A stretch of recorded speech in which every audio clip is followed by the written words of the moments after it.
Clipper Audio presents an unabridged recording of Murder Unprompted by Simon Brett, narrated by Simon Preble. This work is copyrighted 1982 by Simon Brett. This recording is copyrighted 1999 by W.F. Howes Limited. High-strung Alec's household, when he lost the starring role in a new play to an actor who couldn't remember his lines, had cried, "I want you all out, gone, dead, exterminated." But does that mean that it was Alex who shot the leading man dead during his climactic speech? And now, Murder Unprompted. Chapter 1. Charles Paris was in the number 1 dressing room. True, the number 1 dressing room at the Prince's Theatre, Taunton, was distinguished from the other dressing rooms only by the white plastic numeral screwed onto the door. In size and lack of amenities, they were all identical. And true, Charles was sharing the number 1 dressing room with another actor, Alec's household, who had a larger part in the play. But the fact remained that for the duration of the 3-week run of The Hooded Owl, Charles Paris would be in the number 1 dressing room, and though publicly he always affected disinterest in such petty distinctions, "Men are led by toys," he would say, loftily quoting Napoleon, he was secretly delighted. However cynical he appeared, however logical he was about the likelihood of a sudden breakthrough at the age of 54, his actor's imagination could still leap in seconds to the pinnacles of theatrical success. Dreams of sudden public recognition of his talents had survived almost unchanged from his teens, and reality, in the form of modest achievements and much resting since he had started in the business in 1949, could make little impression on them. So, though he would never actually speak of it, even in his most drunken moments, which in his case were quite drunken, Charles still nursed the tiny hope that The Hooded Owl would be the one, the play on whose crest he would ride into the West End, where his true worth would be instantly appreciated, and he would spend the rest of his life reading scripts rather than grabbing any job that came within reach, becoming a regular on television chat shows, participating in the Knights of 1,000 Stars for charity, and describing his favourite room to the Observer colour supplement. Since he lived in one room, a dingy bedsit in Hereford Road, London West 2, this last part of the fantasy had not been fully thought through. In fact, none of it had been fully thought through because, in small measure, he had tasted success. He had been in long runs in the West End. He had even had his own play running in the West End. He had done bits in television and films, and his logical self knew how insubstantial such satisfactions were. And yet the fantasies persisted. It was just as it had been in his teens. In the early years of adolescence, he had put down all his feelings of dissatisfaction to the fact that he hadn't got that all-important amulet, a girlfriend. But to his surprise, at the age of 19, after a steady 2-year relationship, he had found he was still attributing his discontent to the same cause. Like the horizon, a sense of fulfilment kept its distance, regardless of his position. But, in spite of that bleak conclusion, hope survived. Hope for the future of The Hooded Owl was not quite as baseless as it might be for the average production in a provincial theatre. The staple diet of Taunton's theatre-goers was set-book classics, creaking but well-built thrillers, and last year's West End cast-offs, none of which had had any prospects beyond the 3 weeks of their run. The Hooded Owl, on the other hand, was a new play, and not a bad one at that. If all of the thousands of variables which govern such a process came right, it was not impossible that the play should transfer to the West End. One person believed that possibility with sufficient conviction to back his belief with money. His name was Paul Lexington, and he called himself a producer. He certainly had a letterhead on his notepaper to prove it, though details of his actual productions seemed a little less well-defined. He talked confidently of tours he had set up with music hall shows, and even mentioned putting on a pantomime, though at what level these productions had been mounted it was difficult to assess. A tour of a music hall show could be anything from a glamorous parade of the country's #1 provincial theatres down to a glorified pub crawl, with a motley band of barnstormers passing the hat round after a few songs at the piano. Since Charles Paris had not heard of any major music hall tour in the previous few years, he inclined to the opinion that the operations of Paul Lexington Productions had been at the more modest level. On the other hand, impresarios have to start somewhere. Paul Lexington seemed a pleasant and knowledgeable young man, and in a business peopled with the incompetent and the frankly criminal, Charles felt inclined to give him the benefit of the doubt. After all, without Paul Lexington, he would not be currently employed, and if there was one thing that Charles's experience in the theatre had taught him, it was the inestimable advantage of having a job over resting. The sequence of events which had brought the Hooded Owl to its first night at the Prince's Theatre, Taunton, had been the usual circuitous trip through an obstacle course by which new plays reached the stage. The work had been written by a schoolmaster called Malcolm Harris, who, though of undoubted talent, had no contacts in or knowledge of commercial theatre. He had lavished 3 years of his spare time on the work, and when he had had the final draft, neatly typed up with a letter-setted front page and a transparent plastic folder, the only person he could think to send it to was the professor of English at the university he had left 12 years previously. The professor, after a few months' delay and an apologetically nudging letter from the playwright, had written back in terms of vague praise, which a professional writer would have recognised as a confession of not having read the script, and said that he had passed it on to the professor who headed the university's recently inaugurated drama department.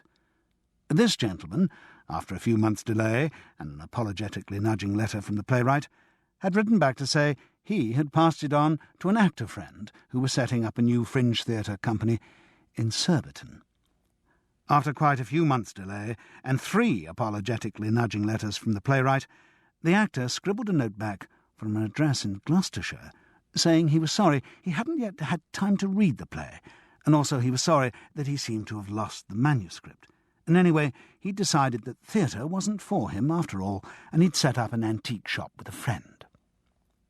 Phase 1 of the offensive was thus over, and Phase 2 started with the top carbon of the play, a newly letter-setted front page, and a new transparent plastic folder. This time, on the advice of his wife's mother, who had just read a biography of some playwright out of the library, though she couldn't remember what his name was, Malcolm Harris had sent the play to his local repertory theatre. After a few months' delay, and an apologetically nudging letter from the playwright, the general manager had returned the script with a duplicated letter saying, "Thanks very much for sending it. The play selection committee had found it really interesting, but unfortunately it wasn't the sort of show they were looking for at that time. Why not try sending it to an agent?" This Malcolm Harris had done. But unfortunately, due to the random selection method of sticking a pin in the theatrical and variety agent section of the Yellow Pages, he had sent it to one who specialised in booking blue comedians and strippers into working men's clubs. After a few months' delay and an apologetically nudging letter from the playwright, the script was returned, together with a photograph of Sadie Masso, 38, 26, 36, just the thing to liven up your stag night or rugby club dinner, in an envelope without a stamp on it. At this point, that infallible source of advice, his wife's mother, told Malcolm Harris that she was sure that she'd seen something about a playwriting competition in some magazine she'd been reading at the hairdresser's. Why didn't he go in for that?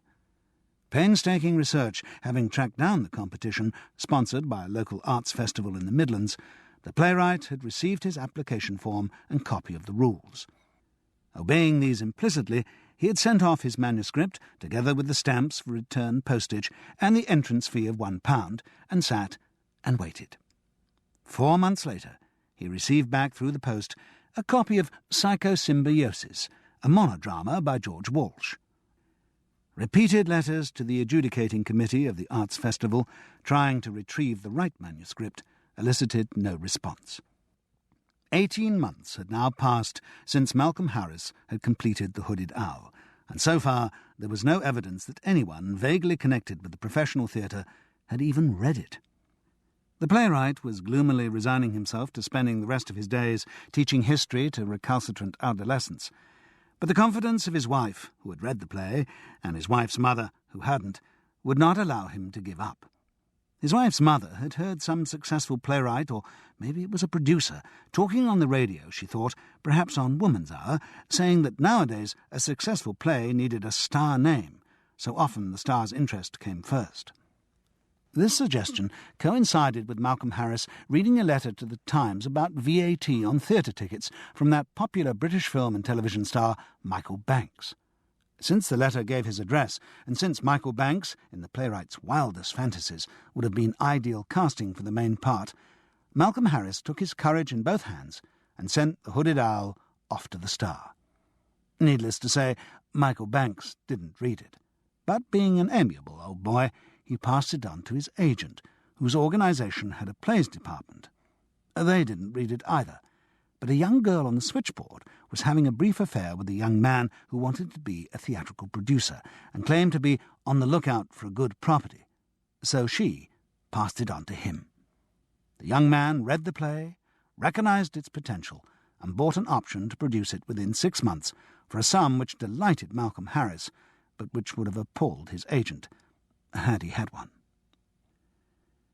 The young producer's name was Paul Lexington, and he had then set about finding a theatre that would put the play on.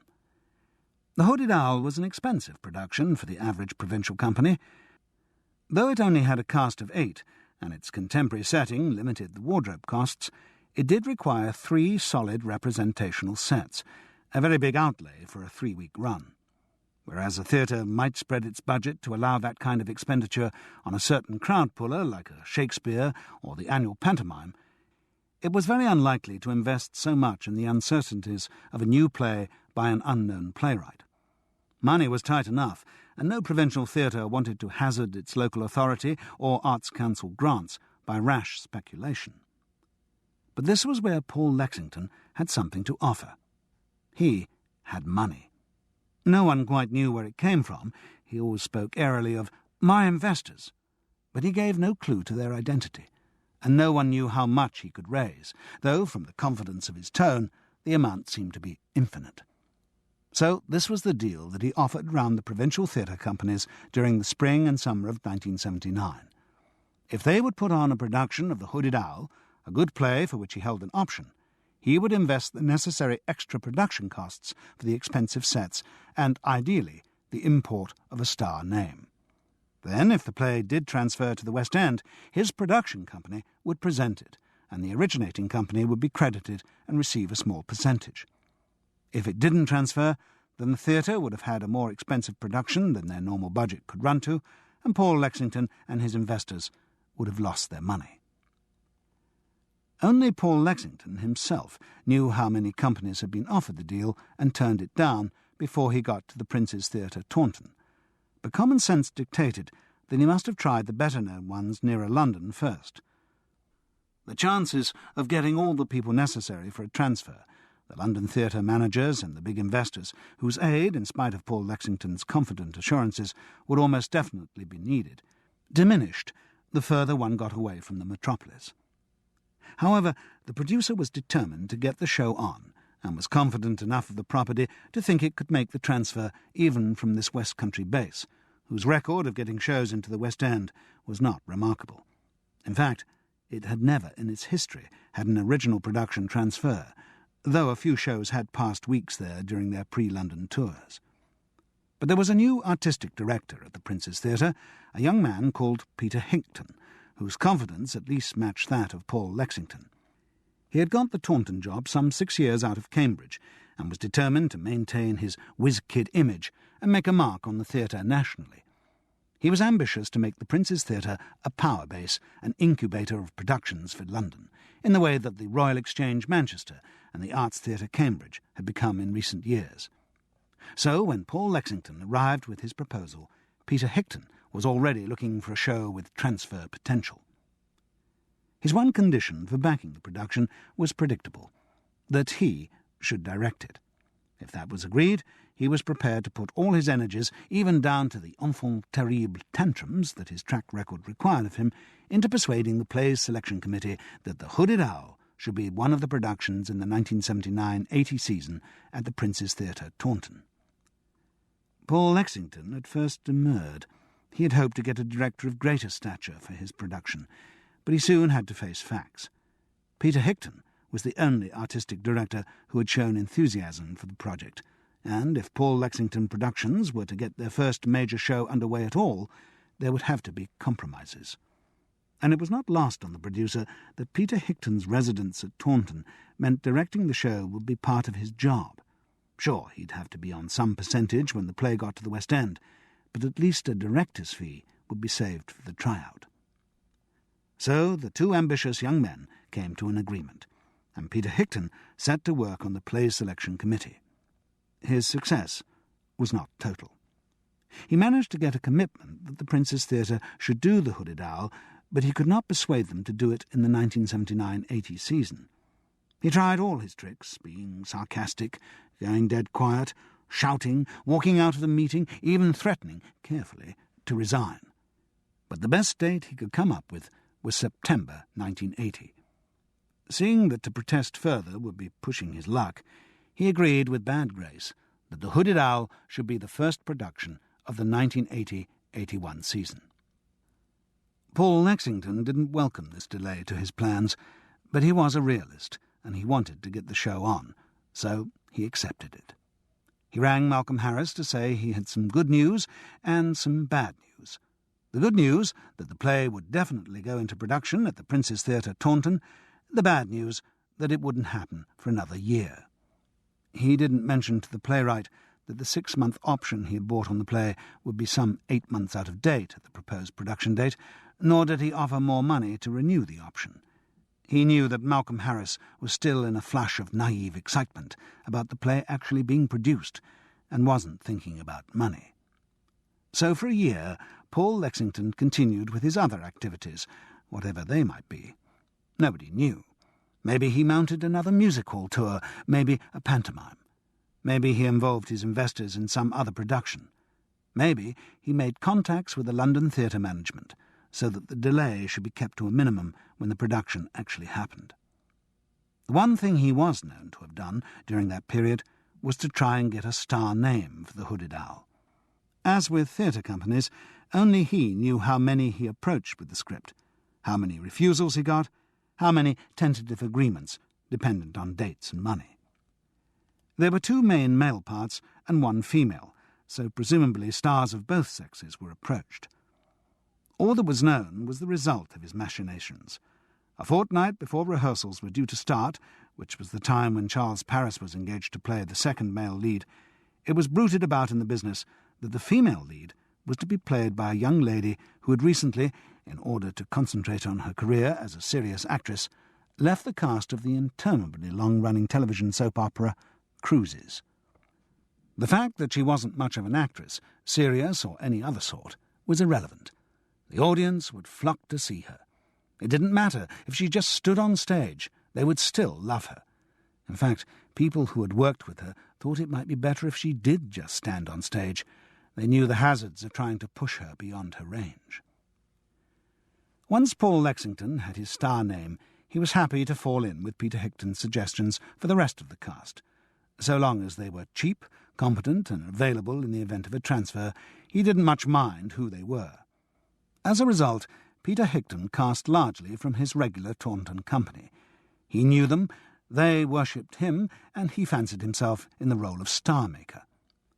In the lead, he cast Alex Household, an actor in his late 40s who had had early success, then a rather bad patch, culminating in a complete breakdown, but was now coming back, in the view of Peter Hickton, 20 years his junior, stronger than ever. In the part of the daughter, Peter Hickton cast Leslie Jane Decker, an actress 8 years his junior, who he thought had enormous potential, and the way he looked at her didn't suggest he thought the potential was limited to the stage. For the part of Alex's failed brother, Peter reckoned he had had a brainwave. There was no one in the regular Taunton company of the right age, but he remembered an actor he had worked with when assistant director at Colchester who had exactly the right smell of failure that the part required. Peter rang the guy's agent and found to his delight that he was free. To the agent in question, Maurice Skellen, his client's freeness was no surprise. Charles Paris's engagement diary was a joke on the level of all those corny old lines about the kosher book of pork recipes, Britain's economic miracle, or the Pope's book of birth control. "I've sorted out a great job for you, Charles," the agent asserted when he rang. "Oh, yes?" Charles had replied sceptically. "Sure. Great new play called The Head Owl." "Where?" "Taunton." "Ah. Director asked for you specially." "Oh?" "Said he wanted someone who really smelt of failure." "Thank you, Morris." So it was that Charles Paris joined the cast of The Hooded Owl. It was the day before rehearsal started that the agent of the former Cruises star rang to say that she had just signed up to do a series for West End television of a new sitcom set in a lingerie shop and called Knickers. So, because that was going to keep her very busy, she had flown off the day before to Kenya for a safari holiday. No, sorry, she hadn't actually signed the Hooded Owl contract. Frantic phoning ensued. Paul Lexington tried in vain to produce a star in 24 hours, but eventually had to accept Peter Hicton's casting on Salome Search, a Taunton regular, who's awfully solid, Paul, and has never really had the breaks, but could be massive. So it was, while the former Cruises star pointed her camera at world-weary Rhino, her predestined dressing room at the Prince's Theatre, Taunton, was shared on the first night of The Hooded Owl by Alex Household and Charles Paris. Chapter 2. Nerves, like hopes, Charles found, didn't go away however long he worked in the theatre. The fact that he had survived a few hundred first nights did not make each new one any easier. In some ways, it made it more difficult. He now had had more experience of things that could go wrong than he had in his 20s, and so the dark side of his imagination had more to work on. But two things delayed the full impact of his nerves about the opening of The Hooded Owl. The first was having a large part, a fortune that was not often his lot. He began to realize how stars could remain cool right up to the first night. Their responsibility was greater, but the mechanics of learning all their lines and rehearsing kept them pretty busy. It was those with small parts and long gaps in rehearsal who had time to sit around twitching over endless diuretic cups of coffee. The other factor which staved off the assault of nerves was the work rate Peter Hicton demanded of his cast. Because most of them had worked with him so much, they knew what to expect, that he would rehearse every waking hour, and a good few normally allocated to sleep. Equity rules about maximum hours were ignored.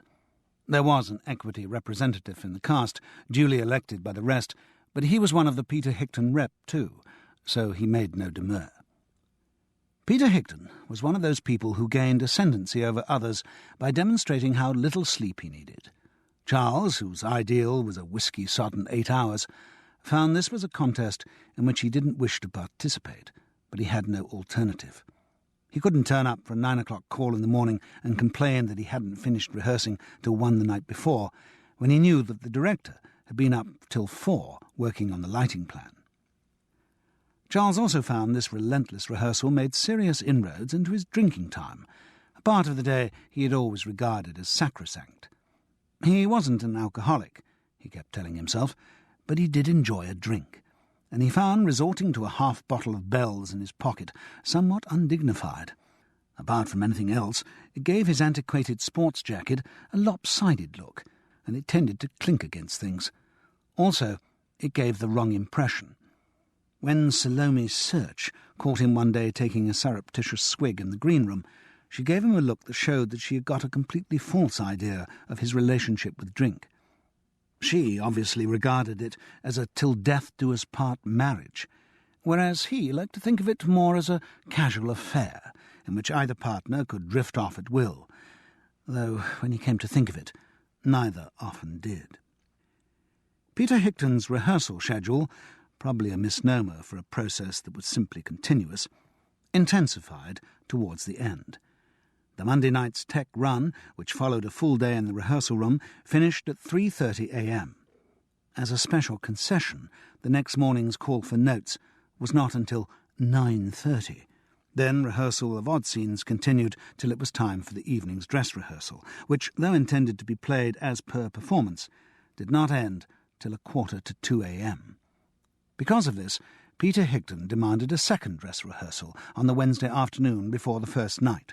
This was followed by notes, taking everyone right up to the half, the time half an hour before curtain up, by which all members of the cast have to be in the theatre. So Charles didn't even have time for the half-hour in the pub over a couple of large bells, which he regarded as such an essential preparation for the full realisation of his art. What was more, he was down to about half an inch in his pocket bottle, thanks to the pressures of the previous days. He had been sure there'd at least be time for him to nip out and buy a replacement. But there wasn't, and all the ASMs and hangers-on were too busy to have this important commission delegated to them. It was a serious situation, and it didn't improve the half-hour before curtain up, when all the pent-up nerves came crashing in with devastating force. Normally, he could control the incipient nausea and limit the number of rushes to the lavatory by judiciously spaced doses of Bell's whisky, but now he felt as if he was having his leg off without anaesthetic.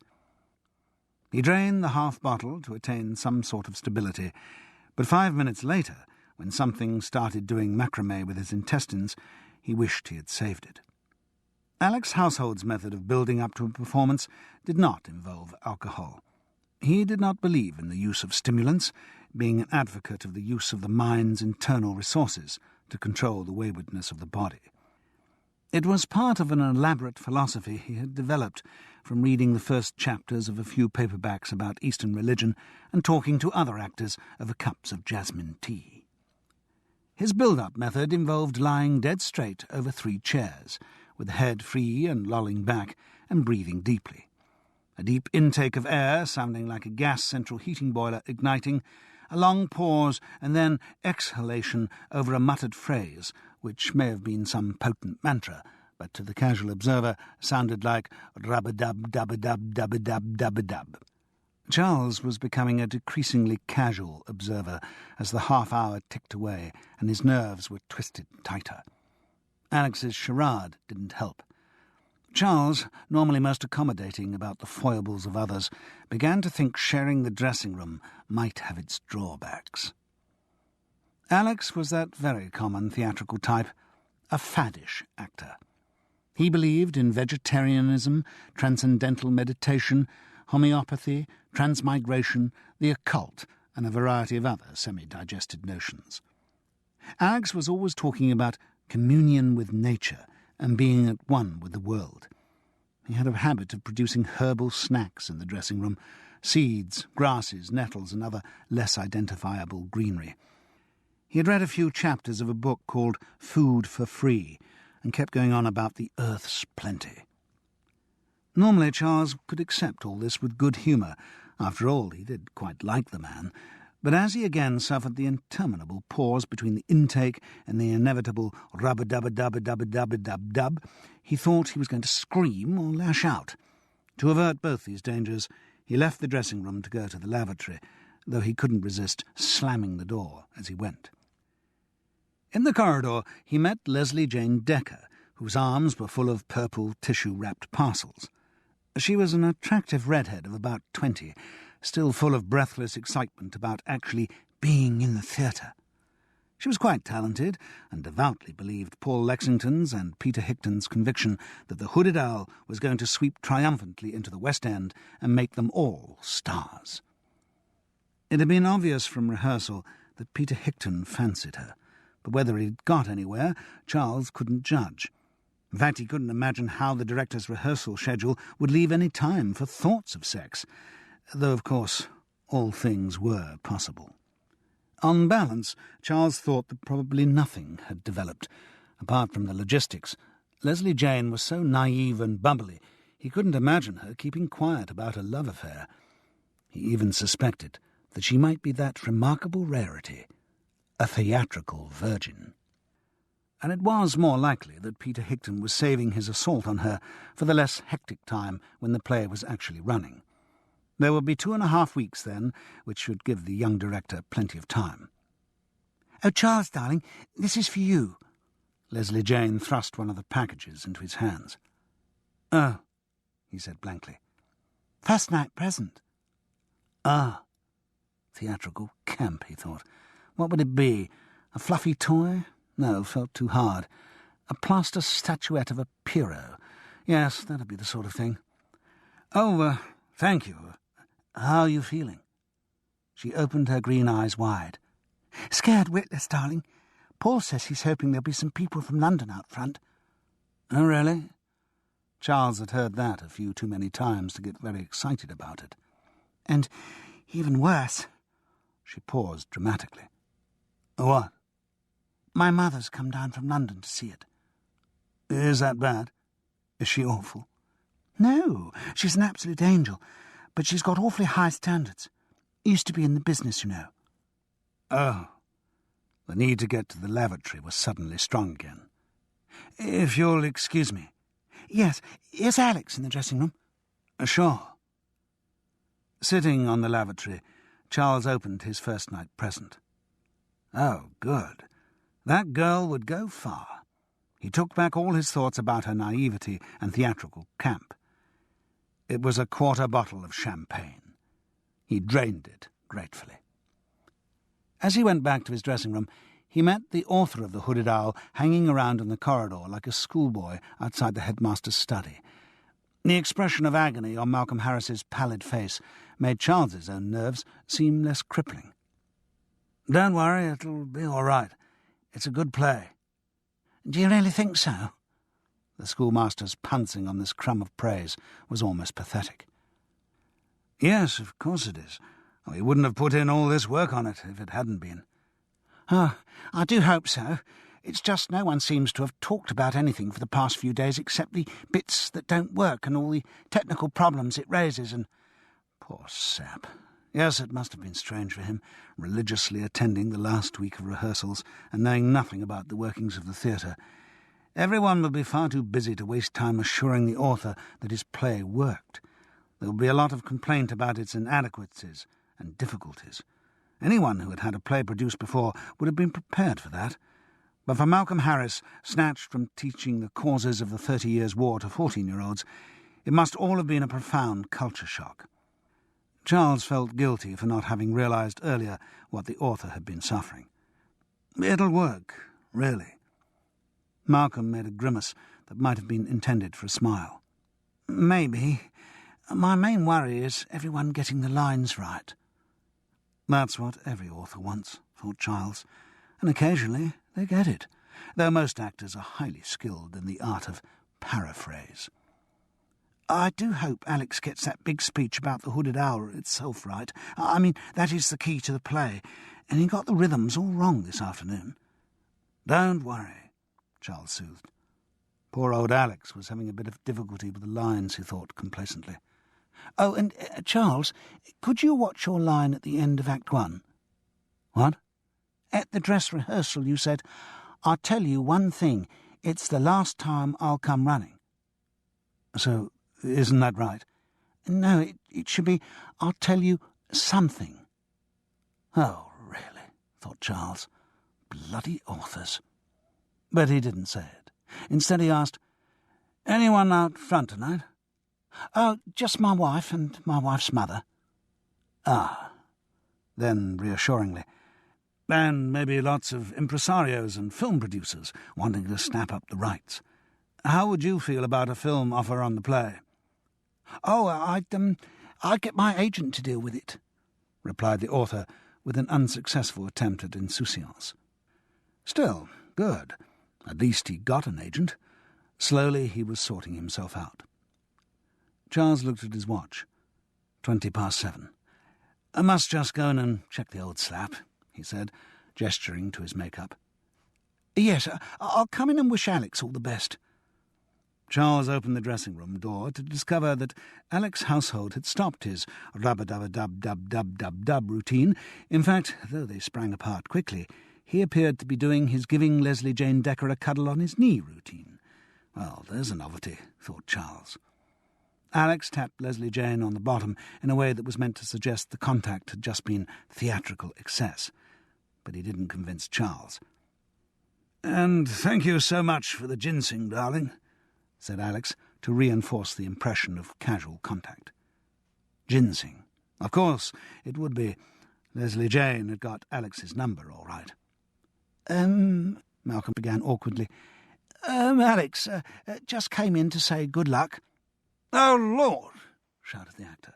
"For Christ's sake!" The author looked mystified by the outburst. "Don't you know anything, you bloody amateur?" "I don't understand." "You mustn't say what you've just said." "What? I mustn't say good—" "Don't say it again!" Alex shrieked. "It's bad luck." "Well, what should I say?" "Oh, Lord, break a leg or anything but that." Charles should have remembered.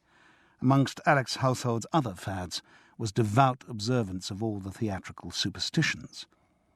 Malcolm Harris's minimal confidence had now deserted him completely. "I'm sorry, I don't know this." "No, you don't know anything," snapped Alex. "Don't even know how to write a decent play."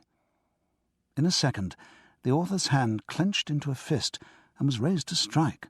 But in the fractional pause that preceded the blow, the stage manager's calming voice came over the loudspeaker. "Beginners, Act 1, please."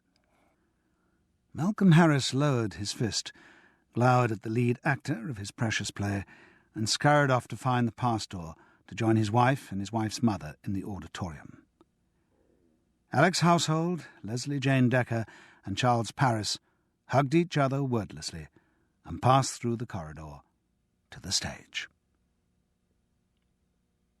The eruption of applause as the final curtain fell left no one in any doubt that the hooded owl had worked, at least for the good burghers of Taunton.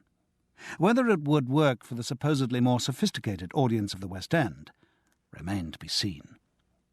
But for the cast there was no doubt about anything. Each of them had felt the momentum of the play build up through the evening. Each of them had felt his doubts about its worth evaporate. Each of them felt the relief of consummation after the exhausting preparations. They were all euphoric. Charles and Alex tumbled back into the number 1 dressing-room, arms around each other's necks, giggling like schoolgirls. "Yippee, yippee, it works, cried Alex. They both felt emotionally drained. The parts they played were taxing, but lifted above exhaustion onto a high, like drunkenness.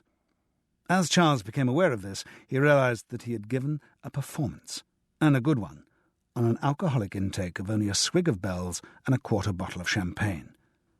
This was something of a record for him, and momentarily the heretical thought traversed his mind that maybe his talent could flourish without constant irrigation. Mind you, he really needed a drink now. As if in answer to his thought, Paul Lexington poked his head round the dressing-room door. "Terrific, both of you. We have a hit on our hands, babies. As soon as you're out of your cozzies, up to the bar. Drinks are on me tonight."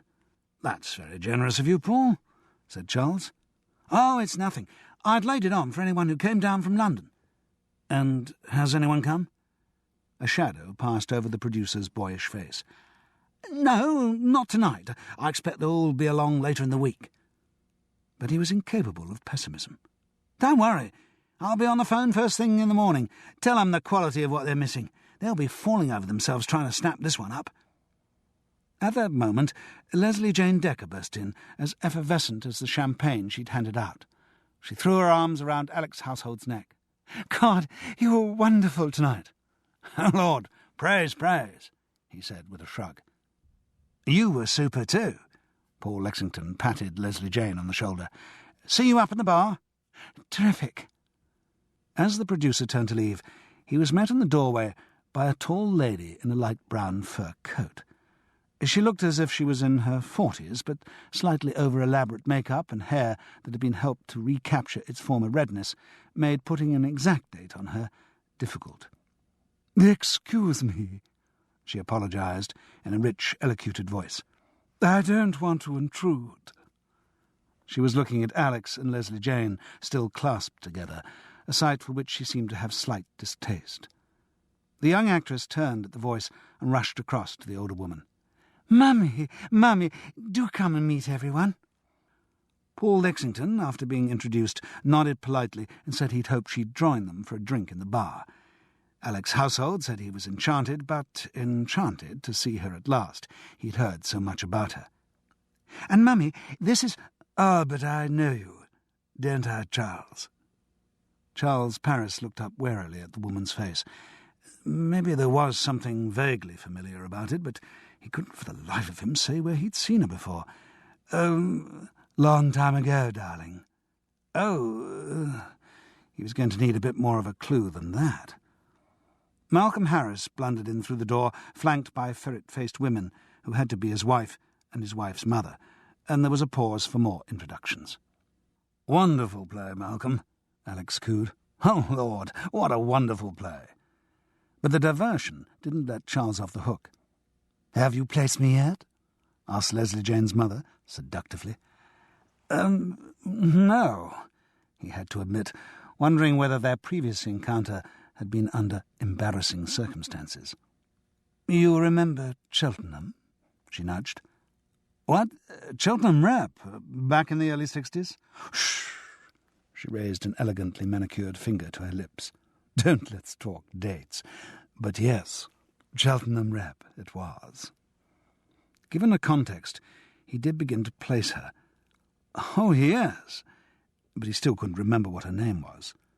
She seemed to realise this and gave in. "Valerie Cass." "Of course, Valerie Cass. Well, how are you? Talk about a long time no see."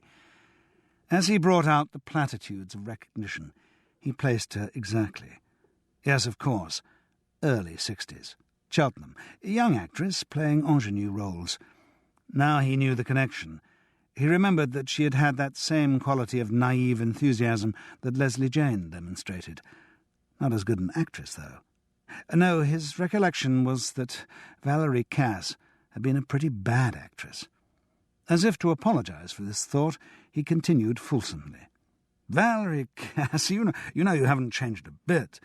Have you got a picture up in the attic that grows old instead of you?" This was the right approach, or at least the approach she liked. She fluttered coquettishly. "I followed your career with interest, Charles. Read stage every week, you know." "Oh," thought Charles, "there must have been a few thousand weeks when you searched it in vain for any mention of me.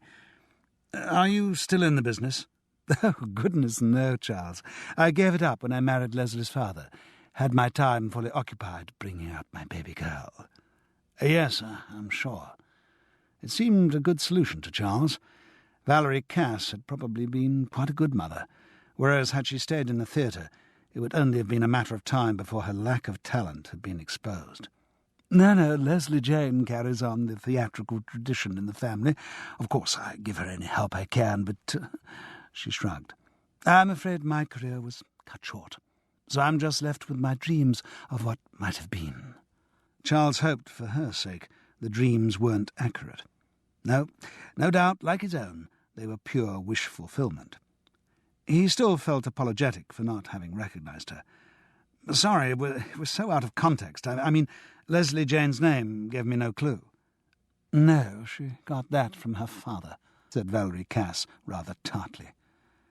Mother and daughter, and Malcolm Harris and his womenfolk eventually left the two actors to change out of their costumes.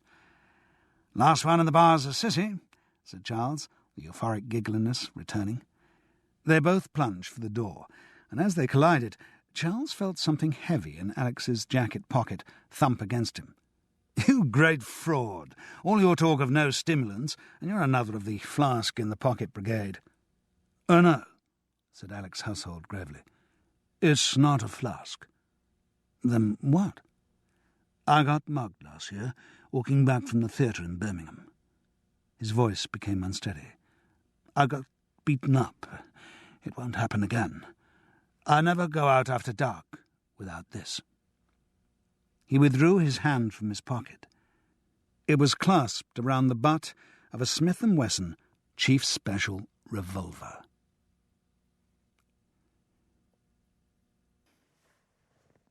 Chapter 3. The local paper thought The Hooded Owl was a success. It even raved about it. The last sentence of the notice read, "It is rarely that down here in Taunton we're treated to a show of such excellence. I urge everyone to go and see The Hooded Owl now, before you have to pay fares to London and West End prices for the privilege." So, as far as the local paper was concerned, the transfer was a certainty. Unfortunately, it wasn't local papers that arranged such things. It was London theatre managements, and at the end of the first week's run, even Paul Lexington's unpuncturable buoyancy could not hide the fact that no one relevant had been down to see the show. Still, as he kept asserting cheerfully, 2 weeks to go, and a lot could happen in 2 weeks. The local paper review, as well as backing the whole show, was also extremely gratifying to Alex Household and Charles Paris. The sentence which kept reoccurring in both their minds for some days was this: "After witnessing acting of such power and emotional truth, it's hard to imagine why these two actors are not considerably better known than they are." Exactly, they both thought. That's what we've been saying for years. For Charles, the review was particularly welcome. For one thing, the sort of part he usually played didn't often get reviewed, and for another, on the past 3 occasions when critics had deigned to mention him, their comments had been as follows. Charles Paris was an odd choice for the part of the solicitor. The Guardian. Charles Paris wandered through the play like one of Bo Peep's sheep looking for its tail. Evening Standard. And among the rest of the cast was Charles Paris, the stage. In spite of the fact that nothing was happening on the transfer front, the cast could not keep down their optimism. The experience of playing in a success, endorsed nightly by the audience's reaction, was an invigorating one, and Paul Lexington's so far groundless confidence was infectious. "You know," said Alex Household as he made up on the Tuesday evening of the second week, "I think it's going to work. I think we'll make it." Charles grinned. Closer acquaintance with the other actor had increased his liking for the man. His antagonistic feelings of the first night had just been the product of nerves. Now he found that so long as he arranged to be out of the dressing-room for the rub-a-dub-dub-a-dub-dub-dub-dub routine, he could cohabitate with Alex quite happily. He had also found, to his surprise, that Alex had some sense of humour about his various fads, and would even respond to gentle teasing on the subject. "Yes, it's going to happen," Alex continued. "I feel my luck is due for a change." I gather you've had a fairly rough few years." "You can say that again. First I had a long patch out of work, and then my marriage broke up. Are you married, Charles?" Difficult question, really. He had married Frances back in 1951, and they weren't divorced. They had a grown-up daughter, Juliet. On the other hand, he had walked out after 10 years, and though he still saw Frances and felt a lot of ill-defined emotion for her, theirs was not what most people meant by a marriage. Not unmarried," he replied cagily. Not that Alex was really interested. He continued his own catalogue of disasters. "Then I had the breakdown. It was an awful time. I went through everything. Drugs, psychotherapy, the lot. But that was 3 years ago. Everything's going to be all right now. I'm going on that assumption. I've just bought this new flat in town, so a nice West End run is just what the mortgage and I need." "And if the transfer doesn't happen?" "Treason, Charles. Don't even say it." "No, I mean, have you got another job lined up after this one?" Alex shook his head. "You?" "Good Lord, no." A tap on the door prefaced the bursting in of Leslie Jane Decker, even more effervescent than usual. She threw her arms around Alex's neck and looked at him in his mirror. "Have you heard, darling?" "What?" "Wonderful news." "Your mother's gone back to London?" Leslie Jane giggled, then guiltily stopped. No, Alex. Dennis Thornton's in tonight." "Really?" said both the actors together. The name meant a great deal. Dennis Thornton had been a successful juvenile in a long string of undemanding West End comedies, but had of later years turned his talents and money towards management. Though he would still occasionally come back for a 6-month run in a tailor-made comedy vehicle, most of his energies now went into Lanthorn Productions, which he owned with his partner, Gerald Langley. They were lessees of 3 or 4 London theatres, and, in difficult times, made commercial theatre work. The shows they put on may have contributed little to the nation's cultural heritage, but they certainly brought in the coach parties. "Ah," Alex looked complacent. "I heard that show at the King's was doing fairly bad business." "King's would be a bit big for this, wouldn't it?" said Charles. "It's more for your grand musicals, and—" "It'd do," Alex preened himself with a hint of self-parody. "Yes, I wouldn't mind having my name in lights above the title at the King's." "I'm sure you will, darling." Leslie Jane kissed the top of his head. "Got to go. I left Mummy in my dressing room. See you." She fizzed out. Charles gestured towards the door with his head. "She's part of your new start, Alex?" "Why not? As I say, about time my luck changed." I thought Peter Higton had earmarked her." "So did he, dear, but experience does tell, you know. It's my belief that all young girls should have their first affair with an older man. Anyway, dear Peter's always so busy." "Well, you've been pretty busy too. Don't know how you've had time or opportunity." "Time, my dear Charles, can always be made. And you forget that Leslie Jane and I joined the company at the end of last season. As for opportunity, well, always sort out a bolt hole for yourself, Charles." "What do you mean?" But he only got an enigmatic and rather smug smile by way of answer.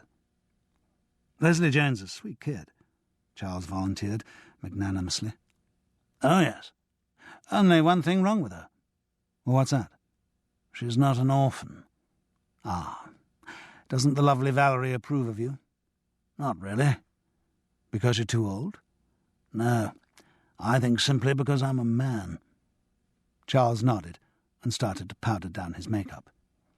"Still, sod the lot of them," said Alex Household with sudden venom. "I'm going to win through. I'm going to have all the successful things I should have had years ago, and none of the buggers are going to stop me." Once again Charles detected the unstable note of paranoia in the other's voice. There was a call for all the cast on stage at the Half for the next day's matinee. Most of them reckoned they had a pretty shrewd idea of what it was for. And sure enough, when Paul Lexington addressed them, his first 2 words were the ones which had been the cause of much discussion and speculation since the previous evening. "Dennis Thornton," he announced, "as you may or may not know, came down to see the show last night, and I have some good news for you. He liked it." The cast burst into shouts of delight, but cut them off sharply, waiting to hear what followed from this. "And basically, what has happened is he's offered us a theatre to transfer the show to the West End." This was greeted with more euphoria. As it died away, Salome Search, who plumed herself on knowing a bit about the mechanics of going in to the West End, having once spent a week on the chorus of an ill-fated musical at the Apollo, asked, "Does that mean Lanthorn Productions will be presenting the show?" "Oh, no, I'll be presenting the show.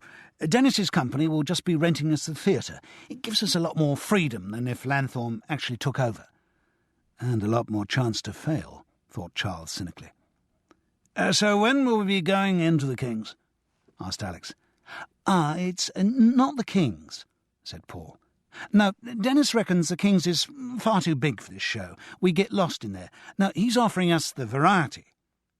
"Oh," said all the cast at the same moment, trying not to sound disappointed. The Variety Theatre had a checkered history. It was called the West End Theatre, but its position, in Macklin Street, was a little too far from Shaftesbury Avenue for the designation to sound convincing. It had been a popular music hall venue before the First World War, and come back to prominence in the 50s with a series of intimate revues. Since then it had justified its name by the variety of managements who had tried to make a go of it, and the variety of fare they had presented there. Religious rock musicals had followed on modern dance extravaganzas.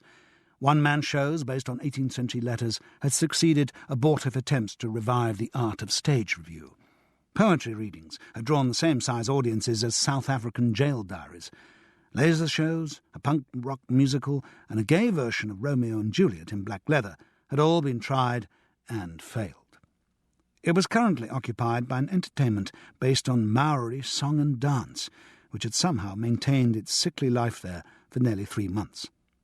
"Now, I know what you're all thinking," said Paul Lexington hastily.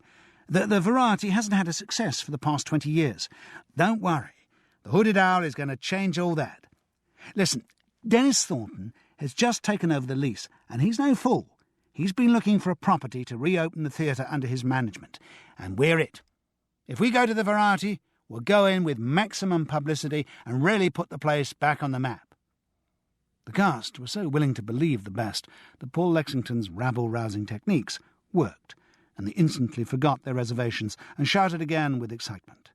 Yes, of course they could succeed where others had failed. They were good. The Hooded Owl was good. Not only were they going to take the West End by storm, they were going to redefine its boundaries. Alec's household adjusted his question. "So, when do we go into the variety?" "If all goes well, we open there in about 4 weeks, 30th of October. The date seemed very near and was greeted with renewed cheerings. "Now, there are a few things to sort out," the producer continued. "I'll have to go back to my investors. Because of the guarantees required, I'm going to have to raise a bit more money, but that shouldn't be any problem." In the ecstatic mood of the company, no one was so cynical as to think of the last sentence as understatement. In order to be allowed to go into the West End, Paul would have to put up in advance all of the rehearsal money and 2 weeks' running costs for the production. The rehearsal money would be paid back when the show opened, the rest when it closed. Couldn't be that much, the cast all thought. As Paul said, it shouldn't be any problem. "So I'm going to be very busy for the next couple of weeks, rushing around, raising the loot. I'm also going to be getting lots more people down to see the show, so remember, give of your best every night. You never know who's going to be in. But basically, don't worry, I'll sort it all out. And the Hooded Owl is going in to the West End." Malcolm Harris reappeared for the Friday performance of the second week. No one had really noticed his absence, just as no one had really noticed his presence when he'd been there. Presumably the previous weekend, his ferret-faced women had taken him back to his ferret-faced children, and he'd spent the week teaching history. He came into the number 1 dressing room after the performance. Alec's household looked at him in the mirror and asked, "Well, happy with the way your little masterpiece is shaping up?" "Not very," the author replied awkwardly. "Why not?" "Well, the lines are all over the place." "What do you mean?" "Well, I'm sorry, Alex, but I have to say it. You're really killing the big speech about the Hooded Owl." "Killing it? Oh, come on. That's the high spot of the evening. Not a sweet paper rustles. Even the chronic bronchitics are cured at that moment." "Well, of course, but that's how it's meant to be. But you're not saying the lines as written.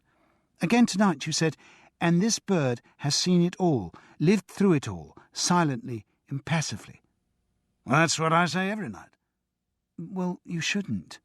The line as written is, 'And this bird has lived through it all, has seen it all, impassively, in silence.'" Oh, Lord, really? What difference does it make? I think my version flows better, actually. Sounds more poetic. "Well, it's not meant to sound bloody poetic. For God's sake. It would be out of character for the father to sound poetic." "Oh, look." Charles decided a tactical intervention might be in order. As if he had suddenly walked into the room and heard none of the preceding exchange, he asked naively, "What do you think of the news about the variety, Malcolm?" "Oh, it's very encouraging," said the schoolmaster. "Salome told me before the show tonight." Oh dear, that was a slip-up on Paul Lexington's part. The author should have been told as soon as the producer knew, not hear the rumour from a third party.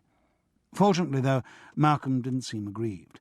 His ignorance of the theatre encompassed a great deal of humility about everything except the actors getting his lines right. "Do you think you can cope with fame and all those royalties?" asked Charles playfully. The schoolmaster gave a shy smile.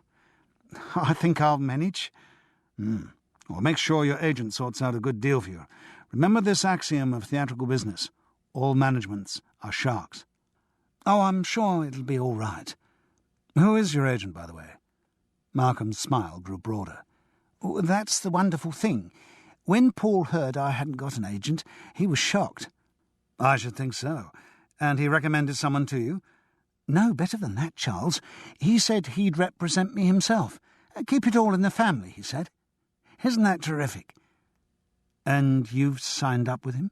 You bet. And no messing about with short contracts. He's really showing his confidence in me and agreed to let me sign up for 3 years. Ah. It was all Charles could say. The damage was done. The contract was signed. He found it incredible that every day produced new innocents to fall for the oldest tricks in the business. But there was no point now in telling Malcolm the folly of signing up with the same person as agent and manager. No point in making him think what would happen when he was in dispute with the management and needed an agent to represent his interests. The schoolmaster would have to find out the hard way. But the knowledge did put Paul Lexington's image in a different light. If he was capable of that sort of old-fashioned sharp practice, maybe his other dealings should be watched with a wary eye. Further speculation about the producer was interrupted by the ebullient entrance of Leslie Jane Decker. Alex, have you heard? Bobby Anscombe was in tonight. Was he? Said Alex and Charles in impressed unison. Who? Asked Malcolm Harris ignorantly. But his question didn't get an answer, so he sidled out into the corridor and away. The answer he didn't get was that Bobby Anscombe was a very big theatrical backer, or angel whose instincts had directed his money into a string of lucrative hits. He was rich, shrewd, and prepared to take risks, to rush in, indeed, where other angels feared to tread. His style had paid off handsomely in the past, and the fact that he had come all the way to Taunton to see the Hooded Owl was the most encouraging boost so far for the transfer prospects. Alex's household rubbed his hands slowly together. That is very good news, Leslie Jane. Very good news. Yes, darling. Well, let's hope he likes it. I don't honestly see how he could have failed to. Alex's confidence these days seemed to be unassailable. He reached out and took Leslie Jane's hand. Tell me, do you fancy a drive in the country tomorrow morning? I could do with some fresh air. The way he italicized the words showed they had some private meaning for the couple. Oh, I'd love to, darling, but I can't. Got to go to the station and meet Mummy. Oh, Lord. Is she coming down again? Well, she's terribly lonely in town with only Daddy for company. Of course. Alex turned back to his mirror and started rubbing grease onto his face. See you up in the bar? Asked Leslie Jane tentatively. Possibly, said Alex's household. Oh, yes, said Charles Paris. He had a good few drinks inside him as he left the theatre. The quickest way back to his digs was by a path near the car park, and as he walked along, he heard Paul Lexington's voice from the other side of a wall. Good, it said. Excellent. I'm delighted at your reaction. We'll talk on Monday about the points I made, said an unfamiliar voice. But I think we can assume that, in principle, we have a deal. Terrific, said Paul Lexington's voice. A car door slammed, a powerful engine started, and there was a screech of tyres. As Charles came to the end of the wall by the car park exit, he was nearly run over by a silver-grey Rolls Corniche. As he watched it go off up the road, its PA registration left him in no doubt that it belonged to Bobby Anscombe. And the conversation he had overheard left him in no doubt that Bobby Anscombe was going to back the Hooded Owl. He didn't mention what he had overheard to anyone when he went in the next day for the Saturday matinee. After all, they'd all know soon enough when Paul made an official announcement. But the Saturday passed, and no official announcement was made.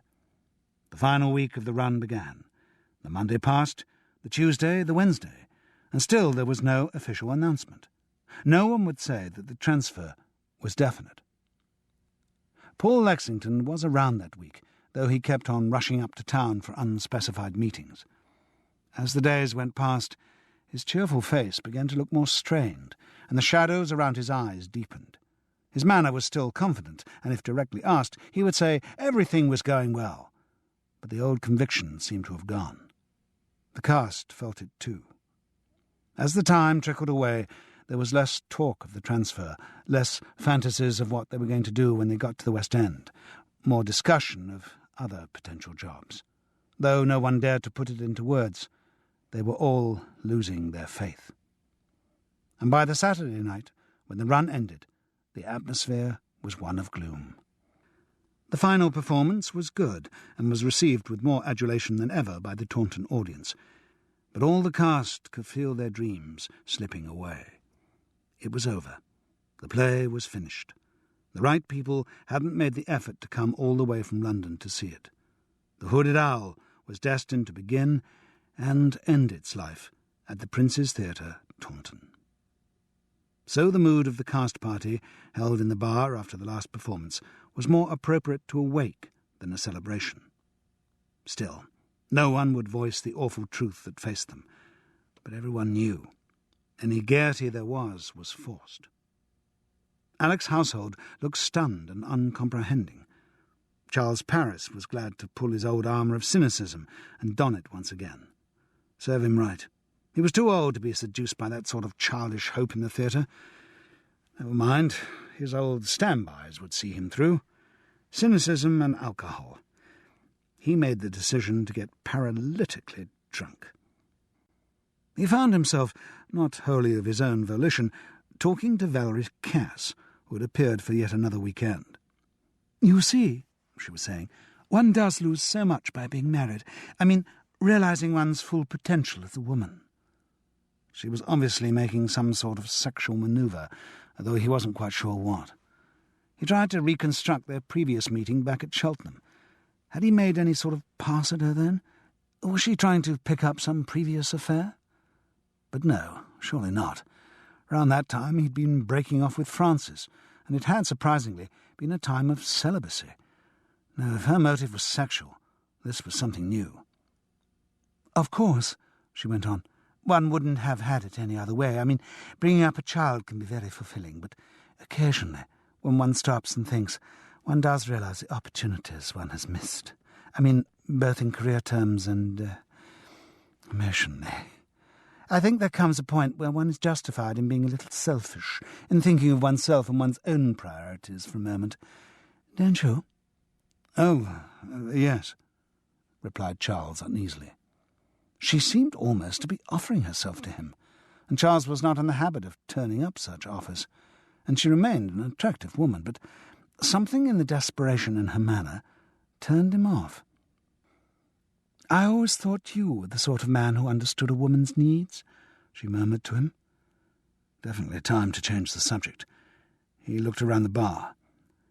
"No sign of Paul, is there?" Valerie Cass looked rather piqued, but replied, "No, I expect he's sorting out the details of the transfer." So she still believed in it. Presumably her daughter did too. It would be in keeping with her habitual breathless optimism. He didn't know whether to disillusion Valerie or not, but the decision was taken away from him by the arrival of Paul Lexington. The cast drew apart to make room for him, drew apart with respect or loathing, as if uncertain whether they were dealing with royalty or with a leper. It all really depended on what news he bore. Paul Lexington seemed aware of this as he clapped his hands for silence. "Ladies and gentlemen, I'd like to thank you all for all the hard work you've put into making the Hooded Owl such a great success in Taunton." The silence was almost tangible. Was that all he had to say? Was that it? Was Taunton the end? The producer looked absolutely exhausted, but seemed almost to be playing with them, timing his lines to maximise the suspense. "And I would like to say," he continued after a long pause, "that today I have finally persuaded Bobby Anscombe to come into partnership with me to transfer the production to the West End. The Hooded Owl will open at the Variety Theatre on the 30th of October. The last sentence was lost in the cast's screams of delight.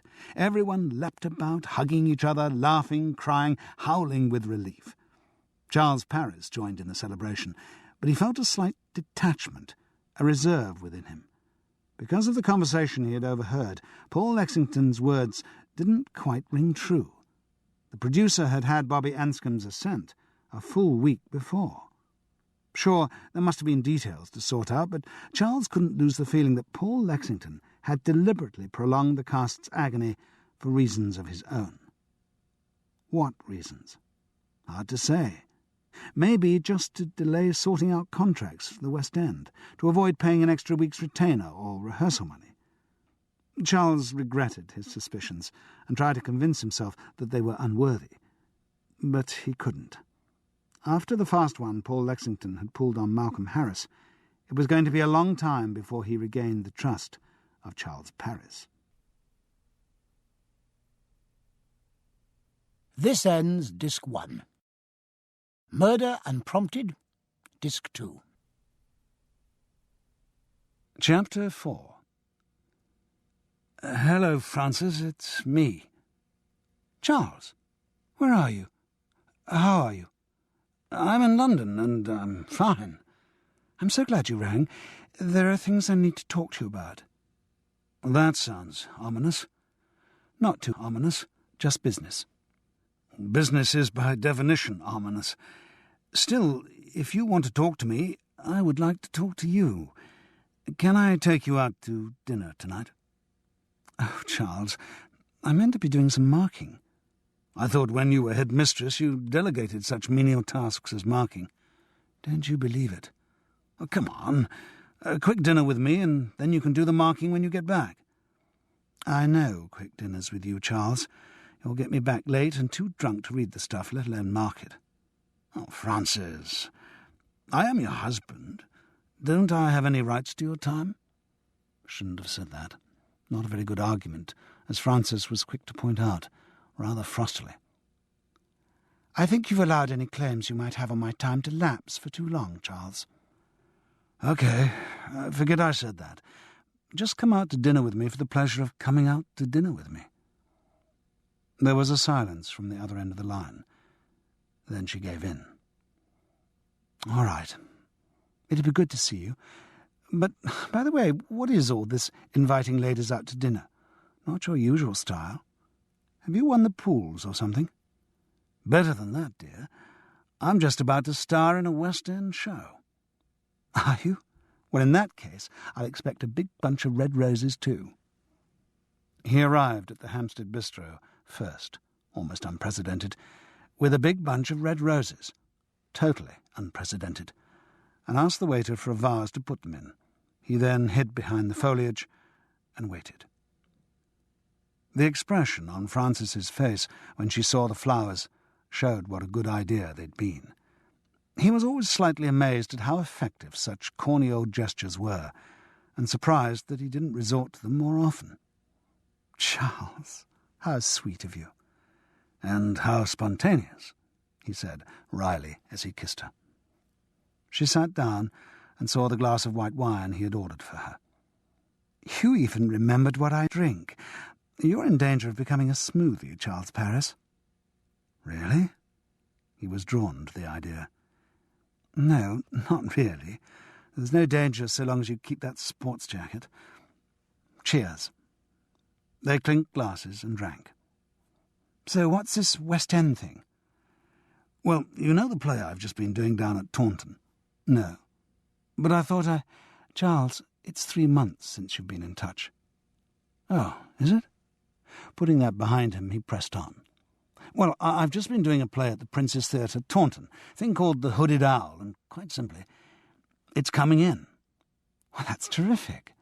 Have you got a good part? He smiled complacently. Not bad. So, when do you open? Thursday, 30th of October. We have this week free. Well, there's a meeting on Friday to sort out rehearsal schedules and what have you, and then start rehearsals on Monday, 2 weeks of polishing it up, 3 previews from the 27th, and then the grand opening, which will, of course, make my fortune, so that in the evening of my life I become a grand old man of the British theatre.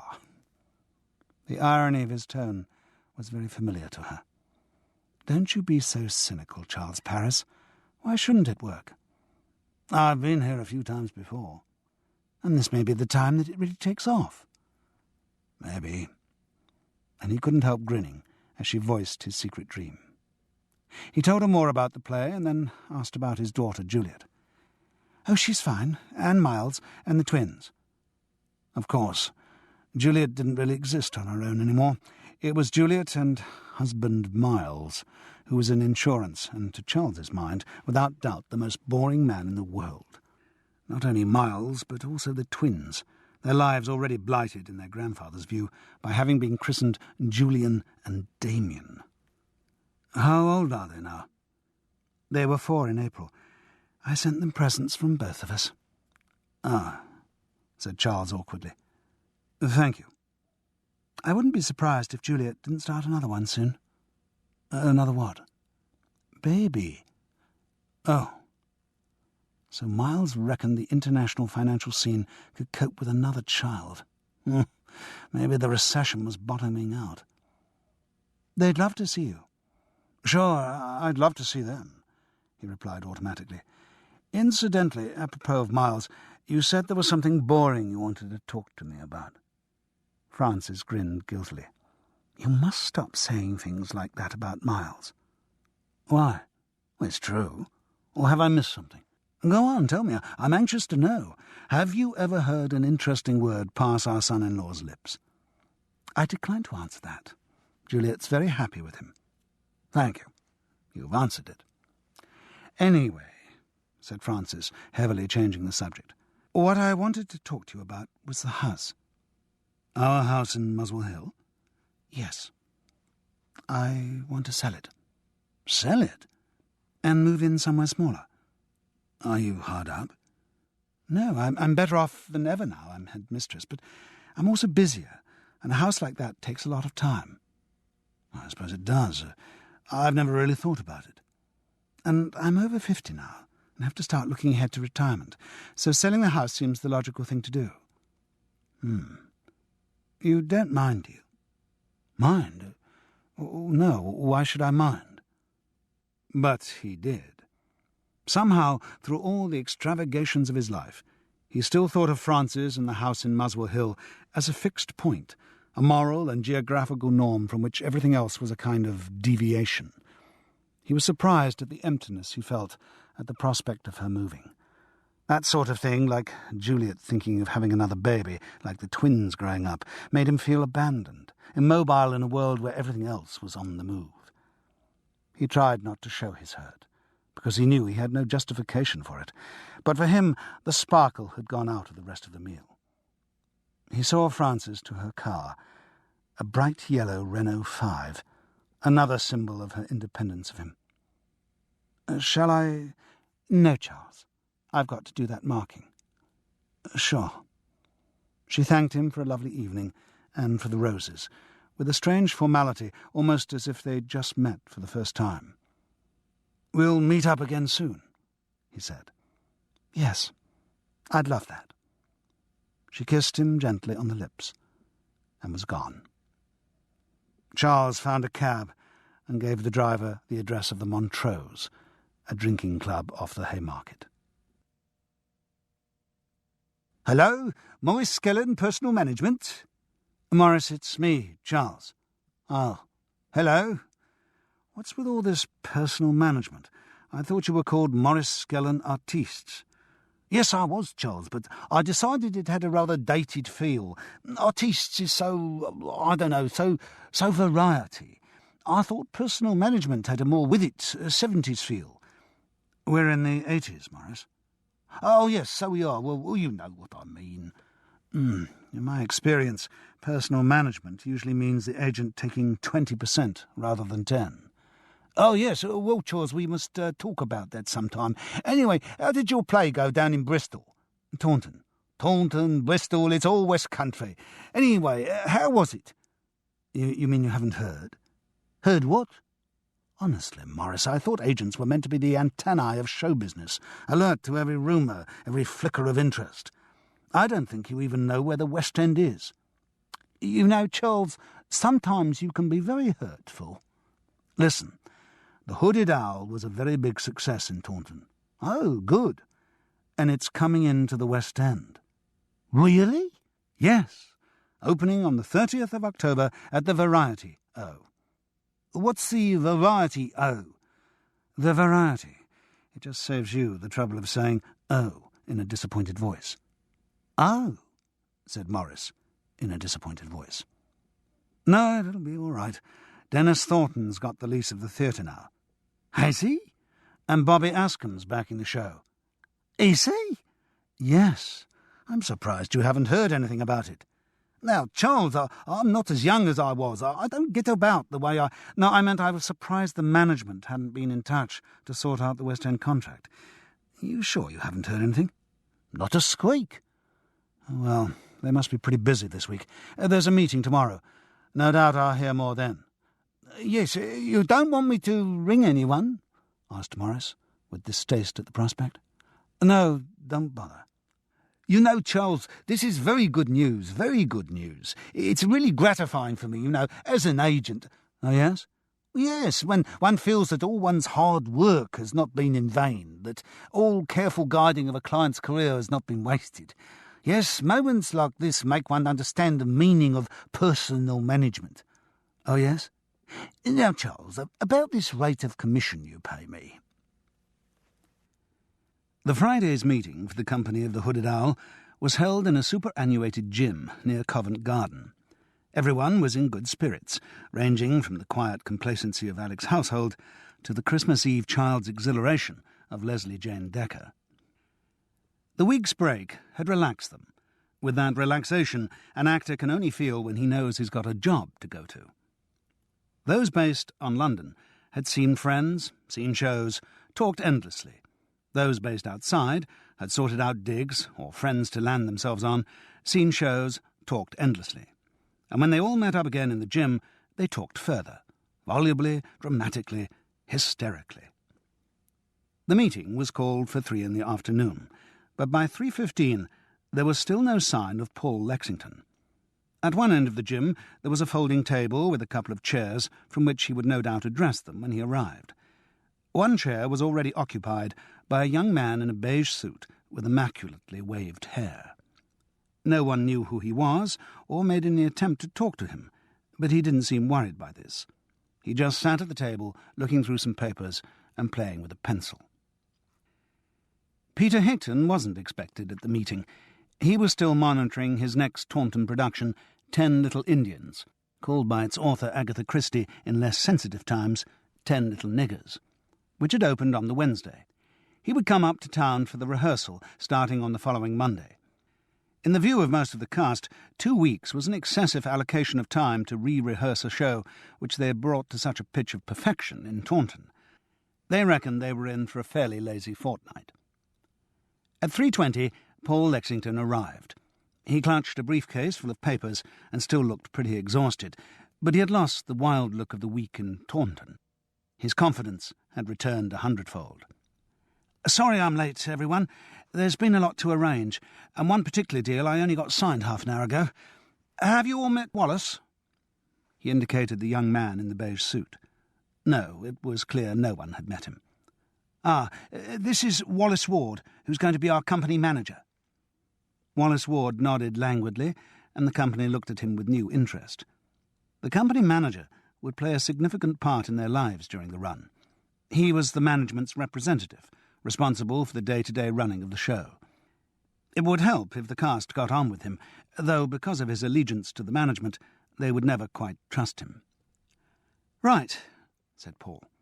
"I'm sorry that we haven't got round to contacting your agents during the last week, but it's been very busy. I've had to set up a production office, sort out the deals with Dennis Thornton and Bobby Anscombe. There's been a hell of a lot to do. Still, the important bits are now settled, and the result of it all is—" He paused, seeming uncertain, which was out of character for him. "Well, let me say that I have some good news and some bad news for you." The cast was absolutely silent. This was the first discordant note since the euphoria of the Taunton party. "Now, as you know, Bobby Anscombe is coming in with me on this production. The credit will read Paul Lexington Productions in association with Bobby Anscombe. Now, this is excellent news for the show. I don't think I need to give you a list of Bobby's successes. He's got the best nose in the business, and the fact that he's with us means that we're going to have a hit." He paused again. The cast still hardly breathed. They hadn't had the bad news yet. Paul Lexington chose his words with care. Now, Bobby Anscombe's success in the theatre hasn't been just coincidence. He knows what makes a show work, and if all the elements aren't there, he's never been sentimental about making changes as necessary. There was a tiny rustle of unease from the cast.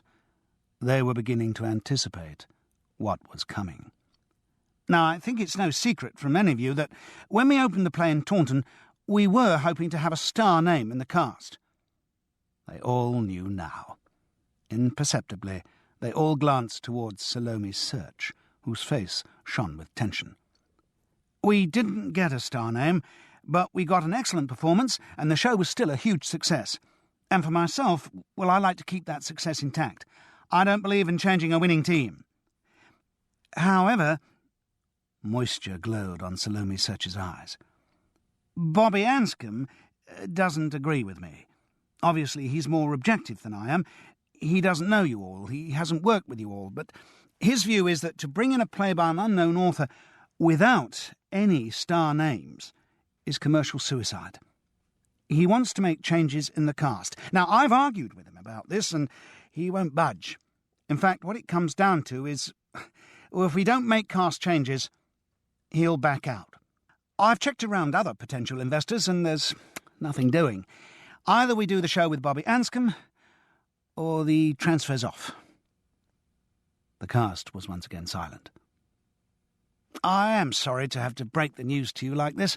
I'd rather have spoken quietly to the individuals concerned, but I'm afraid there hasn't been time. So, I'm going to be brutal and just tell you. He paused.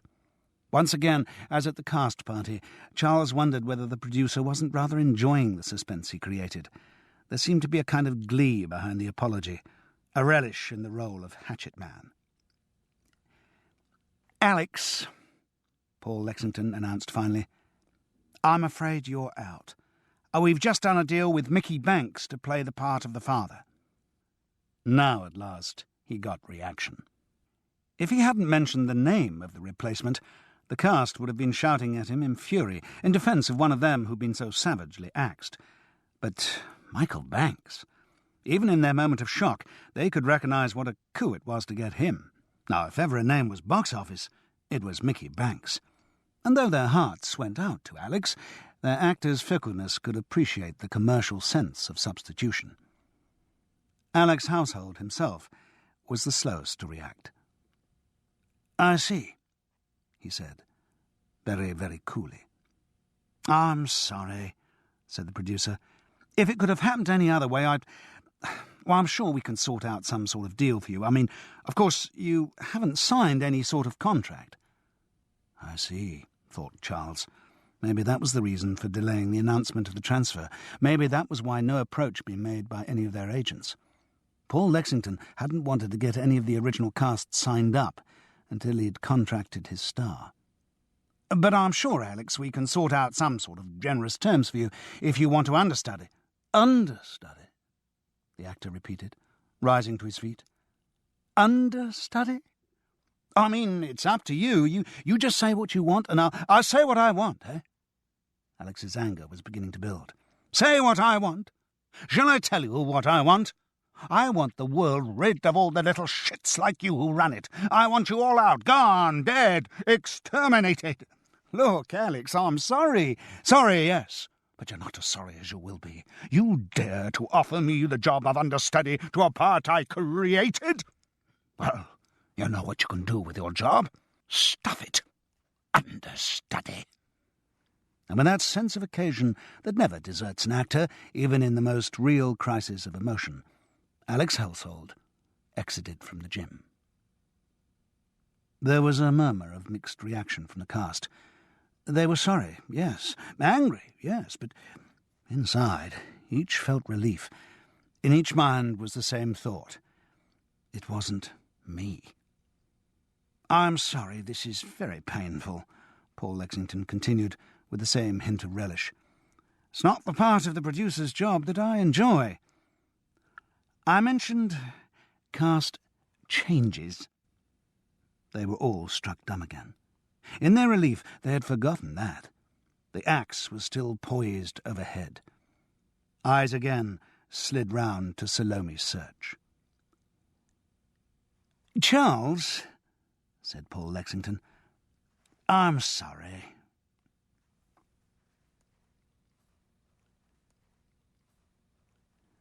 Chapter 5. Charles was no less hurt than Alex Household at losing his part in The Hooded Owl, but his way of showing the hurt was different. He was not quick to anger and confrontation.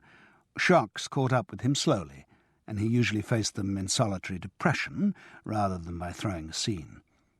A bottle of Bell's was the only witness of his lowest moods.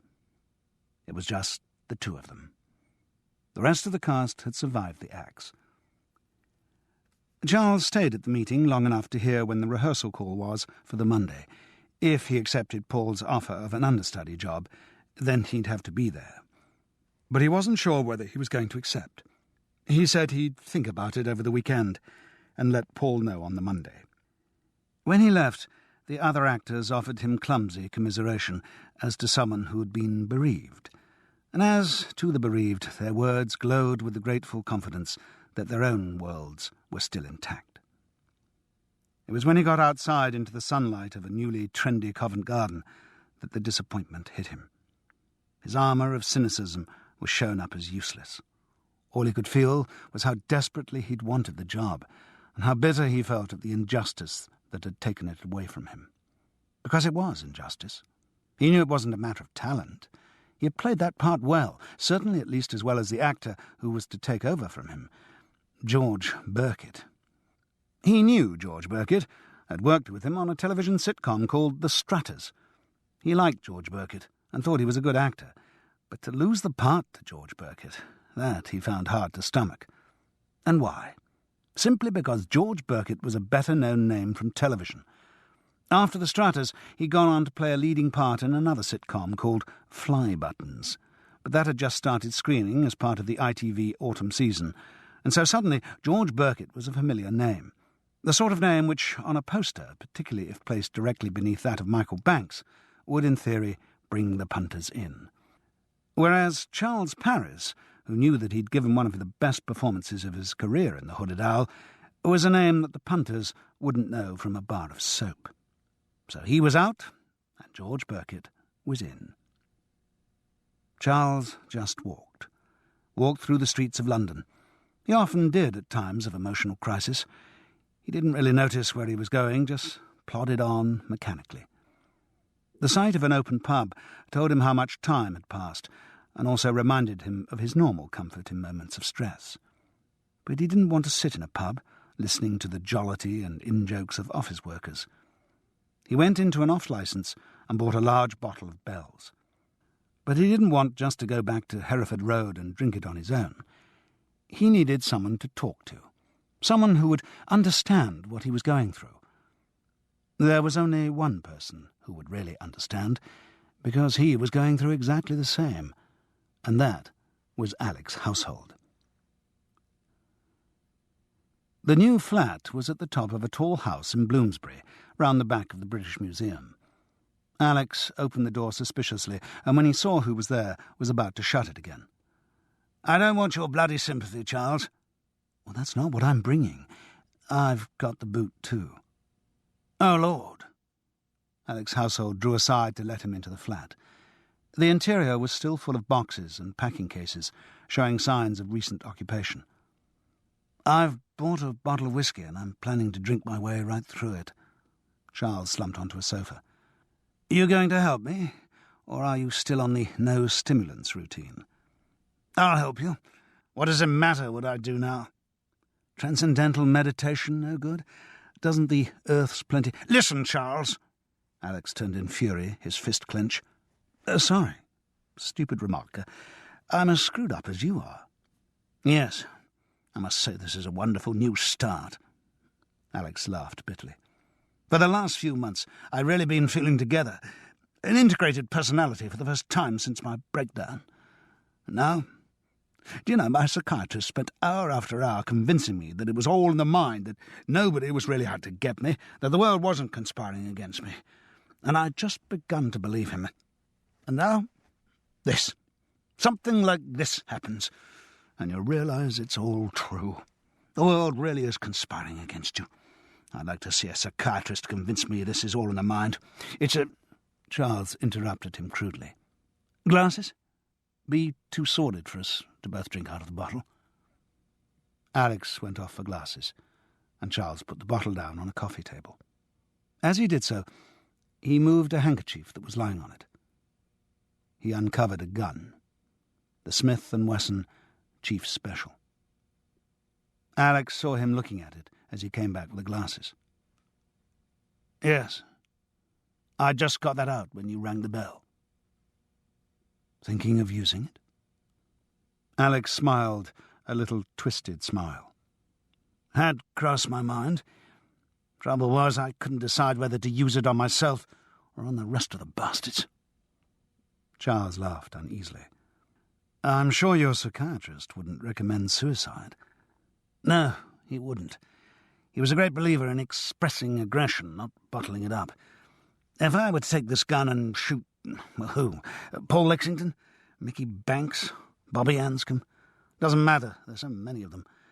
No, if I were to do that, my psychiatrist would reckon it proved my cure was complete." He suddenly found this notion very funny and burst into laughter. Charles poured 2 large measures of Bell's and handed one over. The laughter subsided, leaving Alex drained and depressed. "So, what are you going to do, Alex?" "What do you mean?" "About the understudy job." "I don't know," the actor intoned lethargically. "It'd be work, I suppose. I could keep on the flat." "And see Leslie Jane?" "Yes." The name evinced no sign of interest. "Give me another drink." Charles obliged, and filled up his own at the same time. "Were you offered the same deal, Charles?" "What? The great honour of understudying my own part? Ah, yes. Paul nobly offered me that." "And what are you going to do about it?" "God knows. Ask my agent, I suppose." Give me another drink." "Morris, it's Charles. I wish you wouldn't ring me at home. I'm trying to keep work and my private life separate." "I know, but this is important, and it's the weekend." "You don't have to tell me that, Charles." "Was that your wife I spoke to?" "Mind your own business." "Listen, Morris, about the Hooded Owl. I've got the boot." "Yes, I know." "All of a sudden you know? On Thursday you didn't even know the show was transferring." "No, I had the call yesterday afternoon from Paul Lexington. Yes, a pleasant young man he sounded." "Oh, a great charmer." "Anyway, he told me about the necessity of recasting, and I said of course I fully understood." "Well, thank you very much." "Now, what's that tone of voice for, Charles?" "Well, really, you fully understood that your client had got the sack. Why didn't you stand up for me?" "Oh, now, come on, Charles. We both know you're a very good actor, but you're not a name, are you?" "Hardly surprising with you for a bloody agent," Charles mumbled. "What was that, Charles? I didn't catch it." "Never mind." "Well, anyway, the good news is that Mr. Lexington, yes, has offered most attractive terms for an understudy contract for you." "Oh, terrific." "No, really, very generous. I mean, 150 a week. That's as much as I'd have expected you to get for actual acting." Blood money, thought Charles. 6-month contract, too. I mean, when were you last offered a 6-month contract for anything?" "Well, you reckon I should take it?" "Well, of course, Charles. What's the alternative?" "No other lucrative jobs on the horizon?" "Afraid not, Charles.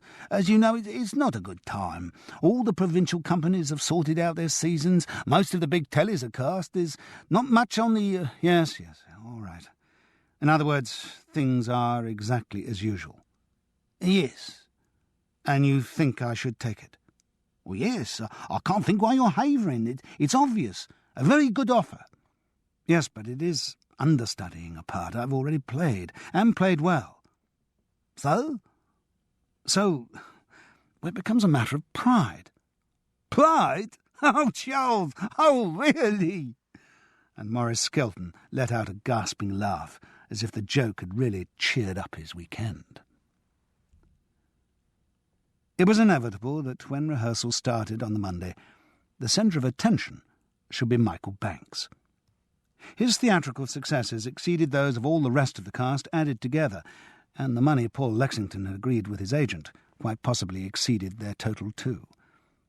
His face was so familiar that he seemed to have been with the production for weeks. Few of the cast would have seen him in the revues of the late 30s, where his career started, but they would all have caught up with the films he had made in the immediate post-war years. He had had a distinguished war, being wounded once and decorated twice, and had spent the next 5 years recreating it in a series of patriotic British movies. Michael Banks it always was who gazed grimly at the enemy submarine from the bridge. Michael Banks who went back for the wounded private in the jungle. Michael Banks who ignored the smoke pouring from his Spitfire engine as he trained his sights on the alien Messerschmitt. He had then gone to Hollywood in the early 50s and stayed there long enough to show that he could cope with the system and be moderately successful, but not so long as to alienate his chauvinistic British following. The West End then beckoned, and he appeared as a solid juvenile in a sequence of light comedies. He was good box office, and managements fell over themselves to get his name on their marquees. That continued until the early 60s, when, for the first time, his career seemed to be under threat. Fashions had changed. The new youth-oriented culture had nothing but contempt for the gritty, laconic heroism of the war, of which Michael Banks remained the symbol. The trendies of Carnaby Street flounced around in military uniforms, sporting flowers of peace where medals once had hung. Acting styles changed too, as did the plays in which they were exhibited. The mannered delivery of West End comedies sounded ridiculous at the kitchen sink, and became the butt of the booming satire industry. The wind of change, that phrase coined by Harold Macmillan in 1960, grew to have a more general application than just to Africa or just to politics. It represented a change of style, and this new wind threatened to blow away all that was dated and traditional. Amongst other things, it threatened to blow away the career of Michael Banks. And it might well have done. He had just reached that most difficult of ages for a successful actor, his 40s. The audience who had loved him as a stage juvenile were themselves growing old, and could not fail to notice the signs of ageing in their idol. The rising generation was not interested. To them, Michael Banks represented that anathema, something their parents liked.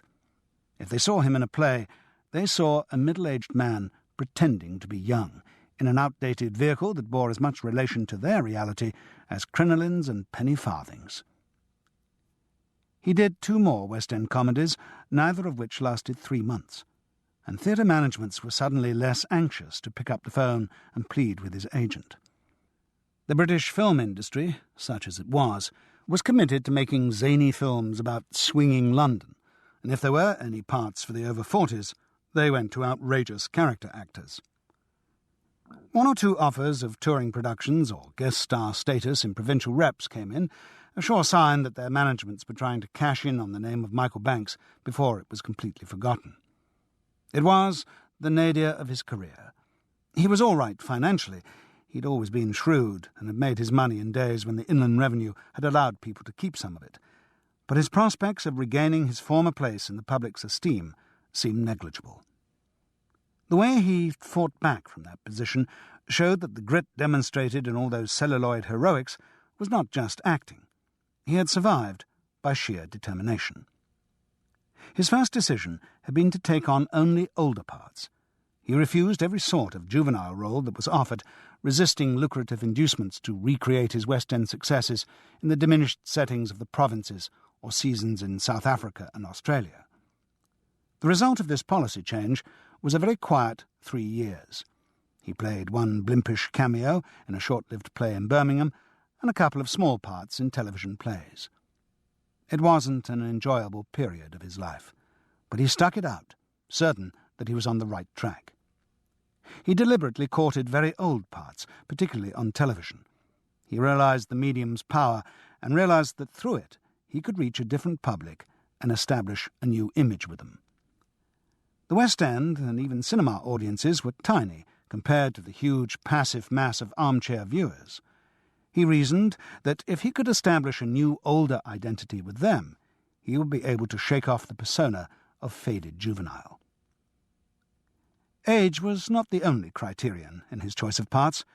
He avoided the trendy and the experimental, aiming ideally for costume drama, aware that his strengths were those of permanence and reliability, and would be dissipated by following the twists of fashion. And he had a gut feeling that the values of that huge blue silent force, the British middle class, were the same as his own. The television viewing public was made up of the older stay-at-homes, not the swinging exotics whose exploits filled the front pages of the newspapers. They might not dare to admit it, but they didn't like the changes they saw around them. They enjoyed television's recreations of more confident times, when they had had a country to be proud of, when people had reached maturity at 40 and not pandered to youth. They liked seeing the old values reasserted. And gradually, through the parts he chose, Michael Banks came to symbolise those values. His 3 years in the wilderness climaxed with a solid part in a BBC costume drama series. It was not the lead, but the character was in every episode and had the advantage of ageing from week to week. The public took the character to their hearts. Once again, they took Michael Banks to their hearts. Having watched him grow old before their eyes in their own sitting rooms, they would, thereafter, accept him in parts of any age. And since that time, his career had had no more problems. He had become increasingly selective in what he did, avoiding, on the whole, long runs in the West End and concentrating on starring television parts or extremely lucrative cameos in international films. He became an institution of British acting, respected and loved. In the business, you never heard a word against Michael Banks. And when the cast of The Hooded Owl met him, they could understand why. He was an immensely likeable man. He was in his 60s, but had aged gracefully. The familiar, acute face had thickened out, and the hair, remembered as darker than it actually was because of all those black and white films, had greyed becomingly. It was cut in a trendier style, worn longer than it would have been, but its shape still reminded one of all those gruff but infinitely reliable heroes.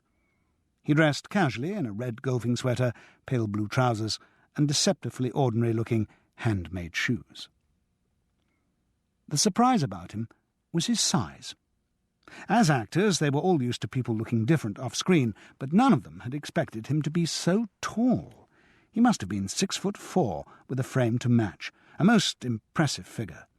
The reasoning behind casting him as the father in The Hooded Owl became clearer by the minute. Clearer to Charles, anyway. He was at the rehearsal, needless to say, having possibly for the first time in his life followed his agent's advice. Through the haze of bells, which had been the weekend, it had become clear that he had little alternative. He was being offered a job, being offered good money, and he'd be based in London. His dreams would have to wait, be returned intact to some cupboard deep in the recesses of his mind, whence they would arise undaunted at the next glimmer of hope in his career. To his surprise, the strongest argument in favour of taking the job had been that it would keep him near to Frances.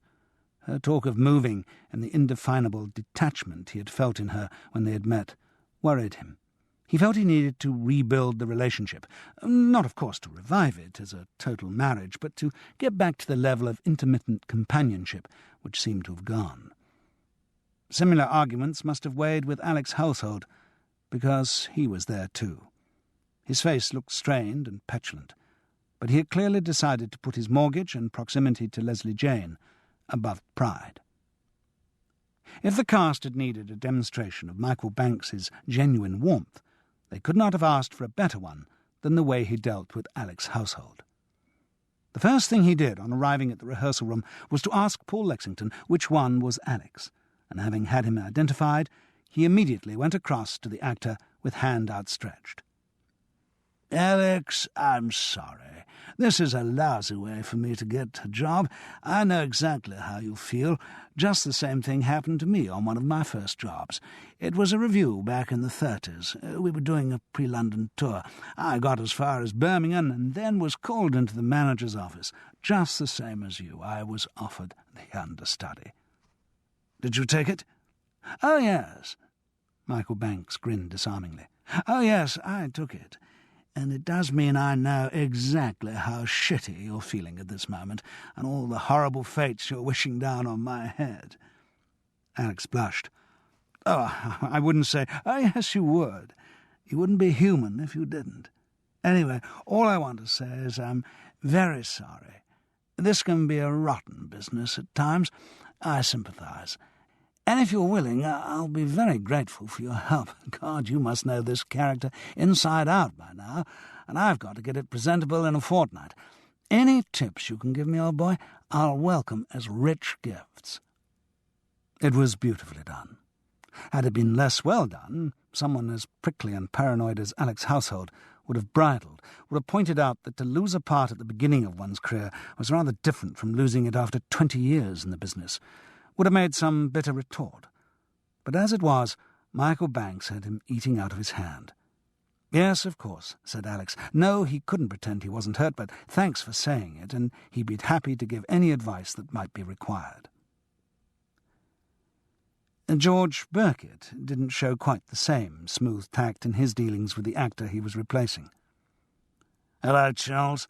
Long time no see," he murmured after getting himself a coffee. "Hello. Rather strange circumstances for a meeting." "Yes. I was very undecided when my agent told me about the offer." "Oh?" "Well, it is second billing. No two ways about that. I mean, God knows, I'm the last person in the world to worry about that sort of thing, but there does come a point in your career when you have to think about it. I mean, with fly buttons up there in the ratings, I do have to be a bit careful." He lowered his voice. "I'll tell you, Charles, it was only after I heard that they'd signed up Mickey Banks that I agreed to do it. Of course, it is still second billing, but second billing to Mickey Banks is no disgrace at this stage in my career." "No, I suppose not," said Charles. Peter Higton was up from Taunton, and keen to start working his cast as hard as ever. Now that the two main parts had been recast, there was really going to be a lot to do, and the company waved goodbye to their hopes of a cushy fortnight. The director clapped his hands. "OK, loves. Now, as you all know, we've got a big job on, and we're going to have to work every hour there is to get the Hooded Owl up to the standard I know it can reach." This was very familiar to those who'd worked with Peter before. He said it before every production, regardless of how complex or simple it was, and regardless of the length of rehearsal allocated. "Now, what I want to do is to go through the blocking today so that Mickey and George can start to feel the shape of the production. Tomorrow we'll get down to Act 1 in detail, and then on Wednesday we'll... sorry, old boy." Peter Higton looked to the source of the interruption. It was Michael Banks. "Yes? Sorry, can't do Wednesday." "What?" "Can't do Wednesday. Got to do some pro-celebrity golf thing for the BBC. Didn't the agent mention it?" Peter Higton looked round to Paul Lexington, who shook his head. "Oh, I'm so sorry. The agent's an awful duffer when it comes to dates. Got the same thing the following Wednesday, too." "Oh." But Peter Higton was only slowed down for a moment. "Never mind. If we work hard over the weekend, we can... Oh, sorry, old boy. Going away for the weekend." "Oh. Going to stay with some chums in Chichester. Can't really put it off. Been in the diary for ages. Sorry, this show came up so suddenly there are a few dates we'll have to work round." "Yes," said Peter Higton. "Yes, of course." Under normal circumstances, understudies would be expected to attend all the rehearsals to familiarise themselves with the production, but because Alex and Charles knew the play so well, they were given a dispensation to take most of the first week off, which would save both them and their replacements the embarrassment of the early stumbling rehearsals while the newcomers were trying to memorise the lines. The two understudies were asked to come back on the Friday afternoon, when there was going to be a complete run of the play for the producers and Malcolm Harris. When he arrived at the rehearsal room on the Friday, Charles found the author in a state of extreme annoyance. "What's up, Malcolm?" "Have you seen this?" He pointed to a printed handout on the table. It read, "The Variety Theatre, Paul Lexington Productions, in association with Bobby Anscombe, presents Michael Banks, George Burkett, in The Hooded Owl." There was more writing beneath this, but it was printed too small to be legible. "I see," said Charles. "It's a bit much. My name might just as well not be on it," objected the author. You see, what's happened is that this is a big design for a poster. They've economised by reducing it for the handout. Your name will be legible on the big poster." "Well, that's a fat lot of good. No, I'm really annoyed about this. I think this handout should be withdrawn. I mean, look at the size of Paul's name. It's as big as Michael Banks, for God's sake." "Producer's perk. He decides what the poster looks like." "Well, I'm furious. Who should I complain to about it?"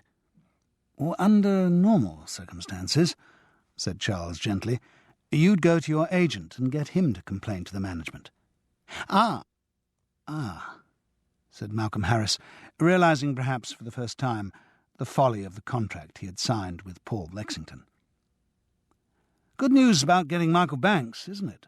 said Charles, to cheer up the hangdog author. It had the desired effect. Malcolm Harris brightened immediately. "Yes, it's wonderful. From the moment I first thought of the play, I thought he'd be ideal for the part, though of course I never dared hope." The run-through started. Charles could not judge George Burkett's performance. He was too close to the part to be objective. But there was no doubt that Michael Banks was going to be very strong as the father. In his first scene, he established an unshakable authority, which Charles knew was bound to strengthen the total collapse of the character in the second act. Alex Household had been excellent in the part, but in retrospect, he seemed to have been giving an actor's interpretation of a man 15 years older than himself. Michael Banks actually seemed to be that man. After the first scene, the performance weakened. The power of the acting remained, but its flow was constantly interrupted. The actor just did not know his lines, and though he could manage the exchange of dialogue quite well, every time he came to a big speech, he would dry. "Sorry, old boy. Sorry, loves. Prompt," he would say. The stage manager would give him the line. He'd be all right for a couple more sentences, then, "Sorry, it's gone again." The play tottered on like this for a quarter of an hour. Charles was sitting at the back of the hall with Malcolm Harris and kept feeling the author tense as another of his speeches was chopped up and destroyed. Eventually, Michael Banks just stopped, looking out at the director, and said, "Look, sorry, Peter, old boy. I'd better use the book. Not getting anywhere like this." "I did want to do this run without books." "Well, so did I, dear boy, so did I," said the star lugubriously, and got a good laugh from the cast. He had managed to endear himself to all of them within the week, and they shared his agony as he groped for the lines. "We open in less than a fortnight," Peter Hickton continued to argue. "Don't I know it, don't I know it. But honestly, I think we'd just be wasting time if I go on like this." "You've got to come off the book sometime." I will, love, I promise. Look, don't worry about it. I'm usually pretty good on lines. Once when I was in rep, I learned Iago in 3 days. So it will come, just hasn't come yet. So I think for this run I'd better press on with the book." Michael Banks's charm didn't prevent him from being forceful, and Peter Hickton had to concede defeat. The play continued. With the support of the printed lines, Michael Banks's performance regained the stature it had shown in the first scene, and left no doubt that he was going to add a new excellence to the Hooded Owl. Charles found he was watching much of the play as if seeing it for the first time. Towards the end of the second act, the door beside him opened, and a woman slipped into the back of the hall. She was in her 40s, smartly dressed in white trousers, eau de Nil silk shirt, and long camel-coloured cardigan. Very well preserved. She flashed a well-crowned smile at Charles. "Hi," she whispered. "I'm Dotty, Mickey's wife." "Charles Paris. How's it going?" "Pretty good." She nodded, and her alert hazel eyes flickered round the room, taking everyone in. They lingered on Leslie Jane Decker. "Who's that?" she hissed. Charles gave the girl's name. "Mickey made a play for her yet?" He was surprised. I don't know. I haven't been around much this week." Then, curious, "Why, has he got a roving eye?" "Haven't we all?" she said. Her tone was mocking, but she was fully aware of the sexual nature of her remark. The play ended. Malcolm Harris started to applaud, and some of the others joined in. Michael Banks grinned and went across to have a word with Leslie Jane. After Dottie's remark, Charles couldn't help thinking that the two of them did look rather intimate. Peter Higton clapped his hands again. "OK, thank you all very much. We really are getting somewhere. There are a few scenes I'd just like to run through before we break, and—" Sorry, love," said Michael Banks gently. "Got to go. Off for the weekend, as I said, old boy." He waved vaguely to Dottie. "But I really think we should—" the director began. "Sorry, no can do." "Are you sure you just can't stay for—" Michael Banks shook his head charmingly. "Sorry, love." Oh well. You will have a look at the lines over the weekend, won't you? I mean, the performance is coming fine, but the lines are—" "Of course I will, old boy, of course I will. Scout's honour. Cross my heart." "Oh, and I've got a note of—" "Got to go." Michael Banks went across to get his coat and briefcase. "Lines a problem?" Dottie whispered to Charles. "Seem to be." She nodded knowingly. "He starts all right," said Charles, "but he can't keep it up." "You can say that again." And once again there was no doubt of the sexual overtone in Dottie Banks's words. Chapter 6. The weekend with chums in Chichester did not seem, on Monday's showing, to have left Mickey Banks much time to look at his lines. If anything, he was worse after the break. Even the words he had remembered the week before were now coming out jumbled and confused. "Don't worry," he kept saying. "Don't worry, Peter, old boy. They'll come, just out of practice learning, you know. That's the trouble with doing all these films and tellies. You just have to remember a little bit for a short take. Forget what it's like learning a long part. But don't worry, be all right on the night. I once got up Iago in 3 days when I was in rep. If we just press on with the rehearsal, it'll come." But it didn't. And indeed, it was very difficult to press on with the rehearsal. In every production there comes an awkward, jerky stage when the cast abandon their books for the first time.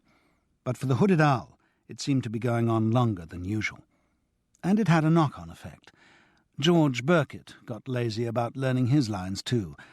Charles remembered from working on the Strutters with him that George had always had an approximate approach to the text, relying, as did so many television actors, on a sort of paraphrase of the speeches which homed in on the right cue. Strong direction could make him more disciplined and accurate, but Peter Higton was not well placed to bully George Burkett.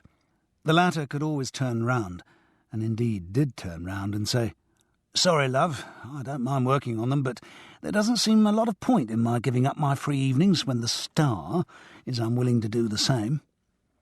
He couldn't resist putting a sneer into the words. In spite of the success of Fly Buttons, George Burkett was not yet a star, and quite possibly never would be. He lacked the necessary effortless dominance of character. Deep down he was aware of this fact, and it hurt. Charles hoped that George's assumption was right, that Michael Banks's difficulty in retaining the lines was just the product of laziness. If that were the case, then atavistic professional instincts and the terrifying imminence of the first night would ensure that he knew the part by the time they opened. But Charles had a nagging fear that it wasn't that Michael Banks really was trying, that he did go through the lines time after time in the evenings, but that his mind could no longer retain them. If that was the situation, it was very serious, and through the star's casual bonhomie at rehearsals, Charles thought he could detect a growing panic as the awful realization dawned. They were making so little progress on the Monday that Peter Higton took the sensible decision and dismissed most of the cast at lunchtime. He would sit down with Michael Banks and George Burkett all afternoon and just go through the lines. It was a ploy that often worked. Apart from the shame of being kept in like naughty schoolboys, the constant automatic repetition of the lines taken out of the context of the play could often lodge them in the leakiest actor's mind. And on the Tuesday morning it was seen to have had some effect. George Birkett, whose main problem with the lines had been an unwillingness to look at them, showed a marked improvement. Michael Banks, too, started with renewed confidence and got further into the text than he had ever been before without error. Relief settled on the rehearsal room. When he was flowing in the part, the company could feel his great presence, and their confidence in the whole enterprise blossomed. The first breakdown came about 20 minutes into the play. Needless to say, it was in a big speech. As ever, the start was confident, and as ever, about 3 sentences in, Michael Banks faltered. The entire cast held their breath, as if watching a tightrope walker stumble, and all let out a sigh of relief when he managed to right himself and make it through to the end of the speech. But it was a symptom of things to come. In the next big speech, Michael Banks again stumbled. Again he extricated himself, but this time at some cost to the text. What he said was a vague approximation of what Malcolm Harris had written, and he didn't even give the right cue to George Birkett, who spoke next. This threw George, and he got his lines wrong. Being George, he didn't try to cover the fluff and press on. Instead he said, "Sorry, love, but I can't be expected to get my lines right if I get the wrong feed, can I?" The scene lurched forward again, but its momentum was gone. Michael Banks's eyes were lit with the panic of a man about to dry, and sure enough, he did. Peter Higton tried another approach, and threw one of his little tantrums. This didn't help at all. It just soured the atmosphere of the rehearsal, and left Michael Banks looking pained, like some huge animal beaten for a transgression he does not understand. For a show due to open for its first public preview in a week's time, The Hooded Owl was in far from promising shape. There was a run on the Tuesday afternoon for the producers. Paul Lexington and Bobby Anscombe sat through the whole play in silence. It was excruciating. Consciousness of the audience made Michael Banks nervous, and nervousness scrambled the lines in his head even further. George Birkett got through with only 1 prompt, but his performance was spoiled by the smug smile he wore throughout, at the star's expense. Eventually, halfway through the second act, as the play's climax approached, Michael Banks could stand it no longer. He snatched the prompt copy from the stage manager and read the rest of his part. The strength of the performance, as ever, increased, but it was worrying. The play finished, and there was silence. The actors drifted away from the centre of the room to the safety of the walls, where they picked up crosswords, fiddled with knitting, lit cigarettes, and gave generally unconvincing impressions of people who weren't worried about what was about to happen. Paul Lexington and Bobby Anscombe were sitting at a table in the middle of the room, engaged in a fiercely whispered conversation. The cast couldn't help hearing odd words. Bobby Anscombe seemed to be doing most of the talking. "Bloody terrible. Amateur. When I put my money into something I don't expect. Can't put that sort of thing into a professional theatre." These fag-ends did not augur well for any public announcement that might be made. With a gesture of annoyance at something Paul Lexington had just said, Bobby Anscombe stood up and banged his hand down on the table. "This is bloody awful. I've backed more shows than you lot have had hot dinners, and I've never seen anything like this. Do you realise, a week on Thursday you're going to play this show to all the West End critics? At the moment, none of them's going to sit through to the end. If I don't see a marked improvement by the end of the week, I'm going to take my money out." Shock registered on every face in the room. Even Paul Lexington's boyish mask was shattered. Bobby Anscombe had intended his ultimatums as an exit line, but he was stopped by Michael Banks, who had worked with him in the past and knew his volatile temper. He stepped forward diplomatically. "Bobby, old boy, take your point. The show does look pretty shitty at the moment. Also, take the blame myself. I just haven't got the hang of the lines yet. But don't worry, give us a couple of days and you won't recognise it." "I better not. There's nothing in it at the moment that I would want my name associated with." "Now, come on, Bobby. It's only me letting the side down," Michael Banks volunteered nobly. "I don't know my lines, and I'm dragging down the rest of the cast." "And why don't you know your lines?" Bobby Anscombe snapped. "Listen, you know how much money we're paying you. It's a bloody big investment, and when I invest that much, I reckon to get value for my money." He thumped the table with his fist. "I'm paying for a star actor who can do the job of acting, not some old has-been whose memory's gone."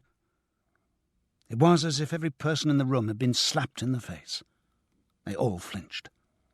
Michael Banks's charm had worked on every one of them, and they hated this savage attack on him. The star himself took it with dignity. "Fair comment. I agree. I should know the lines by now, and I will. Don't worry. Once in rep I learned all of Iago in 3 days.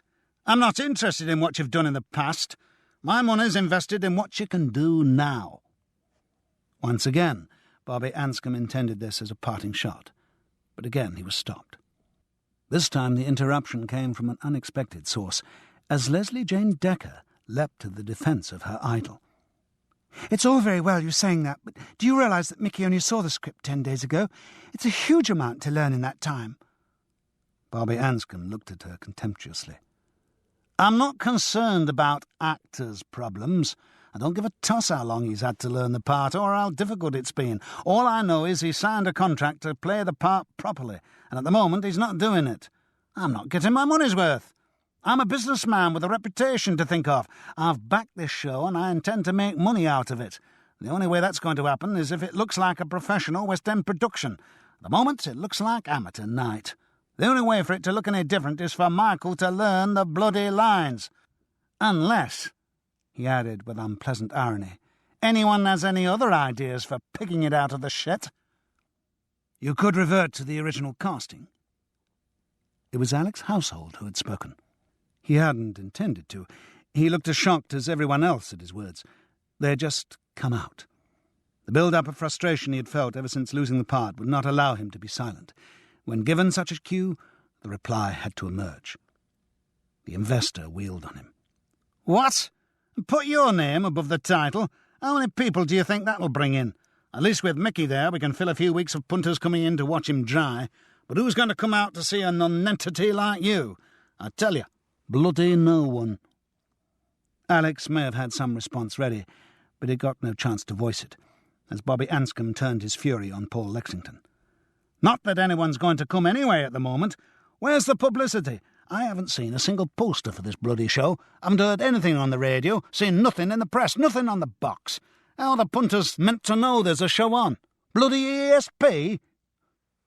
Paul Lexington looked subdued. "Publicity is being handled by the Show-Off Enterprises." "Never heard of them." "They're part of Lanthorne Productions. Dennis Thornton recommended them." "Oh, did he? Well, you shouldn't trust him further than you can throw him. Are they doing the publicity for his new musical at the King's?" I think so." "Oh, well then, you won't see anything from them then. The musical opens next week as well. They'll be putting all their efforts behind that." "Oh, they've said they're going to do a big media blitz for us at the end of the week." "Oh, really? And you believe them? Good God, the management of this outfit's as bloody amateur as the acting." And with that exit line, Bobby Anscombe succeeded in making his exit. Rehearsals on the Wednesday were somewhat desultory, because the person most in need of rehearsal was not there. Michael Banks was fulfilling his previous commitment to play pro-celebrity golf for the BBC. This was intensely frustrating for everyone, because logic dictated that he wasn't going to get much opportunity to look at his lines between strokes. It was just a wasted day. But Peter Higton could not resist working. Back with his own cast, he was determined to keep them at it as long as possible, fulfilling his own need for manic activity. Charles had developed a new theory about the director's passion for working so hard. As well as giving him moral ascendancy over the rest of the company, driving himself to exhaustion might also cloud critical judgment, so that comments would be made on the effort that had gone into the show rather than on its quality. Because of the star's absence, his understudy took on the role. Alex Household performed this function punctiliously, making no comment, but demonstrating a fluency with the lines which contrasted significantly with Michael Banks's constant breaks for prompts. And yet, even though Alex gave a performance quite as good as any that he had given in Taunton, he was not as good as Banks. The artifice showed. Charles was aware of it. All the rest of the cast were aware of it. And the petulant set of Alex Household's mouth showed that he was aware of it too. Malcolm Harris, whose school had games on Wednesday afternoons, had managed to get away to see the rehearsal. When Peter Higton was finally persuaded to stop for the day at about 7, Charles Paris walked with the author to the pub round the corner. Malcolm Harris was aggrieved. "A complete waste of my time coming to that rehearsal, with Michael Banks not even there." "Didn't anyone tell you he wouldn't be?" "No." Oh dear. Another black mark against Paul Lexington, both as management and agent. But not as black as the mark that the ensuing conversation was to put against the producer's name. "I wouldn't mind," said Malcolm Harris, "but it does cost a lot, all this toing and froing up to London." "I suppose Paul hasn't mentioned anything like expenses?" "No chance." No. Few producers would, unless pressed by their client's agent.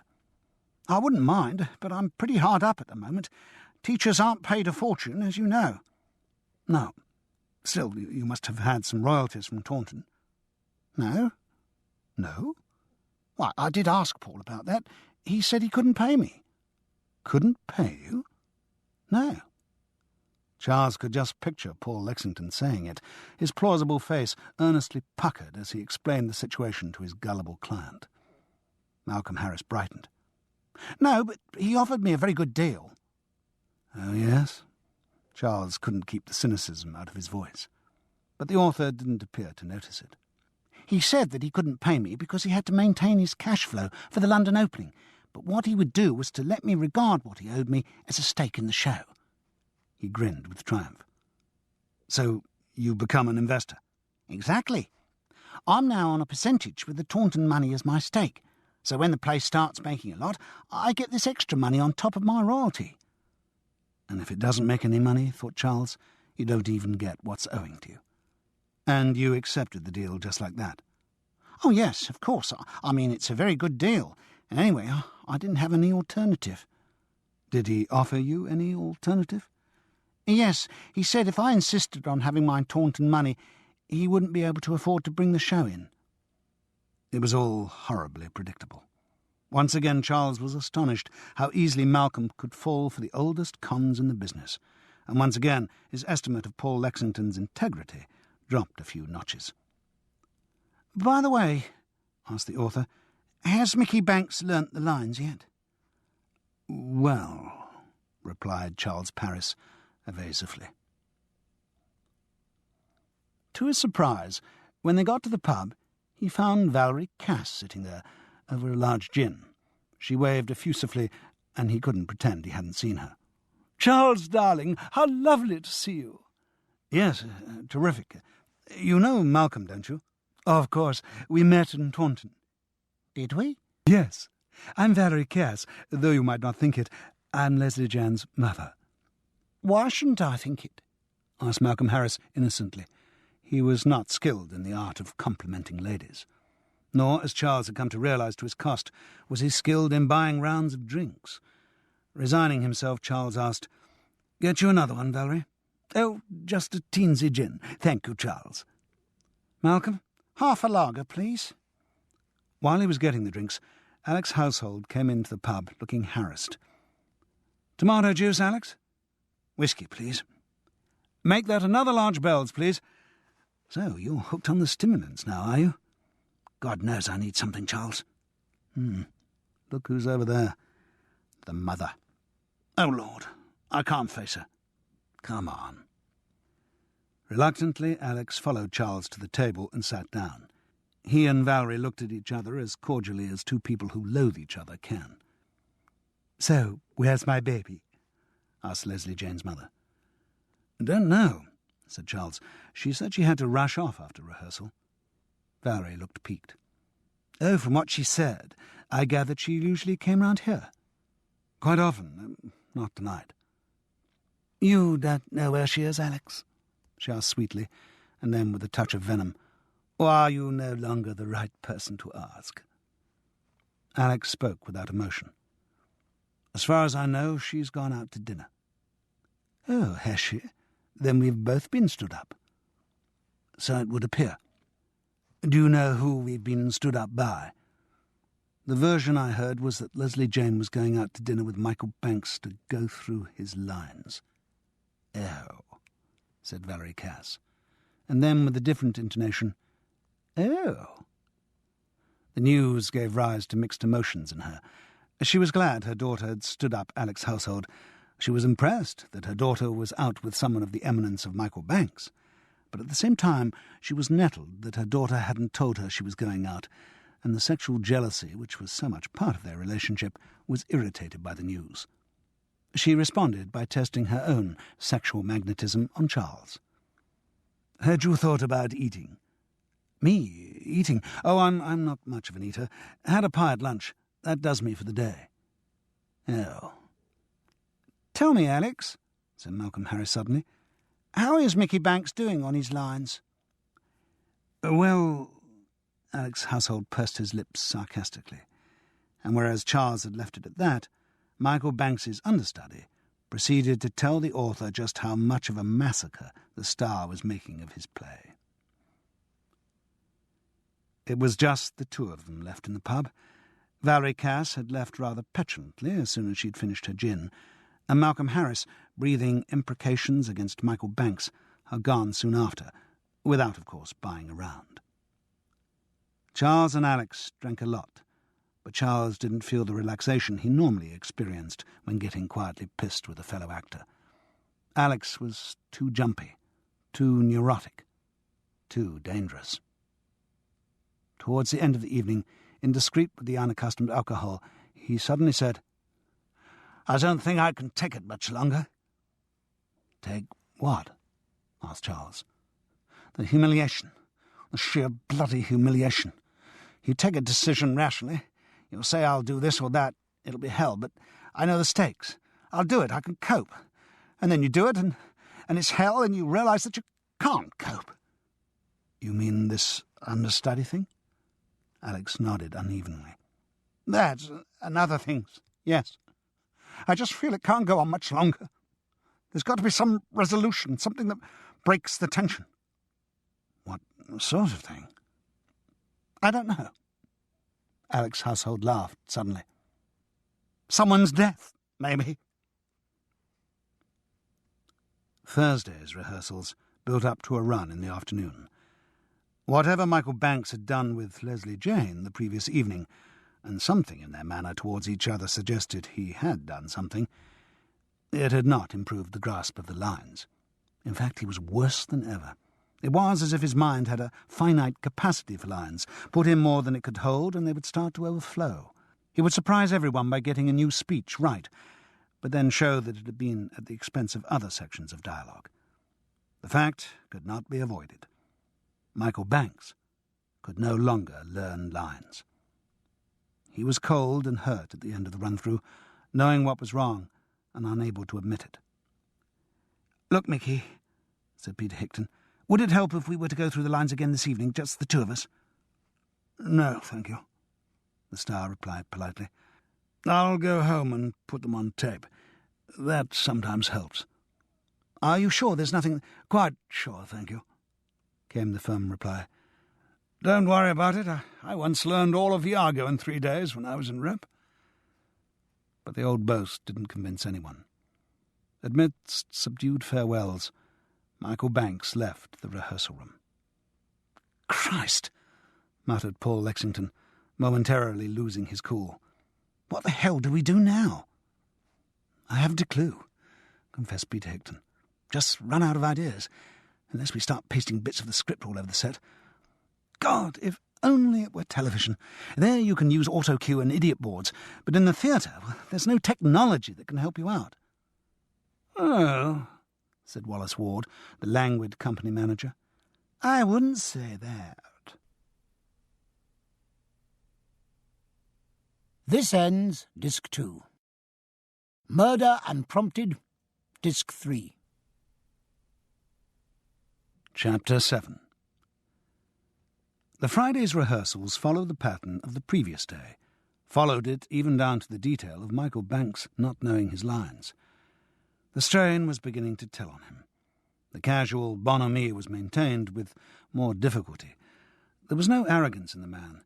He was desperately aware that he was letting down all his fellow actors, and by one of the least forgivable of professional shortcomings. Knowing the lines was the basic equipment for the job, Actors throughout history had staggered onto stages in various states of alcoholic debility, but they had almost always got through the lines, or at least an approximation of them. Michael Banks knew how much he was showing himself up, but the lines just wouldn't come. The dark circles under his eyes suggested he might well have spent the entire night going through them on a tape recorder. But it hadn't helped. Every improvement was at the cost of another speech forgotten. And he knew fully what was at stake, too. He was aware of his responsibilities as a star. One of the reasons why people in his position were paid so much money was because their presence could often ensure the survival of a production and keep the rest of the company in employment. They were responsible for the complete show, which was why stories of stars giving notes to other actors or ordering changes in sets and costumes were not just examples of megalomania, but the desire to maintain the overall standard of whatever production they put their names to. Michael Banks knew that the Hooded Owl was not up to the required standard. It was due to open in less than a week. It was due to be shown to the paying public in a preview on the Monday evening. More important than either of these, it was due to be run again on the Saturday afternoon in front of Bobby Anscombe, and if it didn't live up to the investors' rigorous standards, no one had any doubt that he would make good his threat of withdrawing his backing. Consciousness of all these pressures did not improve Michael Banks's concentration, and together with fatigue, ensured that the lines were worse than ever on the Friday afternoon run. The rehearsal ended in apathetic silence. The actors drifted uselessly to their belongings.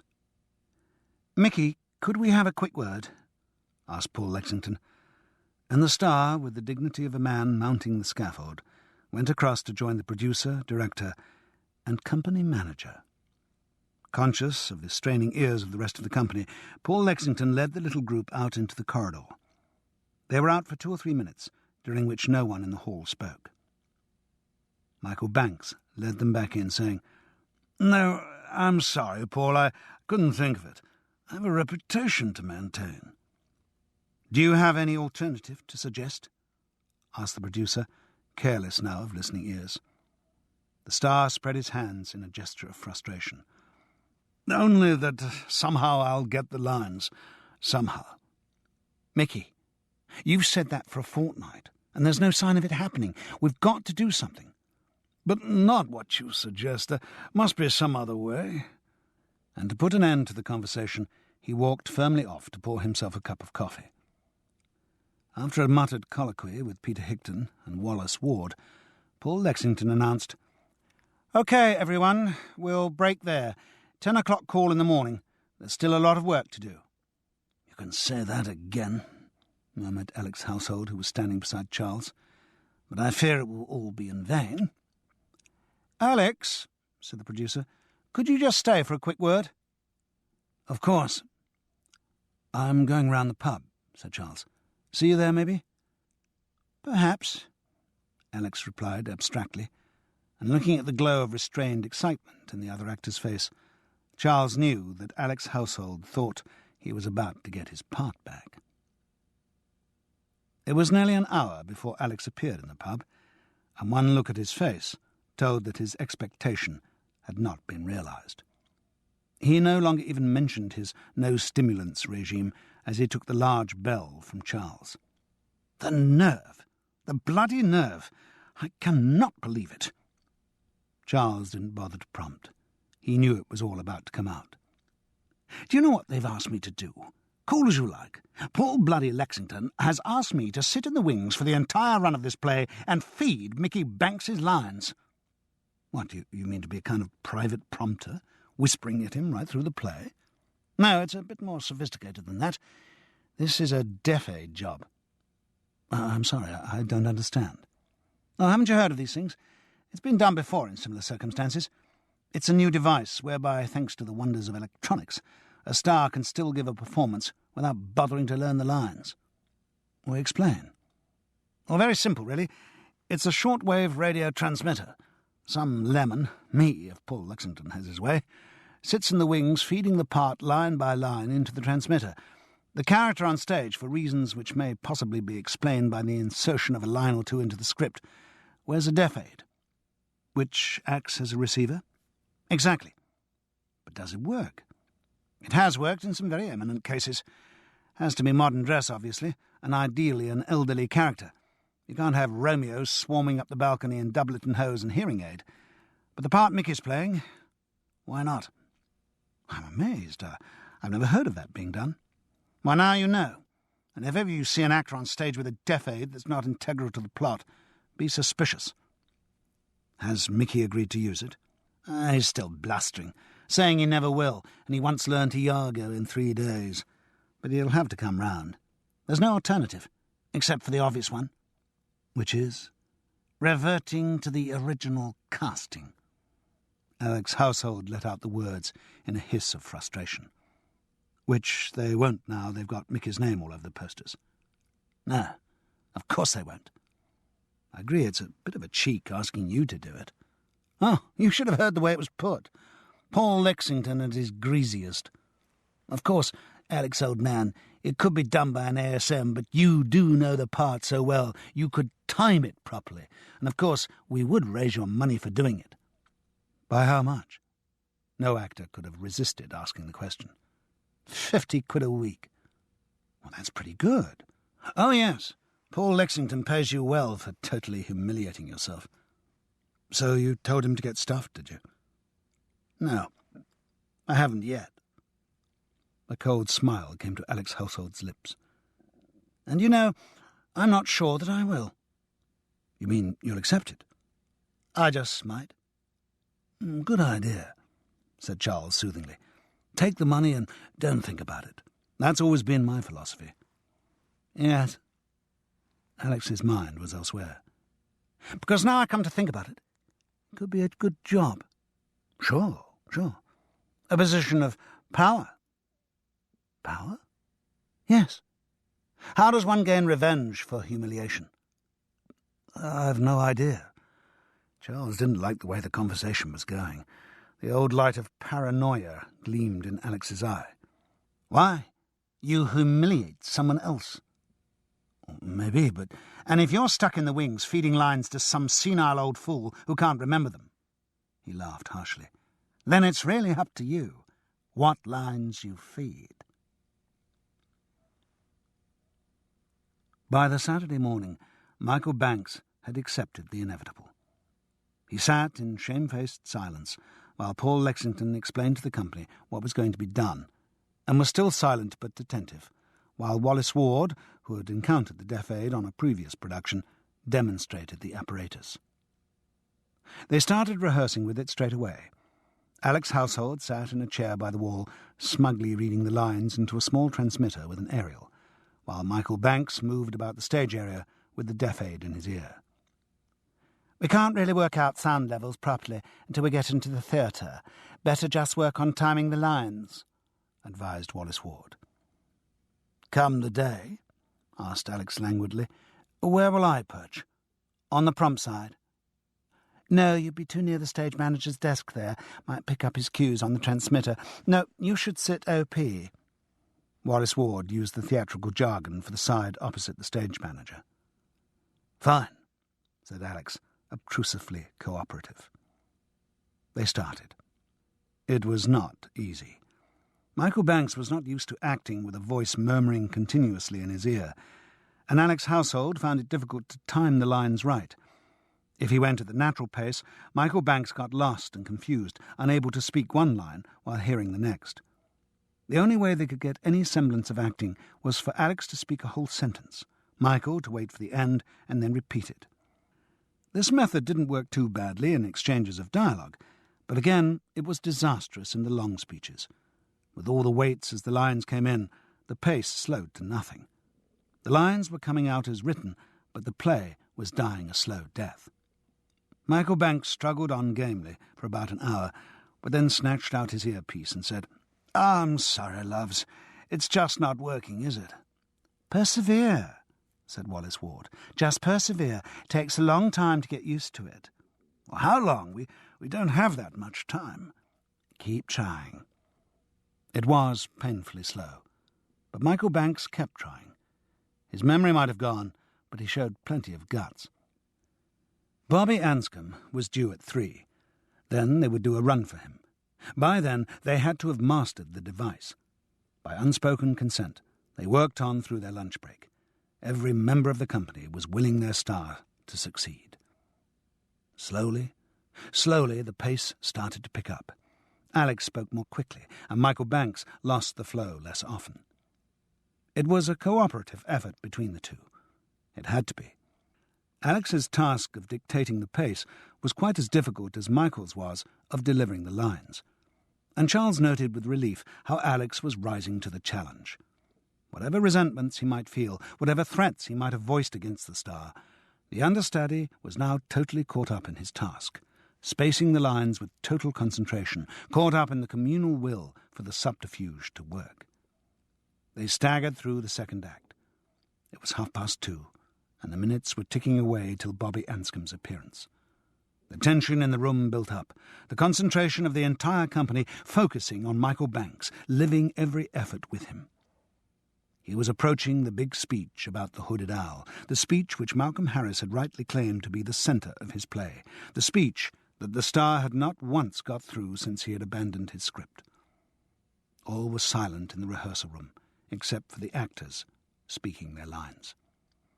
The big speech was the climax of a scene between Michael and Leslie Jane playing his daughter. The dialogue which ran up to it showed a good pace, and the strength of the star's performance, absent in recent days, began again to show through. The speech was partly addressed to the hooded owl of the title, and ended with the bird in its glass case being smashed on the floor. Though this was to happen every night in the run, the stage management had requested that, to save on glass cases, the action should be mimed during rehearsal. Leslie Jane cued the big speech, and no one breathed. "But, Father," she said, "you will never be forgotten." "Oh, yes," said Michael Banks with new authority. "Oh, yes, I will.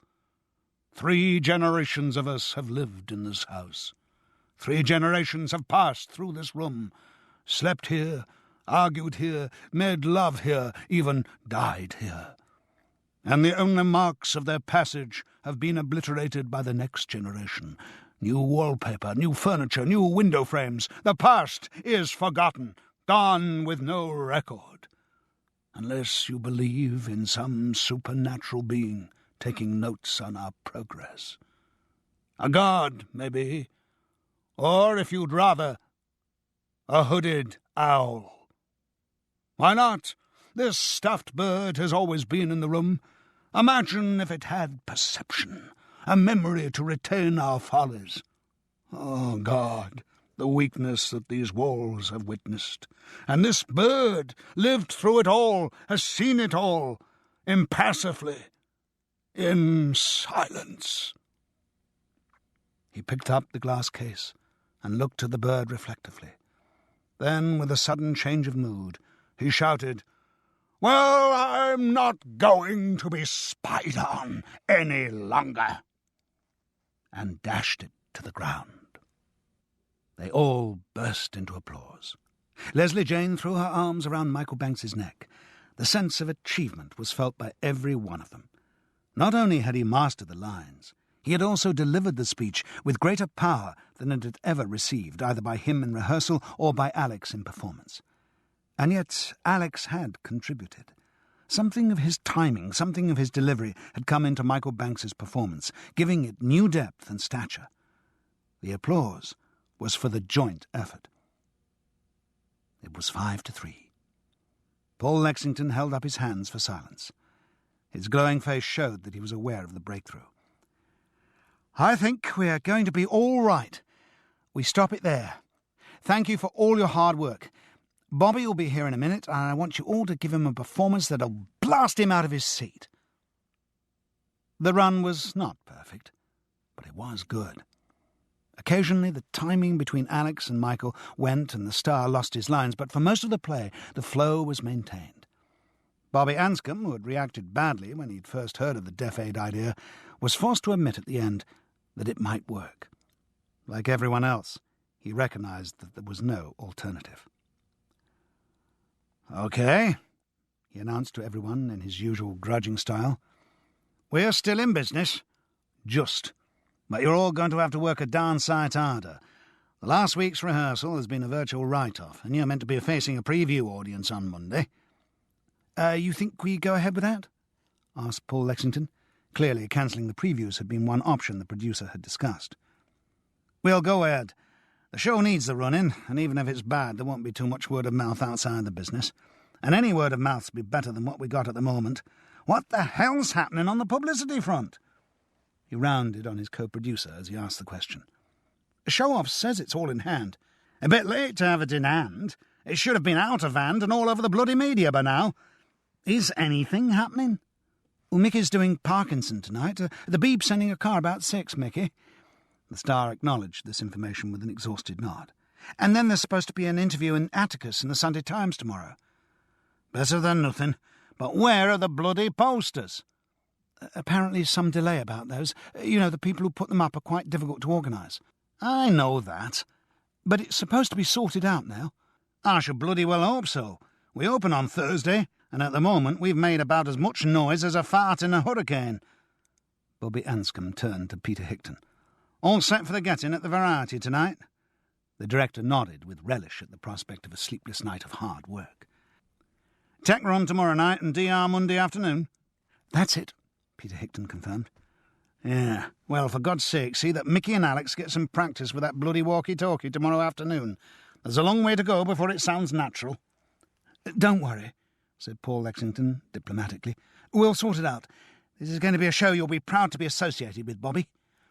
The investor barked a short, cynical laugh. Bloody well better be. Don't forget, Paul, we still haven't got a contract. I can still pull out if I don't like it. Yes, sorry about that. There's been so much on this week, I just haven't had time to get the details of the contract finalised.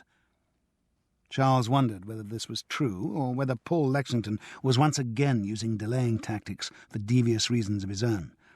Distrust of the producer was now instinctive. Bobby Anscombe gave an evil grin. I don't mind having no contract if you don't. Gives me the freedom to walk out at will. But nobody believed his threat. They all knew that the Hooded Owl had just survived a great crisis.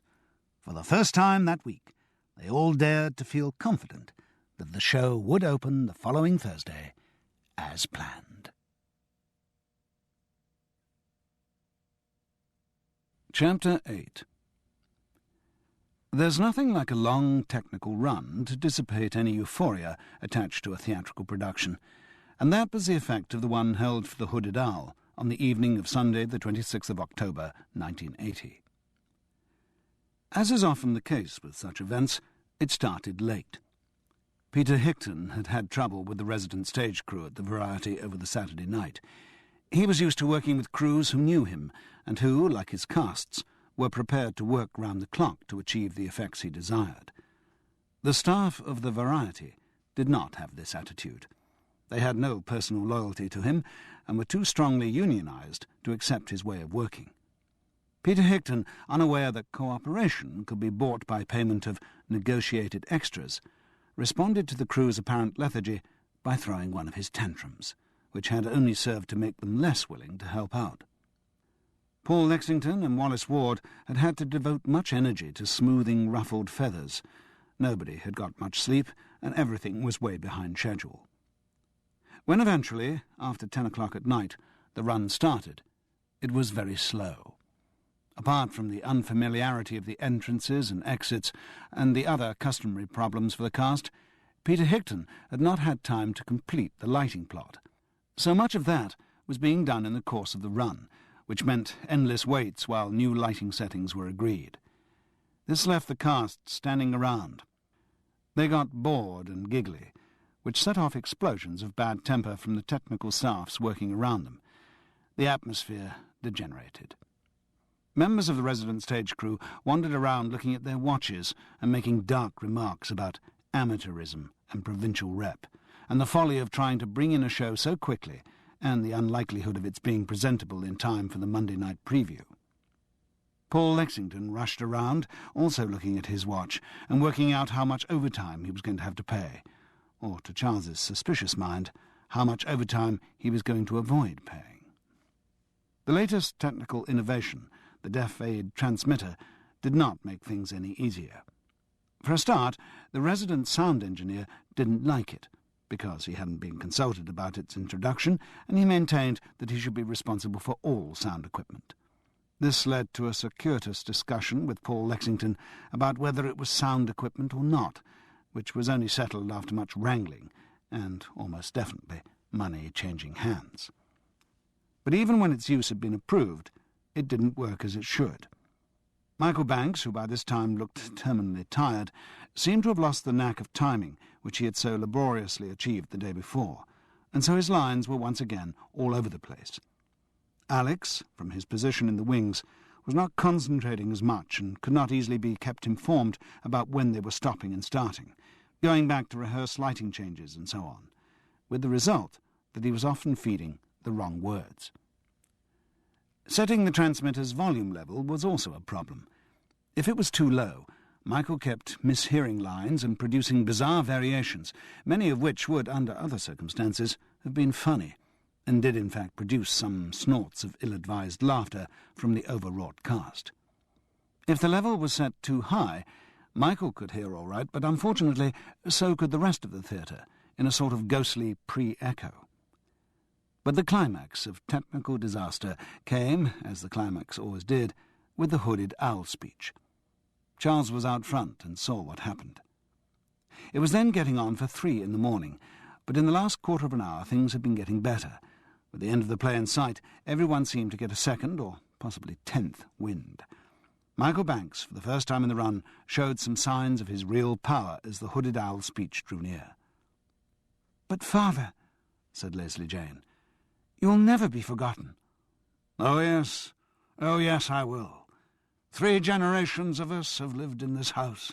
3 generations have passed through this room, slept here, argued here, made love here, even picked up a passenger in Shaftesbury Avenue to take out to Neasden." There was a silence in the theatre. The star, suddenly aware of what he'd just said, looked pitifully puzzled. Charles wondered if Alex's household had carried out his threat of feeding the wrong lines. If so, he had chosen a singularly inappropriate moment for the experiment. It was some time before the cause of the error was identified. The transmitter was on the same wavelength as a passing radio cab. Somehow the technical run ended. Somehow a dress rehearsal was achieved on the Monday afternoon, and somehow, not too long after 8 o'clock on the Monday evening, the curtain rose for the first time on the London production of The Hooded Owl by Malcolm Harris. It was just competent. To say more would have been to overstate the case, but as a first preview it got by. The West End had witnessed many worse first previews.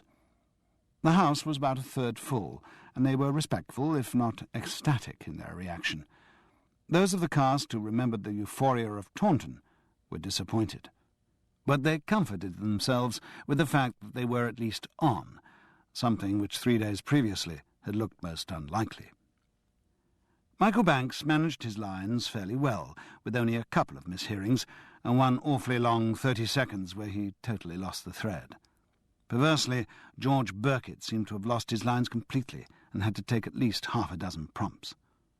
Charles Paris was heard to remark cynically that George, having seen that the star had got a deaf aid, thought he ought to have one as well. Though he got the lines, Michael Banks's performance was very subdued, only a vestige of what he could achieve. That was just the result of fatigue. The strains of the last fortnight were catching up with him, and he looked every one of his 64 years. No one was too worried about it. After all, these were only previews. Wait till the first night, they thought, and watch Dr. Theatre do his work. 2 more previews to go, and then at 7 o'clock on the Thursday, early so that the critics could get their copy in, the curtain would go up on the first night proper of The Hooded Owl. "Hello, it's me." "Charles? Sorry to ring you at school, but I wanted to get hold of you, and I'm in the theatre in the evenings." "Yes?" "Can you talk, Francis?" "Well, I've got someone with me, but if you're quick." "It's about the first night." "Oh, yes, of your play. When is it?" "Thursday." "Ah. Oh, I wondered if you could come." "Thursday. I'm actually meant to be going to a meeting." "Francis, But I suppose I could. Yes, all right, Charles. After all, I don't want to miss your opening in this wonderful part you told me about. Ah. What? It's a long time since we spoke, isn't it? What do you mean? I'm afraid you won't have the pleasure of seeing me on stage. Instead, you'll have the no doubt a greater pleasure of sitting beside me. Why? What happened? I'll explain it all on Thursday. See you in the foyer of the Variety Theatre in Macklin Street at 7:15. All right. Goodbye. Goodbye. He shivered. Was it imagination, or did she really sound colder towards him? There was a small reception after the Tuesday night preview. This was not Paul Lexington pushing the boat out for the cast, which would have been very out of character. It was for the ticket agencies. Charles had forgotten how important these now were to the survival of a West End show. As transport costs rose and London's reputation for violence after dark grew, business was increasingly dependent on coachloads of theatre-goers coming in from the provinces. So the ticket agencies and the people who organised the coaches were very important, and managements were wise to make a fuss of them. Hence the reception, with bottles of wine and the odd crisp provided by Paul Lexington Productions. It was typical of the outfit that before the performance the company manager, Wallace Ward, had come round the dressing rooms with a message from the management. The message had been that the reception was for the ticket agencies, and the cast were required to ration themselves to 1 glass of wine each. It was like the old admonition at nursery tea, FHB, family, hold back. Charles thought it was appalling. He wouldn't have minded the meanness of only allowing 1 glass each if it hadn't been that the reception was so timed as to prevent that vital half-hour in the pub before closing time, which was so much a part of the necessary wind-down from giving of himself in performance. The fact that, as understudy, he wasn't giving a performance did not reduce the necessity for the wind-down. But the cast were all very professional and knew the importance of the agency's backing, so they presented their most charming fronts. Needless to say, the focus of the visitors' attention was Michael Banks, who, in spite of his fatigue, made himself most affable and approachable. Charles admired the skill with which the old pro conveyed an air of ease and relaxation, of the company having been one happy family, of the great fun he'd had rehearsing for the show. At one point he overheard the star laughing and saying, "Long time since I've done the theatre, even had a little trouble learning the old lines. Still, got that sorted out now." As an exercise in the skills of understatement, and of giving the wrong impression without actually lying, Charles thought that took some beating. He himself got landed with a boring little man from Luton, who was a great stalwart of the local amateur dramatic society there, and clearly, though he didn't quite put it into words, thought the Hooded Owl a pale shadow of their recent production of When We're Married. "Also," he said, expanding his criticism, "your show's too long." "Oh, really?" said Charles mildly. "You mean at SAG's?" "No, it finishes too late. Coach party'd be very late back to Luton. They don't like that." "Oh. What do you want to do?" The man paused, then magnanimously decided to give the benefit of his expertise. "What you want to do is chop 10 minutes out of it. Then you may have a show." "Oh," said Charles. "Thank you very much." It was Paul Lexington's party, and since courting the ticket agencies was very much a management job, Charles was surprised to notice that the producer wasn't there. Wallace Ward was filling in, exercising his rather effete charm on the guests, but it wasn't the same. Charles heard more than one question as to where Paul was. The ticket agents felt they weren't getting the full treatment. The producer did finally arrive about half an hour into the party, and he scurried round, meeting everyone, making up for his earlier absence. He did so with his customary boyish bounce, and yet there was something strange in his manner. His face had the dead whiteness of someone in shock. Charles wondered what new disaster had hit the production, or which of the producer's dubious deals had just blown up in his face. He was soon to find out. The guests were eventually ushered out at about 11:45. This took some doing, as they seemed prepared to stay all night. They didn't seem to share their clients' reservations about getting home late. It was only when the bottles of wine had been firmly put away and the last glass drained that they got the message. Charles also got the message that he wasn't going to get the quick slurp of wine at the end of the evening which he had been promising himself.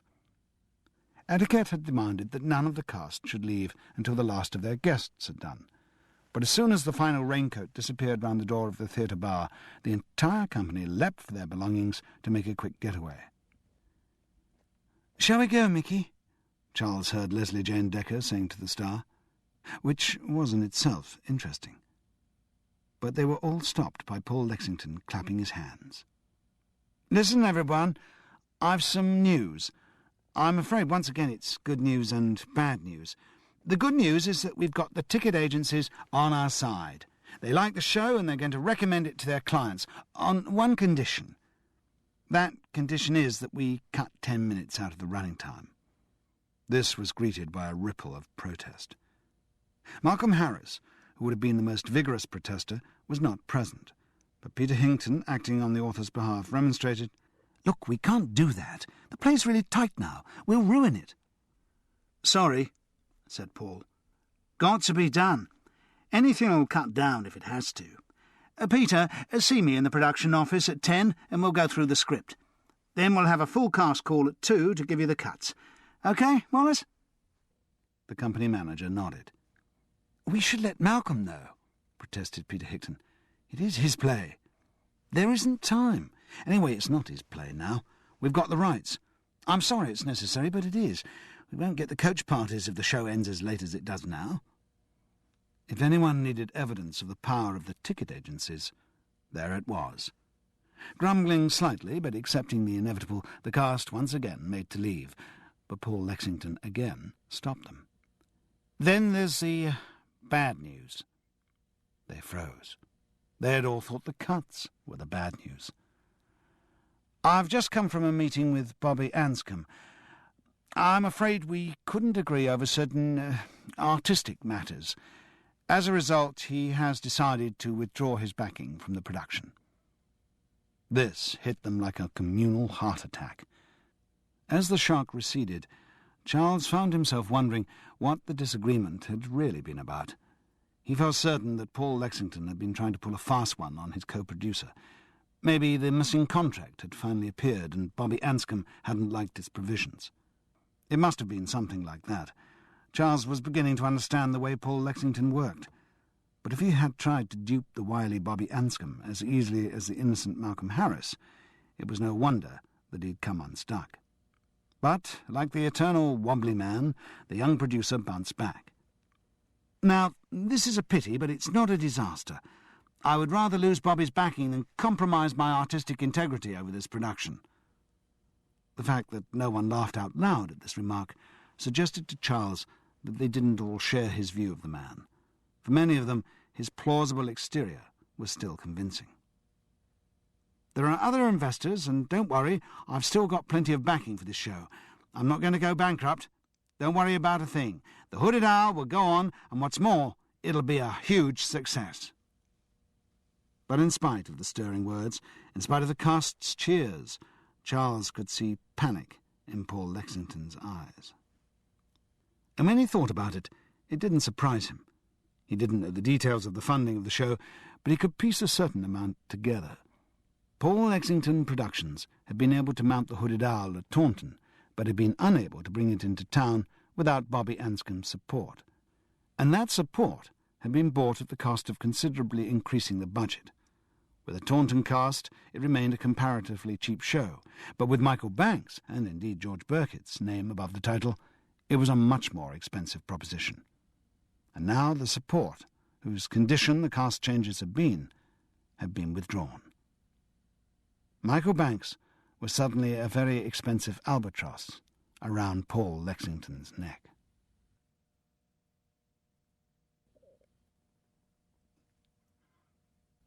Chapter 9.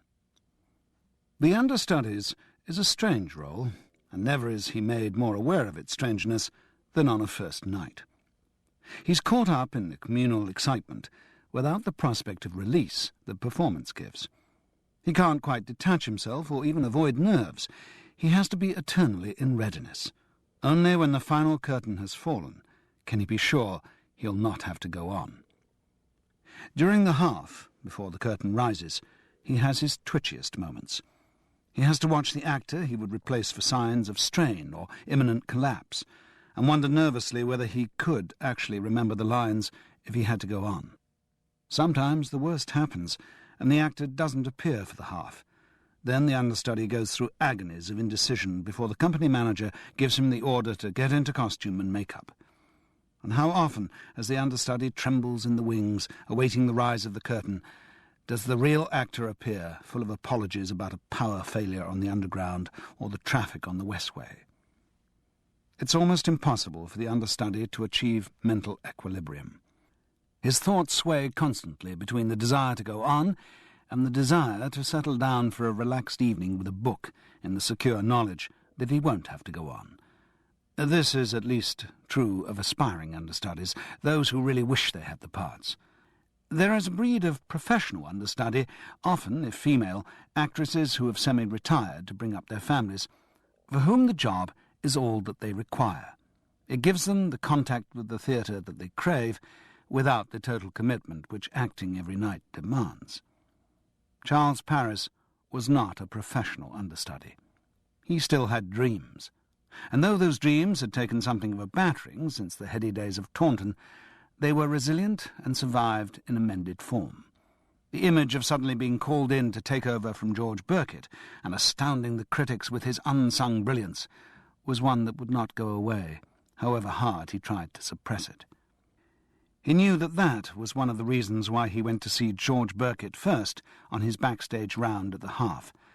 The vulture instinct would make him acutely observant for any signs of imminent cerebral hemorrhage in the actor. George Birkett, however, looked remarkably fit. He was gazing into his make-up mirror, playing the same game that he always did on the monitor screens in television studios. In other words, deciding which was his best profile. "Hello, George. Just dropped in to say all the best." "Oh, thanks, Charles." He seemed completely to have forgotten that Charles had ever played the part. "I think the director and some of the cast of Fly Buttons should be out front tonight." He couldn't resist mentioning the television series, just in case anyone should forget he was in it. "Oh, great. I'll be out there." "Good. Then you could do me a favour.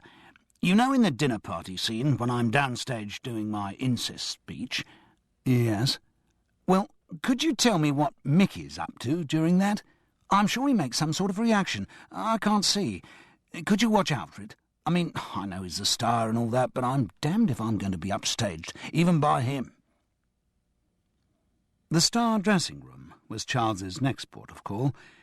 Its door was guarded by Cerberus, in the form of Mickey Banks's dresser, Harve, a redoubtable old queen who'd been with his master for years. Recognizing the visitor, he said, "OK, just a quick word. Don't want him tired." "Fine." In spite of his dresser's cares, Michael Banks did look absolutely shattered through his heavy makeup. "All the best, Mickey." "Thanks, Charles, old boy." The Star smiled graciously. "Sure you'll knock 'em dead tonight?" "Hope so. Hope so."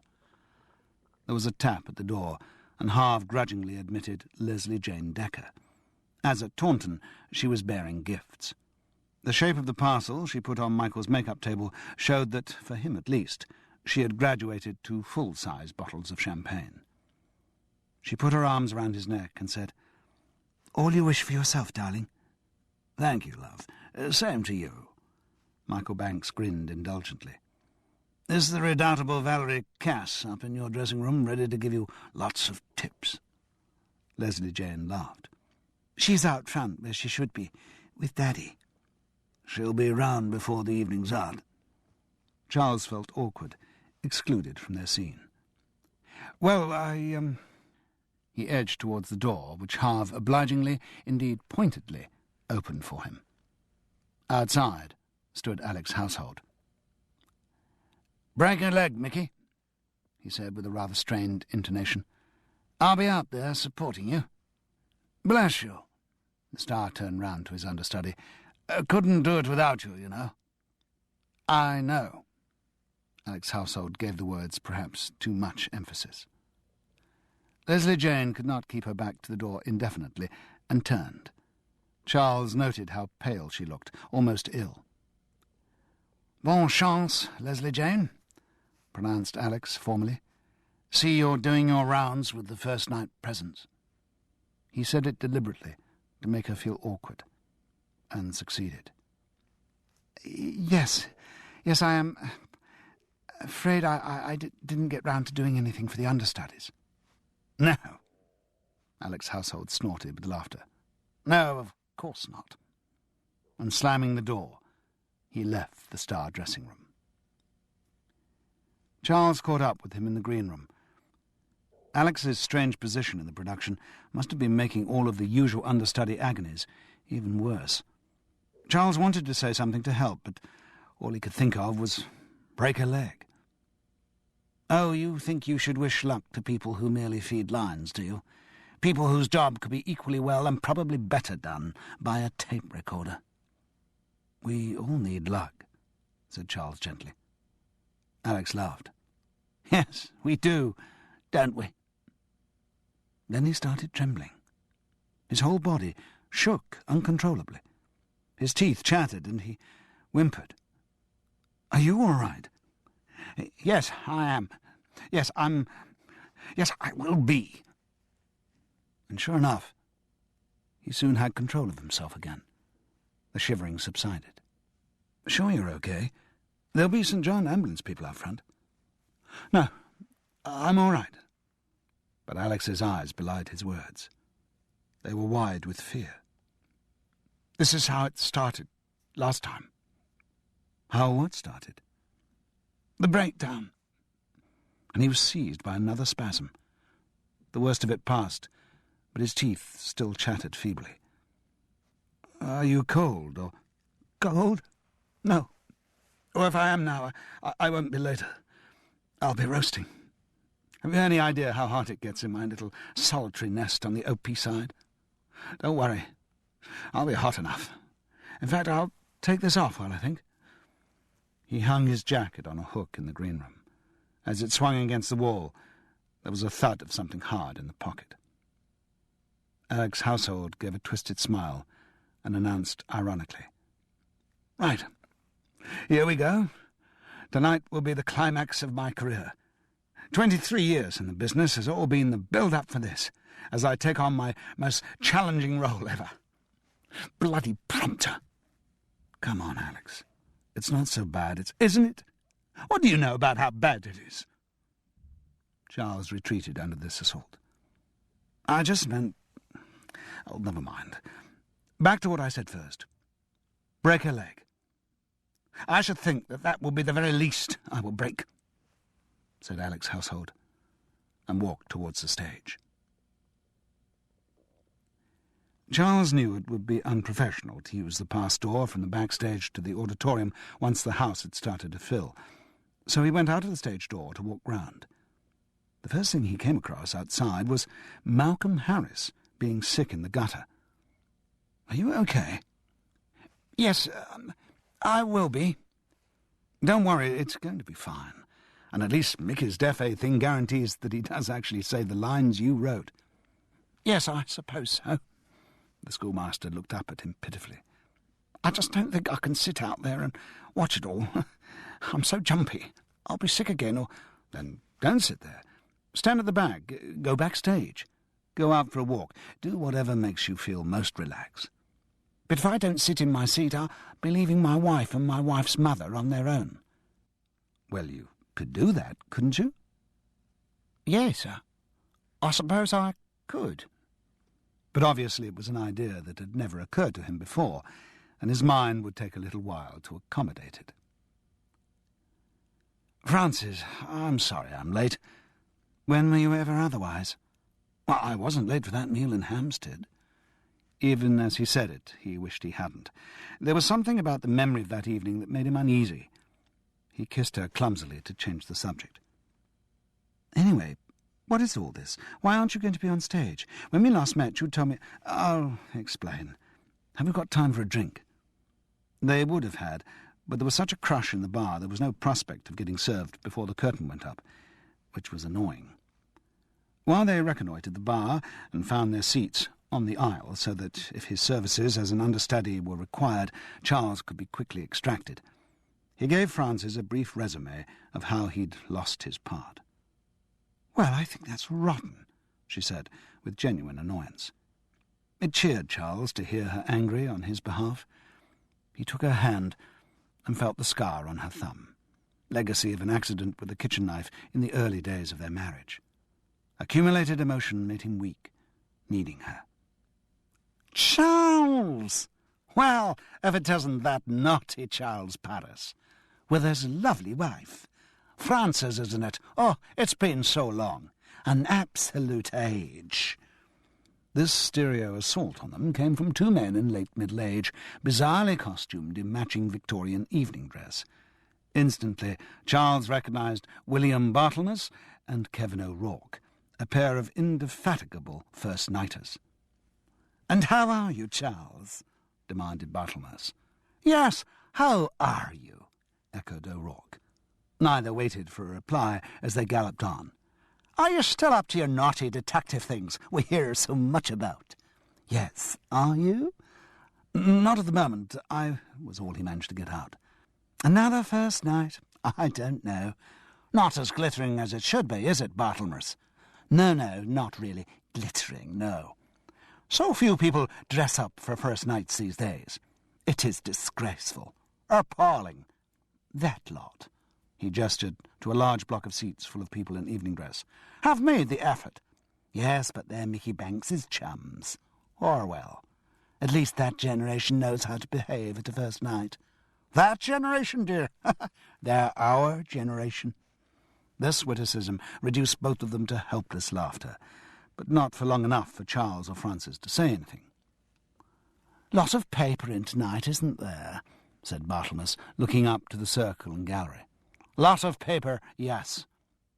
"Paper?" Frances managed to query. "Free seats, love. Often happens for a first night, if it's not selling. Yes, blocks of tickets sent round the nurses' homes, that sort of thing. Believe me, love, if you go to as many first nights as we do, you get to recognise them. Recognise individual nurses, even. There's one with a walleye and a wart on her nose, who I swear goes to more first nights than we do." This also was apparently a joke.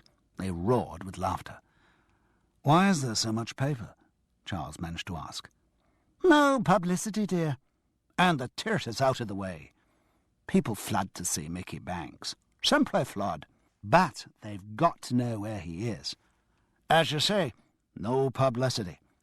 By the way, who's Dotty with tonight?" "Don't know, but looks such a nice young man." "Joy boy?" "Maybe." "Oh," said Charles. "You mean she and Mickey don't—" "Now, you don't want us telling tales out of school, do you?" "You naughty Charles Paris, you." They seemed set to continue talking forever, but the auditorium lights began to dim, so they scuttered off, giggling to find their seats. Charles and Frances sat down too, and with feelings too complex to itemize, he watched the curtain rise on the first official London performance of The Hooded Owl. The applause at the interval was very generous. It almost always is on a first night, when the audience tends to be mums, dads, husbands, wives, lovers, and friends in the business. But even allowing for that, Charles reckoned they were enjoying it. Michael Banks was giving a performance of effortless authority.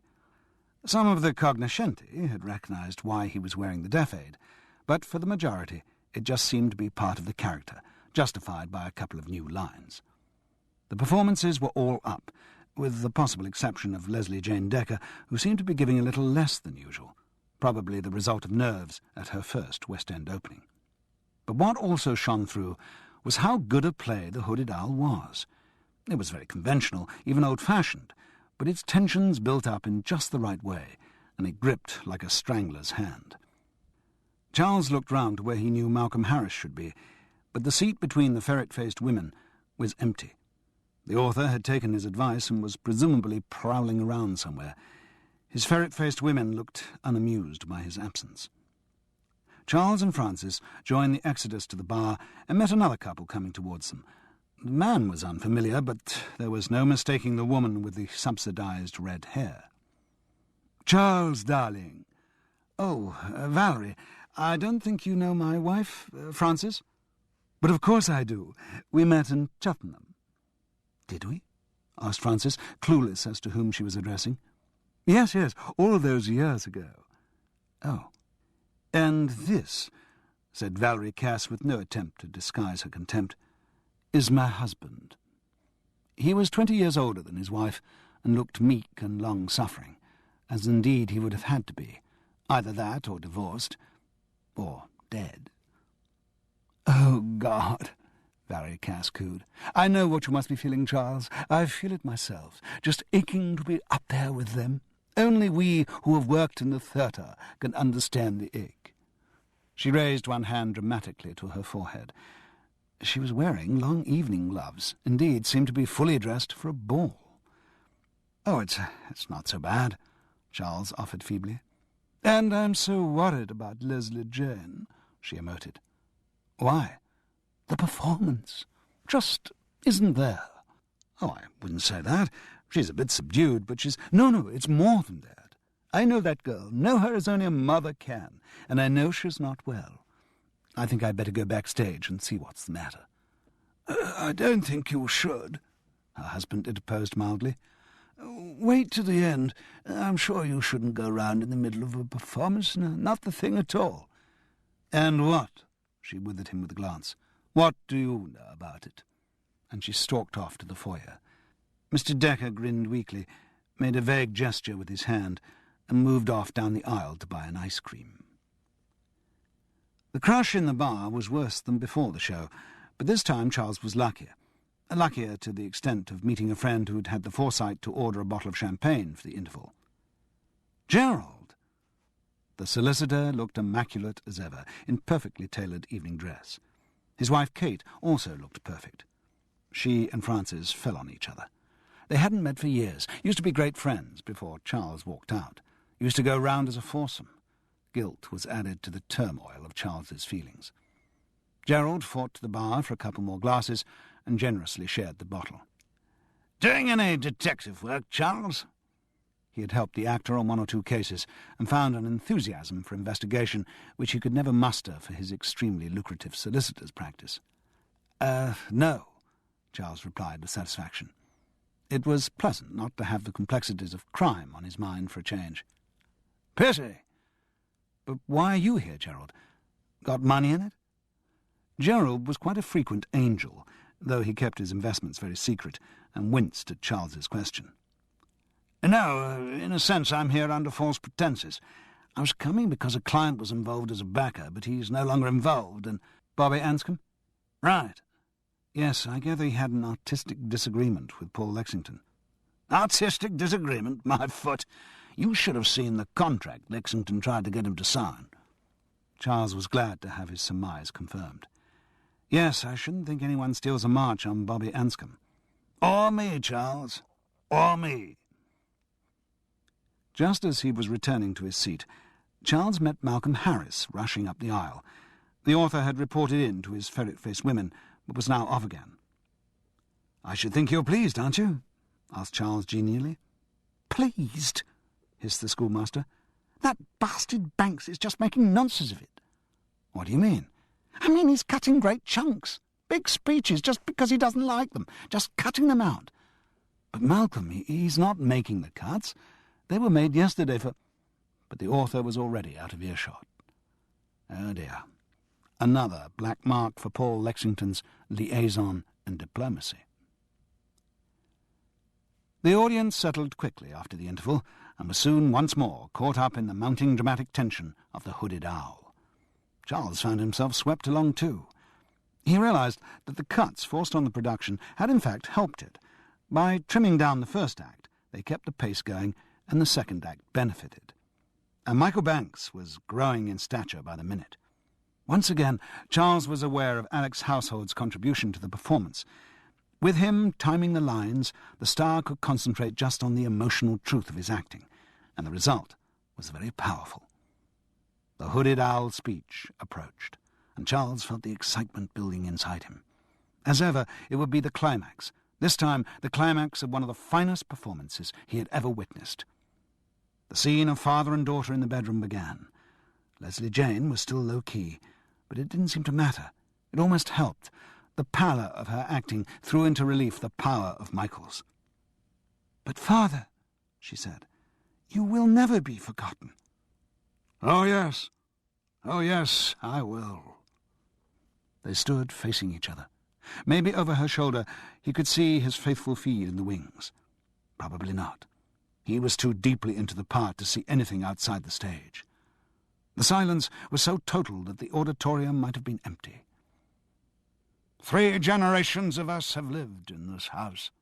3 generations have passed through this room, slept here, argued here, made love here, even died here. And the only marks of their passage have been obliterated by the next generation. New wallpaper, new furniture, new window frames. The past is forgotten. Gone, with no record. Unless you believe in some supernatural being taking notes of our progress. A god, maybe, or, if you rather, a hooded owl. As he mentioned the bird, he turned his back on Leslie Jane to look at it in the glass case. Every eye in the audience followed him. "Why not? This stuffed bird has always been in the room. Imagine it had perception, a memory to retain our follies. Oh, Lord!" Something had gone wrong. The audience didn't know yet, but Charles was so familiar with the script, he knew.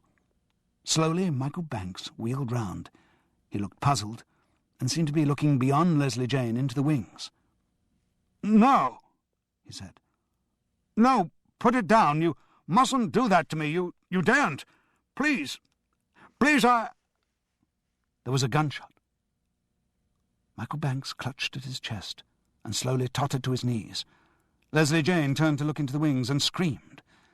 The tableau was held for a moment, and the curtain swiftly fell. The audience didn't know. Still, they weren't sure. Was this a bizarre new twist of the plot?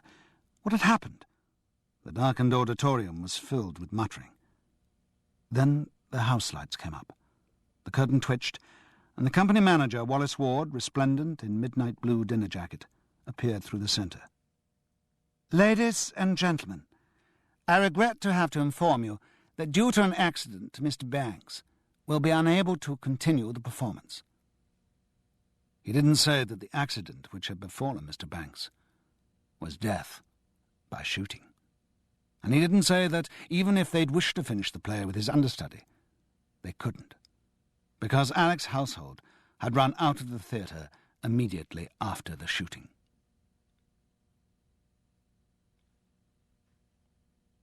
Chapter 10.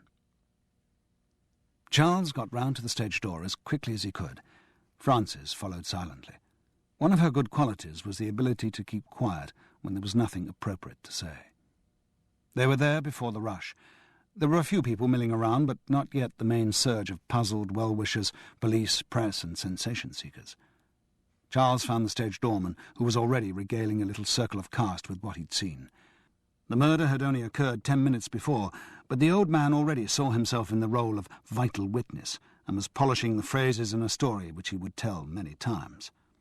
"I heard the shot over the loudspeaker. I knew there was something wrong. I've heard that play so many times in the past few days. I knew the lines wasn't right. Mind you, then, I didn't know it was a shot. Could have been something falling over on stage or a light bulb blowing, but something inside me knew it was serious. It felt like a cold hand on my heart." He paused dramatically, relishing the metaphor, which he then spoiled by mixing it. "As if someone had walked over my grave. Next thing I knew, Mr. Household was rushing past me out of the door. It was so quick I didn't have time to stop him," he said, suggesting that under any other circumstances he would have downed the suspect with a flying tackle. "Not, of course, that I realised what he'd done then. I didn't know he'd just shot Mr. Banks." "Are you sure he had?" asked Charles. "Well, of course he had." "I mean, was the gun in his hand?" "No," the old man was forced to concede. "But was he wearing a jacket?" "I think so. I didn't notice. It was very quick, like I said." The old man sounded testy. Charles's questions were spoiling his narrative flow. "Wait here a minute, Francis." He went through to the green room, hoping that he'd find Alex's jacket still hanging there, with the gun still cold in its pocket, with all 5 shots still unfired. Alex was a prickly person, an unbalanced person, sometimes an infuriating person, but Charles didn't want to think of him as a murderer. Various members of the cast were lolling about the green room in various stages of shell shock. George Burkett was looking distinctly peeved, aware that Michael Banks had upstaged him in a way that was quite unanswerable. In a corner, Malcolm Harris slumped on a chair, pale and whimpering. The coat hook was empty. Exonerating Alex wasn't going to be that easy. And was exonerating him appropriate anyway? All the evidence so far pointed to the fact that he had done the killing.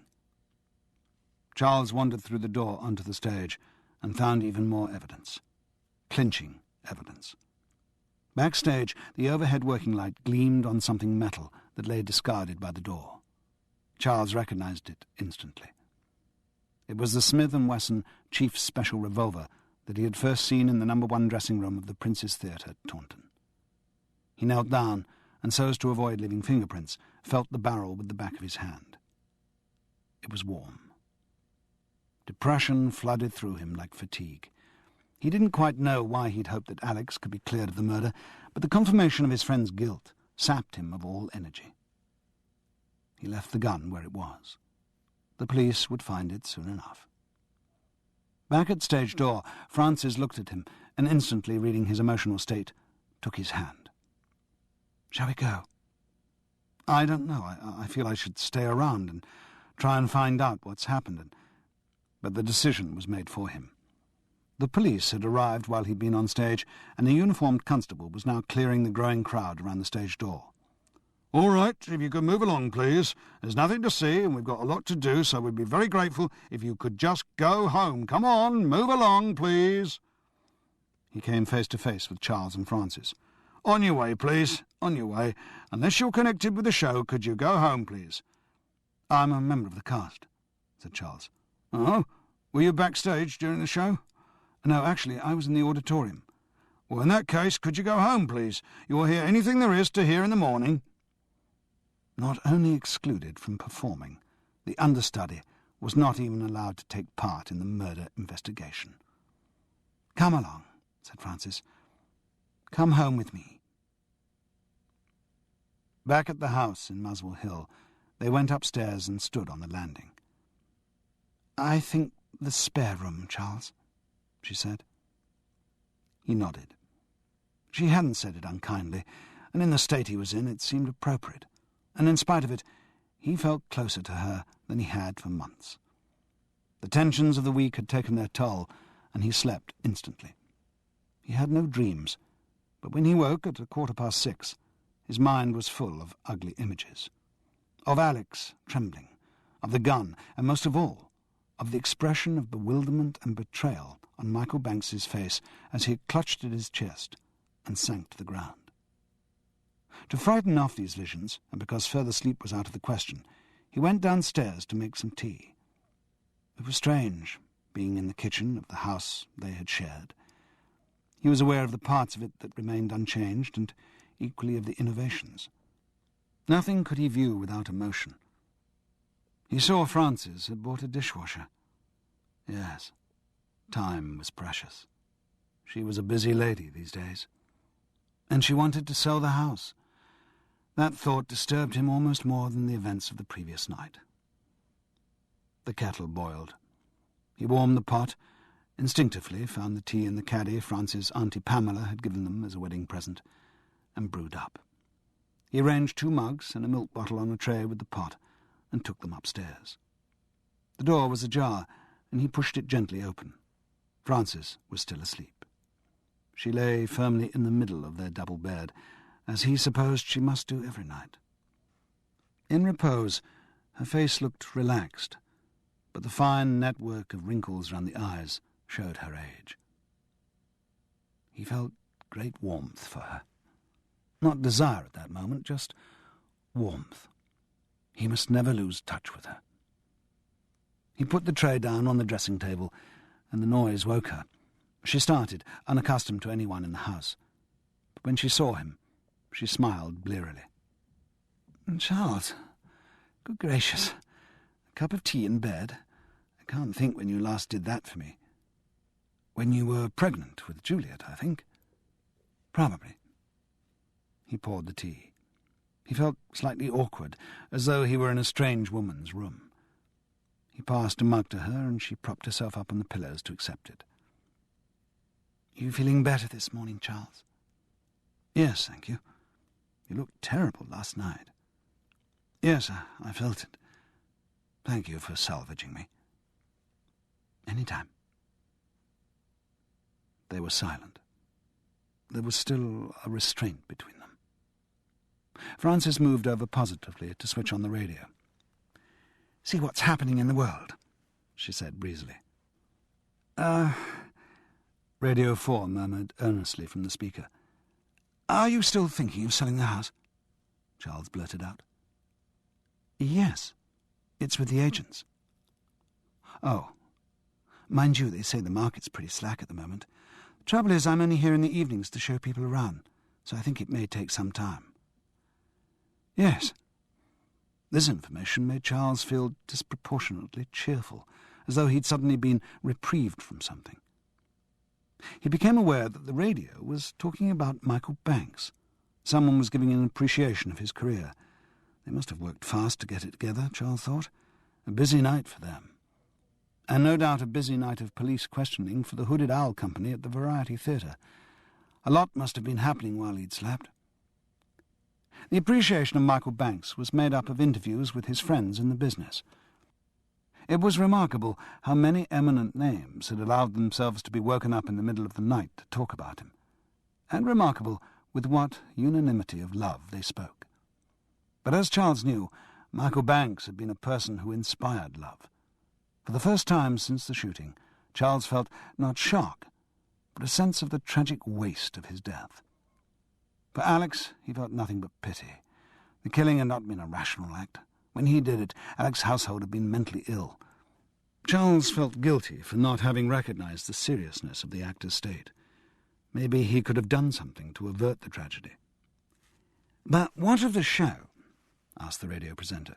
"Needless to say, no reviews of The Hooded Owl have appeared in the papers today, but from all accounts the play was being very well received when the tragedy occurred. But surely Michael Banks's death must end the run before it's even started. Apparently not, according to the show's producer, Paul Lexington." Paul's familiar voice came on, tired but as confident as ever. "No, of course we're all shattered by what has occurred, but we are professionals. Don't worry, the show will go on." "How soon?" "Tonight. There'll be a performance of The Hooded Owl tonight." "Tonight? But can you replace Michael Banks in that sort of notice?" "Yes, we can." "But I understood—" The interviewer picked his way carefully round the sub judice laws. "I understood that Mr. Banks's understudy is not available." "That's true. The part will be taken by another member of the company." "May I ask his name?" "Certainly. His name is Charles Paris." "Who?" asked the interviewer. "Who?" echoed Charles Paris. Chapter 11. The nerves on the first night at Taunton had been bad. So had the understudy nerves of the first night at the Variety, but they were nothing to the sheer blind terror that attended Charles Paris as he waited to go on stage in the role in which Michael Banks's career had been so tragically cut short the night before. Charles had not really believed it would happen. After hearing his name on the radio, he had thought it must be just bravado on Paul Lexington's part, the young producer falling into cliché, insisting that the show must go on when all logic showed it was impossible. He must have been interviewed during the night of panic following the murder. In the rational light of dawn, he would recognise that his words had just been heroics. Charles had so convinced himself of this that he didn't ring in to the production office until 10:30, deliberately giving the producer time to sober up his intoxicated imagination. "Charles," said Paul Lexington's voice, "where the hell have you been? I've been ringing your number for hours." "Ah, well, I didn't actually spend the night at home." "Well, now you have rung. Get in here as quickly as you can. Where are you?" "Muswell Hill." "Get a cab and charge it." "But what's the hurry?" asked Charles, deliberately obtuse. "You're going on tonight, playing the father." Charles took a deep breath, mustering the arguments he had prepared. Paul, I don't know if you've realised it yet, but I'm not the understudy to the part of the father. I'm understudying George Birkett, who, when I saw him, was looking as fit as a flea. Charles, this is an emergency. It's not the time to argue about the small print of your contract. I'll sort out the extra money with your agent. It's not what I'm arguing about. If I could play the part of the father for you tonight, I would be happy to oblige, but the point you seem to have missed is that I don't know the lines. Nor did Michael Banks. No, but... Oh, good Lord. You don't mean... But that was exactly what Paul Lexington did mean. If Michael Banks could get through the part having his lines relayed to him by radio, then so, the producer's reasoning ran, could any other actor. And since Charles knew the production so well, he'd be able to remember the moves, and... Anyway, the show had to go on that night. Paul had given his public undertaking on national radio and television that it would. His boast would also be in the later editions of the evening papers. It was a God-given publicity opportunity. Charles was prepared to contest the definition of God-given under the circumstances, but Paul didn't give him time. "Find that cab and be here 10 minutes ago," he ordered, before putting the phone down. It was a strange day, most of which Charles walked through in a dream. What remained of the morning was to be spent acclimatising himself to the Deaf Aid receiver and learning how to pace himself with the ASM who was going to feed the lines. That was agony. Charles kept remembering what Mickey Banks had gone through at the same stage, and often, like his predecessor, was ready to throw in the towel and say it was impossible. His mind wasn't up to speaking one line while listening to another, and at the same time trying to remember the next move. His familiarity with his own original part didn't help either. In the scenes where the father talked to the character now played by George Birkett, he kept hearing the father's line in his ear, mistaking it for his cue, and coming in with George's line. There seemed no prospect of his ever getting the technique. He bashed away at it with the ASM solidly from 11:15, when he arrived at the theatre, until 2:30, without any break for lunch or the drink he desperately craved. The rest of the cast were called for 3 to do a complete rehearsal of all the scenes he was in. And suddenly, just as had happened with Michael Banks, at the 11th hour, the rhythm started to come. Partly it was familiarity with the lines after 3 hours of going through them, but also it was a kind of relaxation that came with the acceptance of disaster. This is never going to work, Charles was thinking, so what is the point of worrying about it? With that thought came relief, and with relief, sufficient detachment for him to split his mind to let one part concentrate on hearing the lines and the other on performing. The only sensation he could equate it with was that remoteness that comes during a long run, when the lines of the play get delivered every night, but the actor's mind is miles away, thinking about anything but the performance he's giving. This ends Disc 3. Murder Unprompted, Disc 4. The rest of the company was wonderfully supportive. They all looked shattered after the shock and lack of sleep of the night before, but they all worked for him, recognising his need as only professional actors can.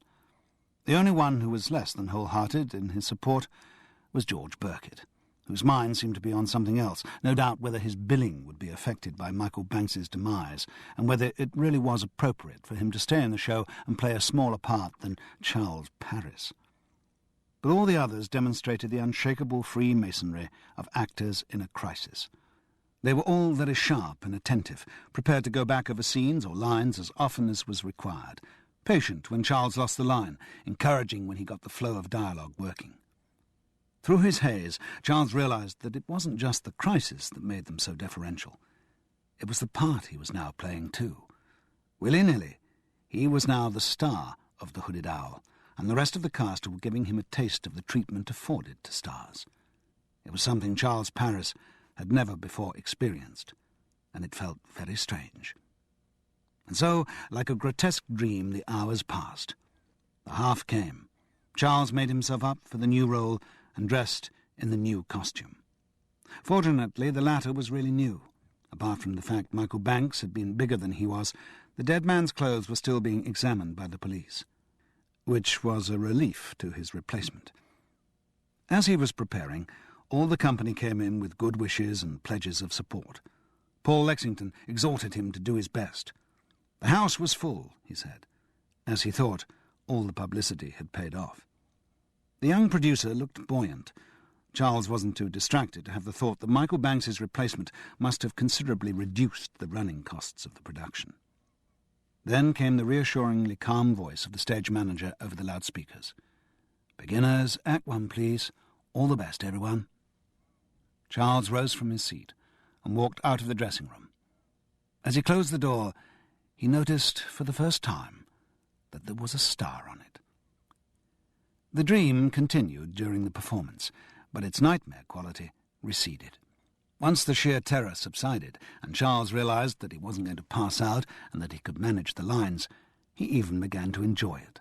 He'd forgotten the pleasure of playing a major part in a good play in the West End.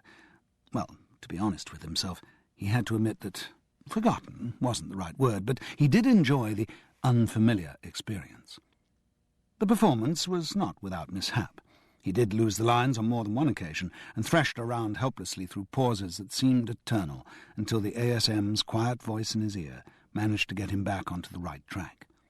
But these moments did not seem to lose the play's tension. The concentration of the cast was so strong that the mood was well maintained. The audience kept up their concentration too. They all knew what had happened the previous night, and from Wallace Ward's announcement before the curtain rose, they knew that Charles had stepped in at very short notice. They didn't know about the device of the hearing aid, but that was a point in Charles's favour. It made his feat of getting through the part even more remarkable. As he stood on the stage, he felt pouring out from the audience that most British of reflexes, the will for the underdog to win. He spent the interval just sitting in his dressing room, gathering his strength for the next act. People came in and out, but he didn't really notice them, or their words of encouragement. In the second act, he felt the power of Malcolm Harris's writing, and felt his own performance rise to the rhythms of the play. The scene with Leslie Jane started. Everyone knew the climax was approaching. Leslie Jane looked strained and peaky, and her performance was once again subdued. The audience was silent, waiting. They seemed to know when the tragedy of the previous evening had occurred, and had maybe come to the theatre in such numbers in the vague hope that they might get a repeat showing. This thought came into Charles's already overcrowded mind, and he found himself looking off into the wings whence the fatal shot had come. He was surprised how little he could see. The brightness of the light on stage made it difficult for him to focus, and a large spot, positioned to give the illusion of daylight from a window of the set, left the recesses of the wings in obscurity. Charles couldn't even see the ASM who was reading his lines, though he knew the youth would be keeping him in view for signs of difficulty. To be seen from the stage on the OP side, a person would have to stand very close to the edge of the set. Leslie Jane Decker had seen someone or something in the wings the previous night, and it had made her scream. He felt sure of that. It wasn't the sight of Michael Banks falling that had set her off. She had looked off stage and then screamed. Charles decided he must talk to her when the opportunity arose. But the thoughts of detection were fatal to his concentration. He lost the line again, and though he tried to disguise the lapse with a dramatic move, he feared he had broken the tension of the scene. But it was a good scene, and by the time he got to the hooded owl speech, he was back on course. He felt very emotional, caught up in his own acting and awareness of the speech's significance from the night before. The emotion and power built through the lines. As he turned to face the glass case, he felt every eye in the theatre on him. This stuffed bird has always been in the room. Imagine it had perception, a memory to retain our follies. Oh, God, the weakness that these walls have witnessed, and this bird has lived through it all, has seen it all impassively in silence. He reached for the case and took it in both hands. Well, I'm not going to be spied on any longer. He dashed the hooded owl down onto the middle of the stage, where it shattered satisfyingly. In the audience, no one breathed. He had them exactly where every actor who ever lived wants his public, watching his every movement, letting him dictate their lives for a little moment. He knew the speech had worked. Probably it was because of what had happened in the play at that point on the previous night. but was perhaps a little part of its success, he dared to hope, because he had done it rather well. It was only when he got back to the Star dressing-room after the performance that Charles fully took in its luxurious appointments.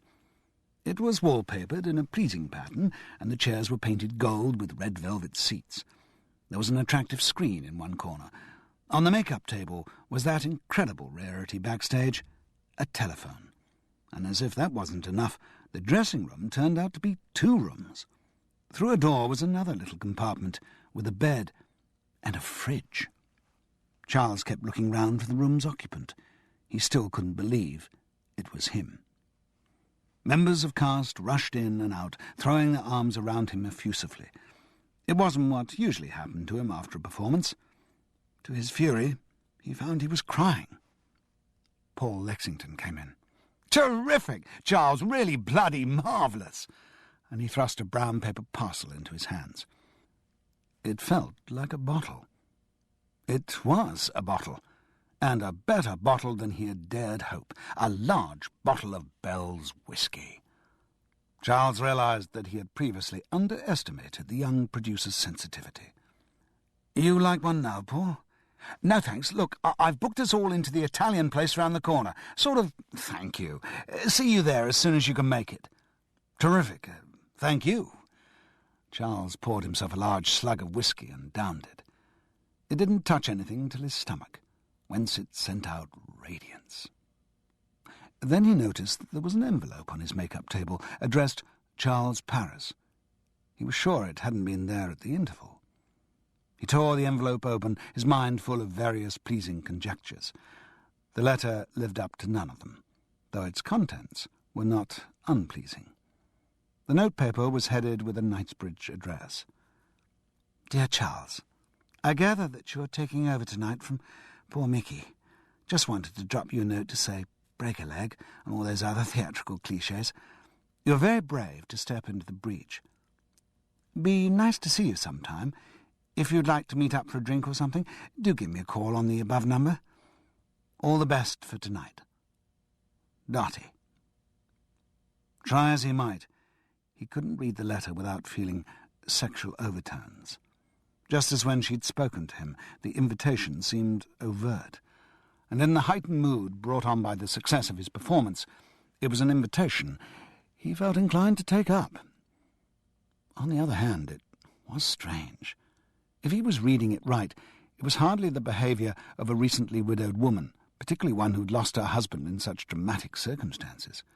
Even if they lived apart, surely... Perhaps he was fantasizing. He looked at it again, searching for another reading. He found one, but didn't like it, because it hinged on the word brave. Mickey Banks had been shot dead on stage. Might his successor be brave because he was laying himself open to the same fate? There was a tap at the door. "Come in." He saw Francis in the mirror. With an instinctive and depressingly familiar reflex, he pushed Dotty's letter under a towel and turned to greet his wife. "Good God, were you out front?" She nodded. "Charles, you were wonderful." Her arms were round his neck and her lips against his. Unwelcome tears threatened again to expose him for a big softy. "Oh, Francis." "Charles." They swayed together. Very together. "You really did it. I knew you could. I've always known you could do much better than the sort of parts you usually play, and tonight you proved it." "Thank you very much, Francis." He meant it. She was a shrewd lady, and not over-generous with praise, so when it came, he appreciated it the more. "I was really proud of you tonight, Charles." He felt embarrassed. "Would you like a drink, or—" "No, thanks. We're all going out for a meal. Now I come to think of it, I haven't eaten anything all day. Nothing's passed my lips since that cup of tea this morning." "What about your old friend?" Francis pointed to the bottle of Bell's. "I've only just had one slug of that, 5 minutes ago." Again his mind was clouded by the heresy that had struck him after the first night in Taunton. "Do you realise, Francis," he said slowly, I did that performance tonight without having a single drink all day. And it was all right, wasn't it? It was wonderful. Good Lord. He had to sit down because of the shock. Perhaps... But the shock stayed with him. He had to have a long swig of Bell's to shift it. Well, what about coming out for a meal with all of us? No, thank you, Charles. I've eaten and I've got to get back. Anyway, this'll be a cast thing. I'll just be out of place. He didn't attempt to deny it. Frances had been married to an actor long enough to know what she was talking about. Well, look, we must meet soon. I'd like that. Incidentally, I rang Juliet today. Oh, yes? To tell her what you were doing. You know, taking on this part. She was very proud. Oh. It had never occurred to him that his daughter might be proud of him. She and Miles would love to see you. Oh, I'd love to see them. I'm going down Sunday week. It's my half-term. I don't know if you'd like to... Oh, well, yes, I might. I'll give you a buzz. Fine, said Frances, without excessive confidence. Charles's buzzes were not notorious for their reliability. And incidentally, what I suspected is true. Ah, Charles observed knowingly, but there was no point in pretending with Frances. What did you suspect? Juliet's pregnant again. Oh, is she? The theory that Charles Paris might be a better actor without alcohol was not put to the test any further that night. Like all good scientists, he knew that one shouldn't rush experiments. So a great deal of Italian red wine and a good few sambucas were consumed before he finally tottered into a taxi and gave the driver, with some difficulty, his address. The meal had been fun. He'd needed to wind down after the spiralling tensions of the day, and once again he felt the company warmth and support that had sustained him through the day. Meals after shows with a company who all got on, Charles found, were the moments he most enjoyed of being an actor. They didn't happen that often, or at least the meals happened, but not often with such unanimity of good humour. But when they did, they were wonderful, and some of Charles's happiest memories were of Italian or Chinese or Indian restaurants after hours in quiet provincial towns. In spite of the alcohol and the fatigues of the day, he didn't feel sleepy when he got back to his bedsitter. His mind was too full. Every time he lay down, some new thought or memory would excite him. He knew he should sleep. The next day was Saturday, which meant 2 performances, and he was already nearly on his knees from exhaustion. But sleep didn't come, and round about 3:30 he realized it wasn't going to come. So he made a cup of coffee, realizing, sensibly for once, that he'd had enough alcohol, and sat down in the low upholstered chair with wooden arms that was one of the room's few comforts. It didn't take long before he was thinking of Michael Banks's death. Something about it disturbed him. Not the obvious facts of its shock and tragedy, but some discordant element, something that didn't ring true. His dormant detective instinct was stirring. For the moment he set aside the obvious solution. Say Alex Household hadn't murdered the star, then who else might have had motive and opportunity to do it? Michael Banks had been a man who inspired love, but even so, Charles could produce quite a list of people who might have a grudge against him. Whether any of the grudges were strong enough to justify murder was another consideration he'd put to one side for the time being. Paul Lexington resented the money he was having to pay to Michael Banks since Bobby Anscombe had backed out of the production. His sums worked better with the star out of the way. Malcolm Harris had been furious with Michael Banks for, as he mistakenly thought, making arbitrary cuts in the author's precious speeches. George Burkett resented Michael Banks's precedence over himself. Dottie Banks might have resented her husband's apparent liaison with Leslie Jane Decker and killed him out of jealousy. Leslie Jane Decker, if she was having an affair with Michael Banks, might have turned against him because he tried to break it off, or committed one of the million other offences which men can commit against women with whom they're having affairs. Very Cass might have resented Michael Banks's affair with her precious daughter, either because of his age or because she was just jealous. That seemed to be it, as far as motives were concerned, and even to produce that list, he'd had to scrape the barrel a bit. And some of the people who had motives were excluded from suspicion by lack of opportunity. Leslie Jane Decker had been on stage at the time of the shooting, so unless she had brought in a hired killer, she seemed to be in the clear. Dottie Banks had been sitting in the auditorium, so she was exonerated with the same proviso. The remaining 4 had all been backstage at the relevant time, or could have been, but the motive Charles had managed to dredge up for them didn't survive close scrutiny. Paul Lexington had too much at stake in the production to take the risk of being discovered as a murderer, and although he had benefited from the publicity surrounding the death and from the cheapness of the star's replacement, he would also have benefited from Michael Banks's drawing power had he survived. No, too fanciful to consider him in the role of murderer. He might well be guilty of swindling people, but not of shooting them. Valerie Cass's motives seemed pretty feeble, too. She might well be capable of attacking someone who threatened Leslie Jane or the girl's career, which she lived with such fierce vicariousness, but there was no sign that Michael Banks did represent any such threat. On the contrary, she seemed rather to welcome Leslie Jane's attachment. She liked the reflected glory of her daughter being with such a famous star, and thought it could do nothing but good for the girl's future in the theatre. Had it been Alex Household who had been shot, the situation would have been different, because she so patently disapproved of him. But with Michael Banks as the victim, it was difficult to cast her in the role of murderer. And to think of George Birkett in that light was just ridiculous. He resented Michael Banks, but no more than he resented anyone else more famous than he was. He was far too lazy, and not bright enough, to plan a murder. Malcolm Harris was a slightly different proposition. He was clearly not a very stable person. He was absolutely obsessed by his play, and might regard what he saw as a wanton tampering with it as a threat to his whole personality. But he was also a great admirer of Michael Banks, who was his dream casting for the role. Unless one introduced very tortuous psychopathology, for him to murder the star was utterly unlikely.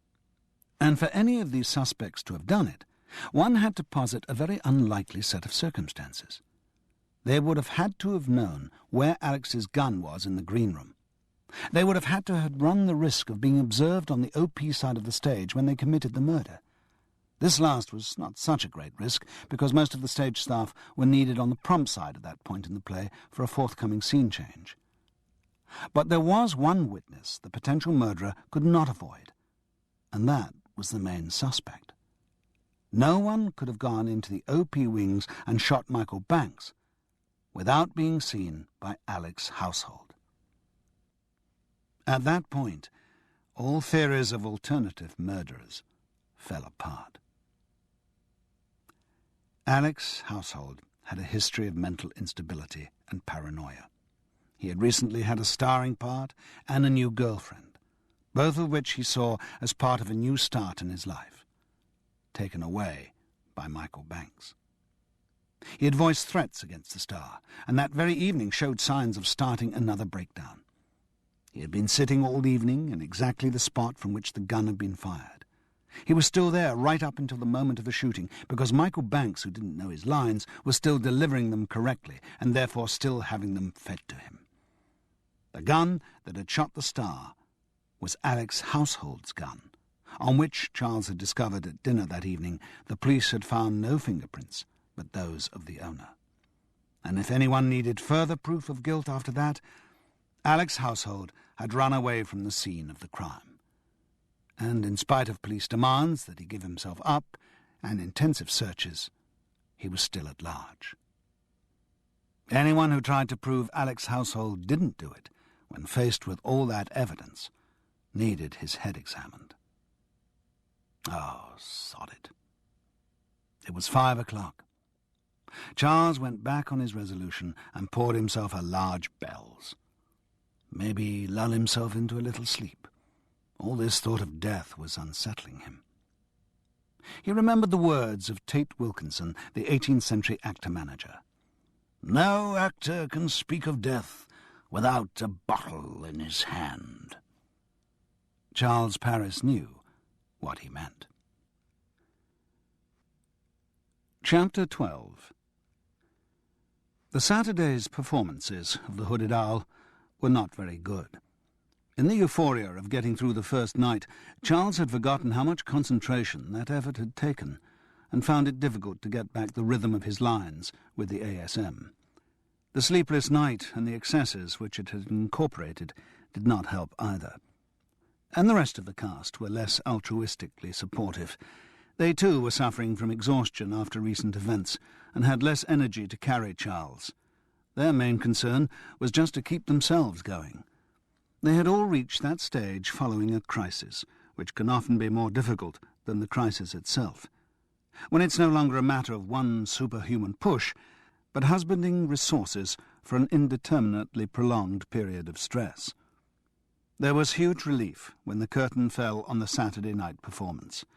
No talk of going out for meals then. The cast rushed off to their respective homes, grateful for the knowledge that they would not have to be back in the Variety Theatre until the half on the Monday evening. There was still no news of Alec's household, though police investigations were being vigorously pursued.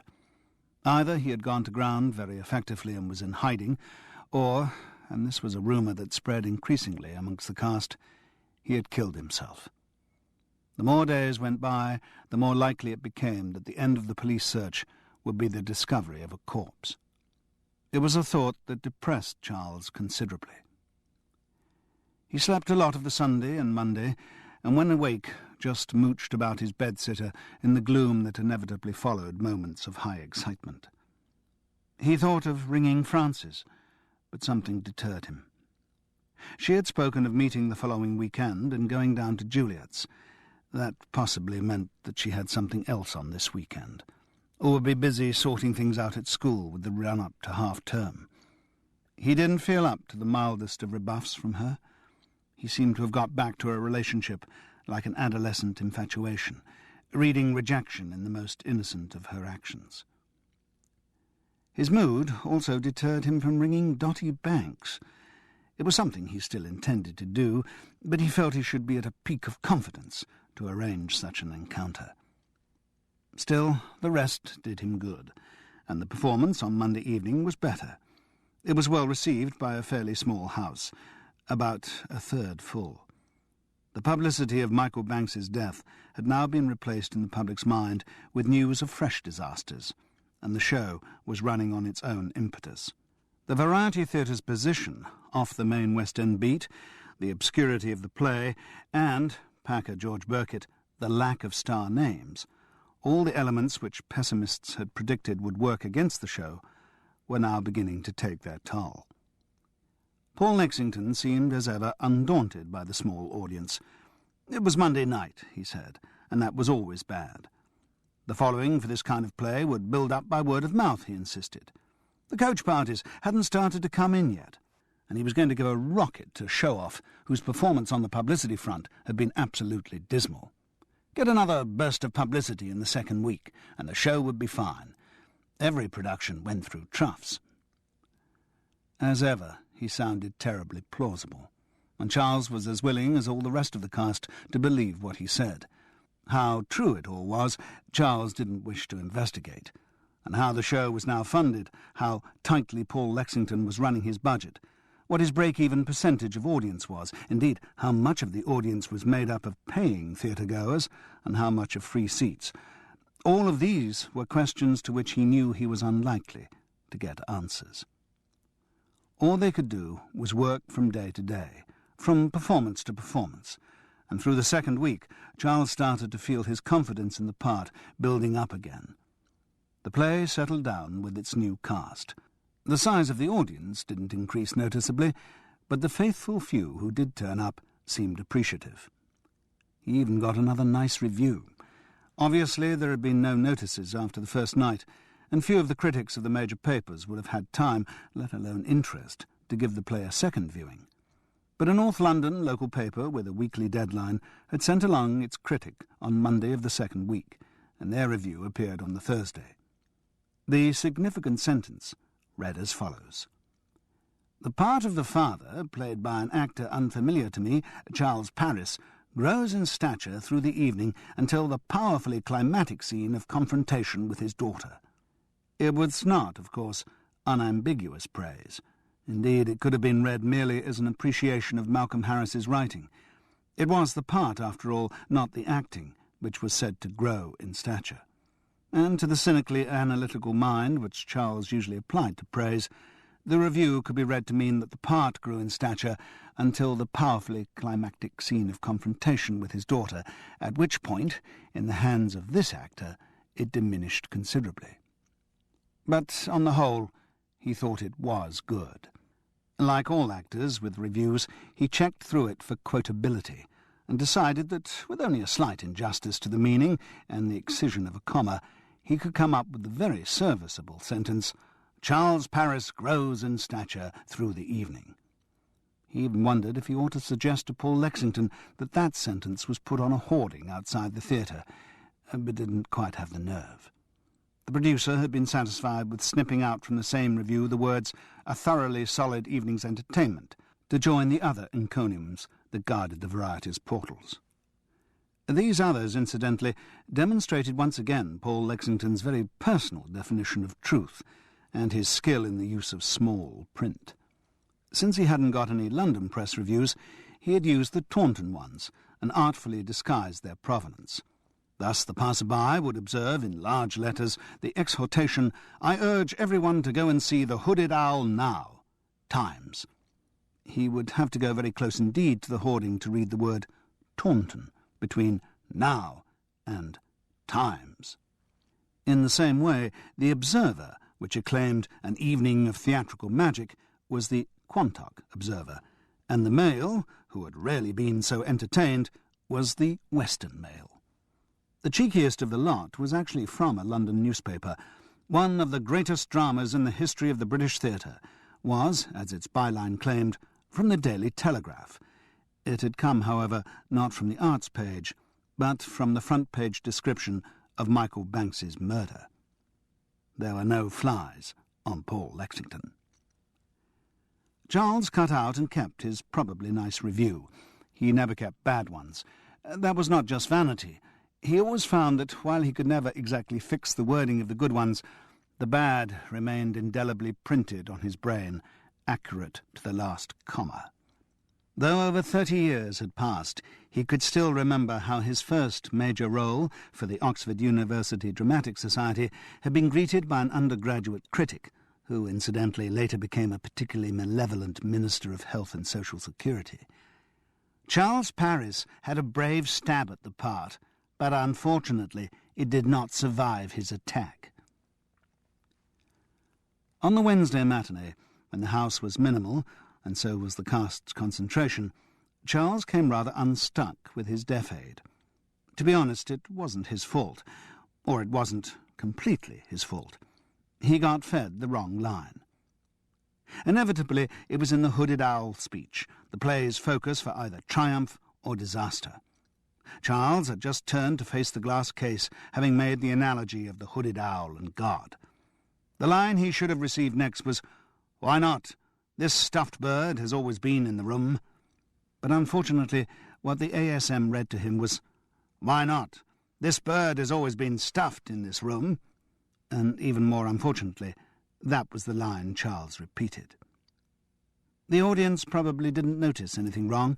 Their reactions were so minimal anyway that it hardly mattered. But Leslie Jane certainly did, and she started to giggle. That, and the mild hysteria that a tiny audience always engenders, got Charles going too, and the pair of them were almost paralysed by laughter.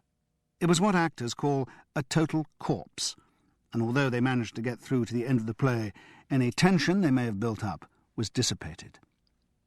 The lapse was duly noted by the stage manager, and no one was surprised to be summoned on stage at the half for the evening show and receive a dressing down from the company manager. "You're all meant to be professionals," Wallace Ward berated them petulantly. And this sort of behaviour is unforgivable. We already have our problems with this show, and we're at a very pivotal point. If we're to survive in the West End, we have to guarantee that every performance is up to scratch. Nothing brings the show's reputation down quicker than the rumour going round the business that the cast has started sending it up. You really should know better. Charles owned up like a naughty schoolboy. Sorry, it was my fault. I got fed the wrong line. Well, you should have been concentrating on what you were saying. You meant to think, not just relay the lines like some glorified loudspeaker. Yes, I know. I'm sorry. Lapse of concentration. Won't happen again. It better not. I think you ought to be off the deaf aid by now. What? Charles was very taken aback.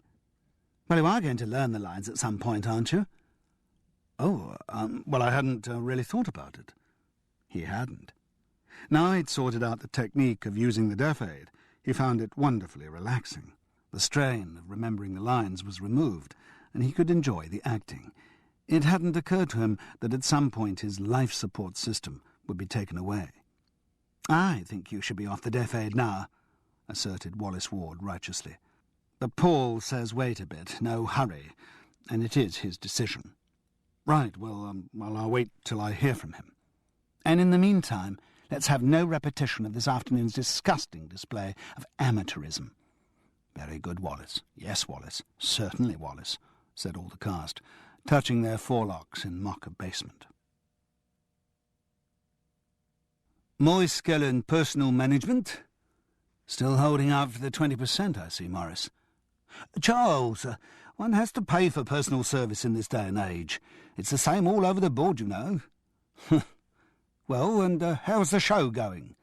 Oh, thank you for asking. I take it that question is an example of your personal management, the individual care you lavishly bestow on your clients. Exactly, Charles. Listen, Morris, we last spoke nearly a fortnight ago.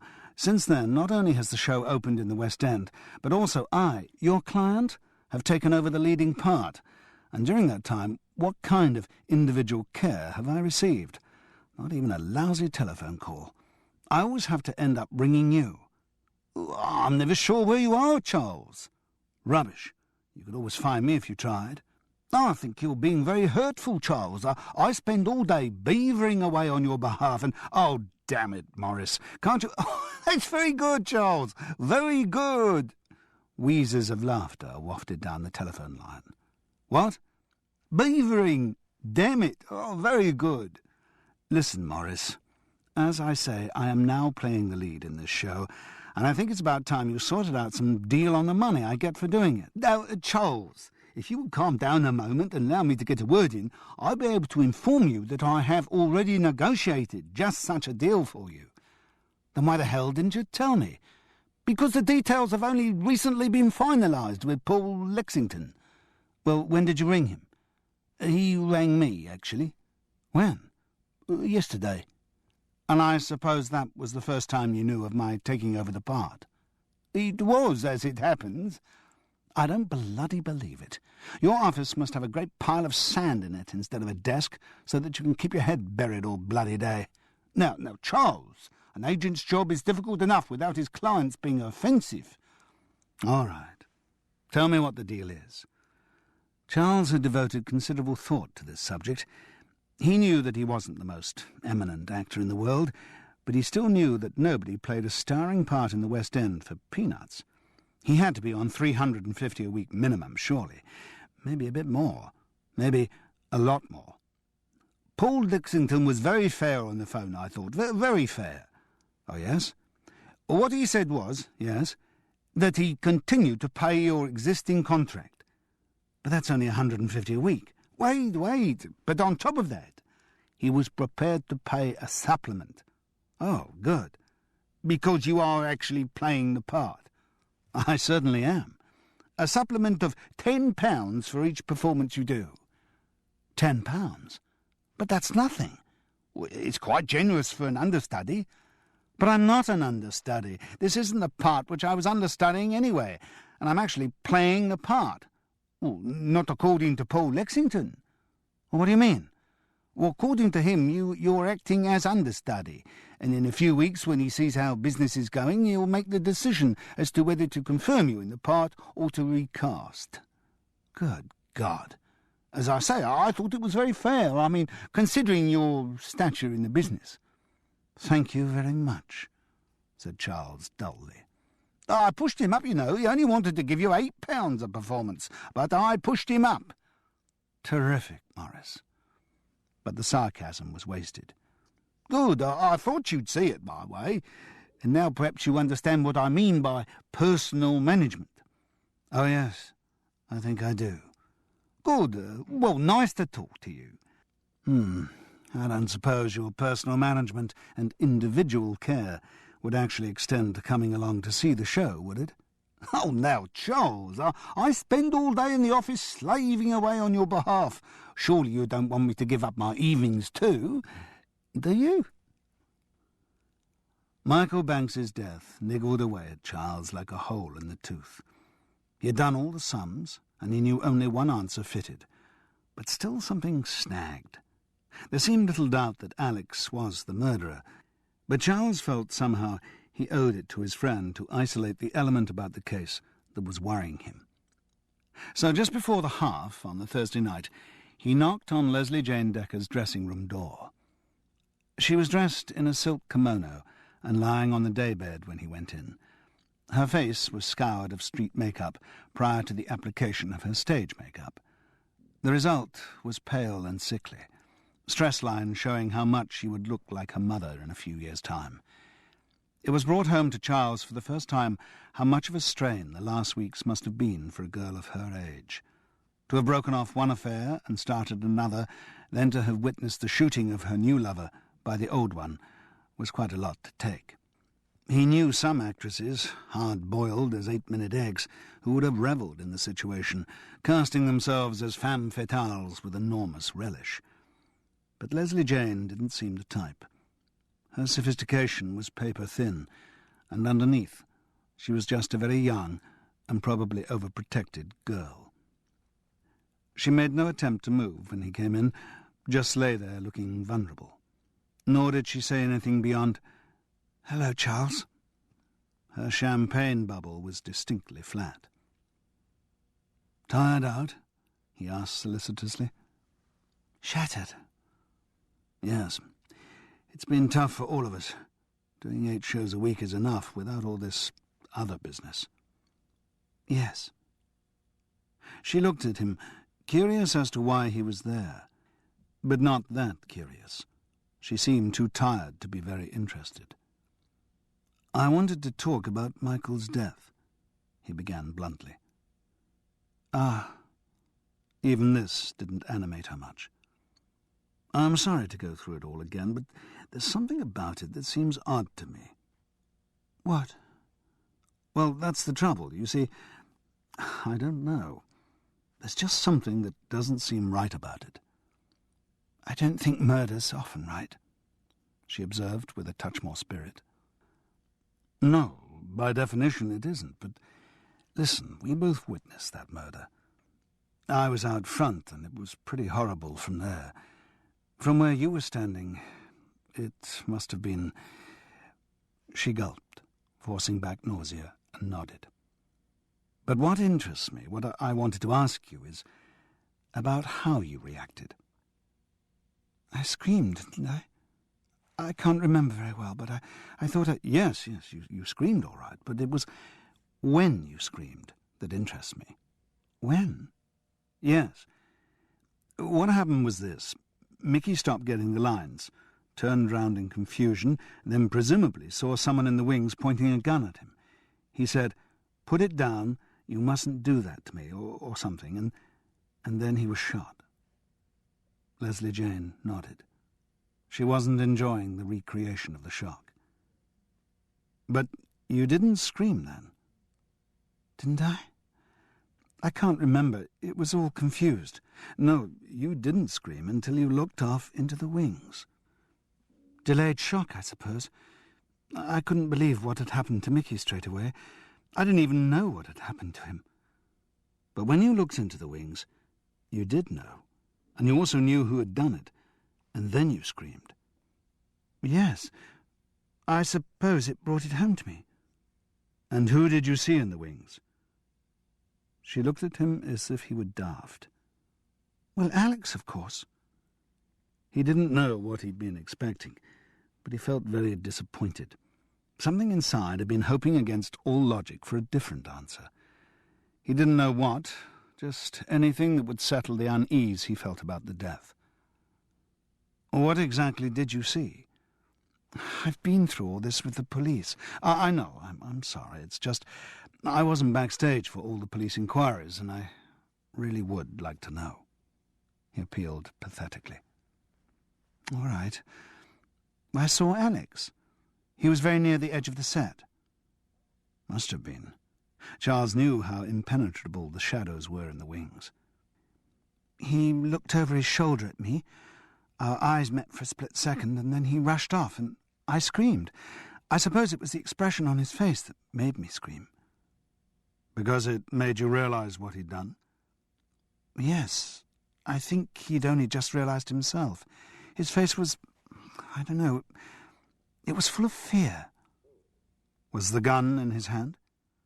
The police asked me that too, and honestly, I just can't remember. I didn't notice his hands. Was he wearing his jacket? Again, I just don't know. All I seemed to see was his face, or maybe just his eyes. I can't get them out of my mind even now. Those eyes full of terror. I felt awful, as if I'd hurt him. He was always very unstable, you know. Yes.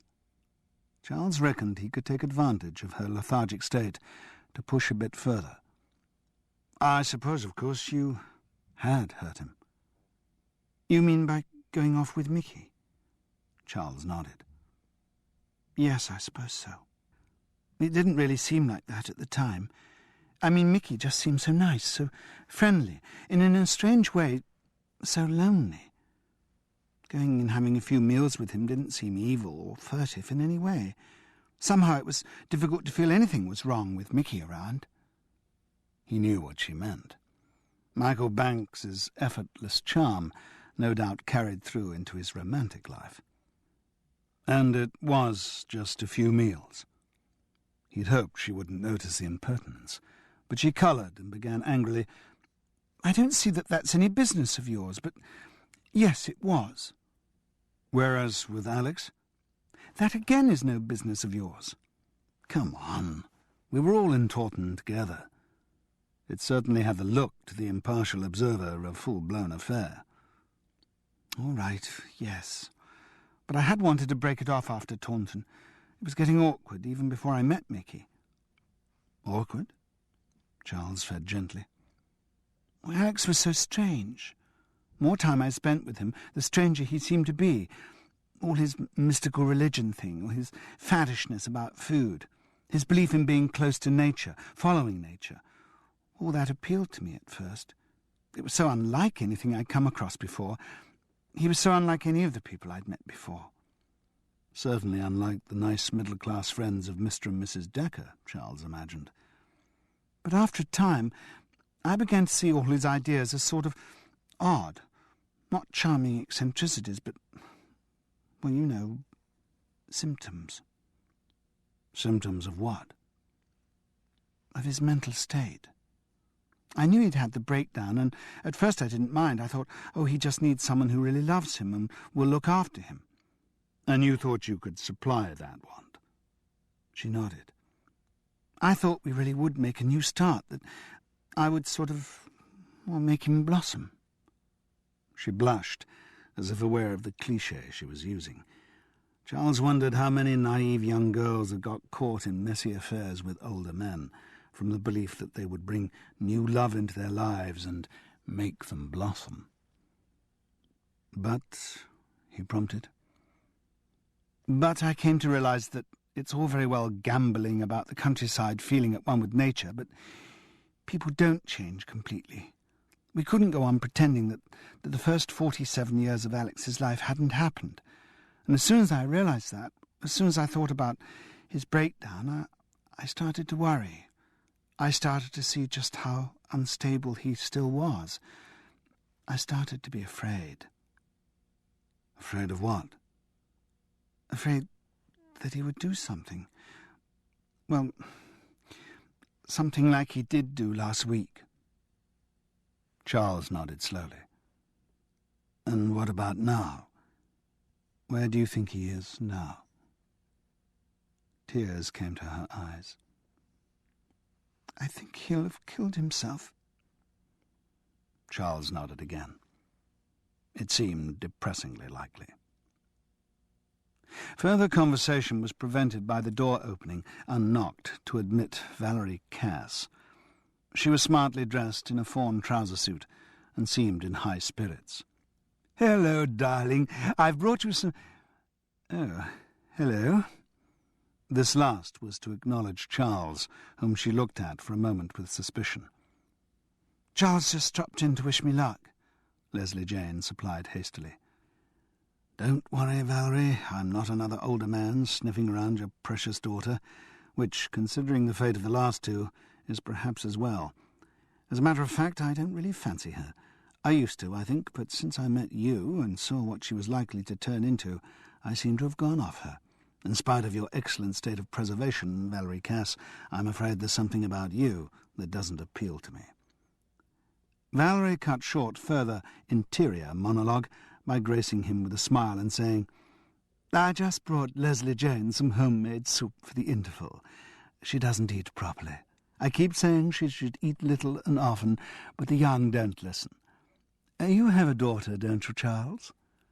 "Yes, I don't see her that often." She leapt on this, a useful confirmation of one of her pet theories. "Yes, as usual, no doubt it's the woman who's left to take care of things. Poor Frances. I do feel for her." My daughter is 28, quite capable of looking after herself without her parents breathing down her neck all the time." He just managed to resist adding, "Yours is 20, and I would have thought the same went for her, too." Sensing that something of the sort might be going through his mind, Leslie Jane interposed. "We were just talking about Mickey's death." "Oh, what a terrible tragedy." Valerie Cass made an elaborate gesture, reminding Charles once again what a bad actress she'd been. "It was so awful for all of us. Leslie Jane was desolated, but desolated. I was so glad that I was up here when she came off stage. If ever there was a moment when a girl needed her mother, that was it. And to sort of protect her during all that police interrogation, I was just glad I could be of help." She smiled beatifically. She seemed to have new confidence in her hold over her daughter. It's an ill wind, thought Charles. Mickey Banks's death and Alex Household's disappearance were tragedies, but at least they'd removed possible rivals for Valerie's daughter's affections. And Leslie Jane didn't seem to mind her mother's renewed takeover. In her shocked lethargy, she seemed content to let Valerie run around after her and do everything for her. But Michael Banks's memory remained sacred. Perhaps, after all, Valerie hadn't resented him, grateful for his reflected glory. That seemed to be the case from what she said next. "Poor dear Mickey, such a terrible tragedy.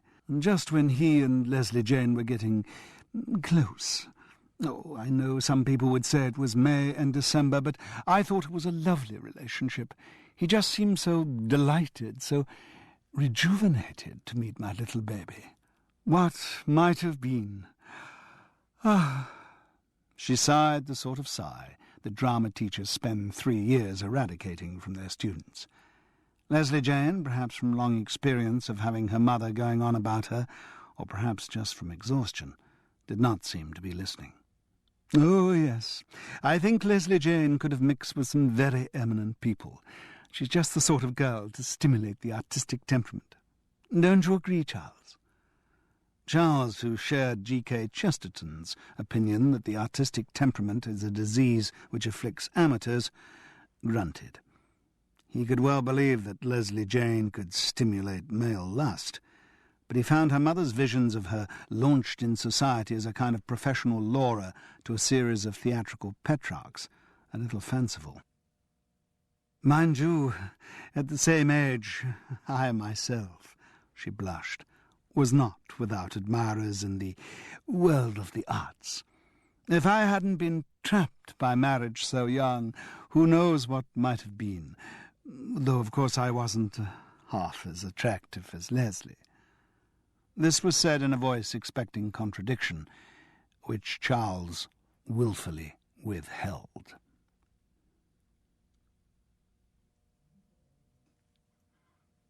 Chapter 13. The confidence to ring Dotty Banks, absent over the weekend, came after the Friday's performance. The show had gone well, and Charles felt his acting had matched it. There was even a slight swagger in his stride as he entered the Star dressing-room. In spite of his enduring understudy status and certain representations that George Birkett had made to the company manager, Charles was still in there. Once inside, he saw that great perk, the telephone, and remembered Dotty's note. He also remembered that he'd said he'd ring Frances about the possibility of going down to Miles and Juliet's on the Sunday, but decided to do that the next morning. He dialed Dotty's number, trying not to dwell on thoughts of the times Michael Banks must have done the same from the same phone.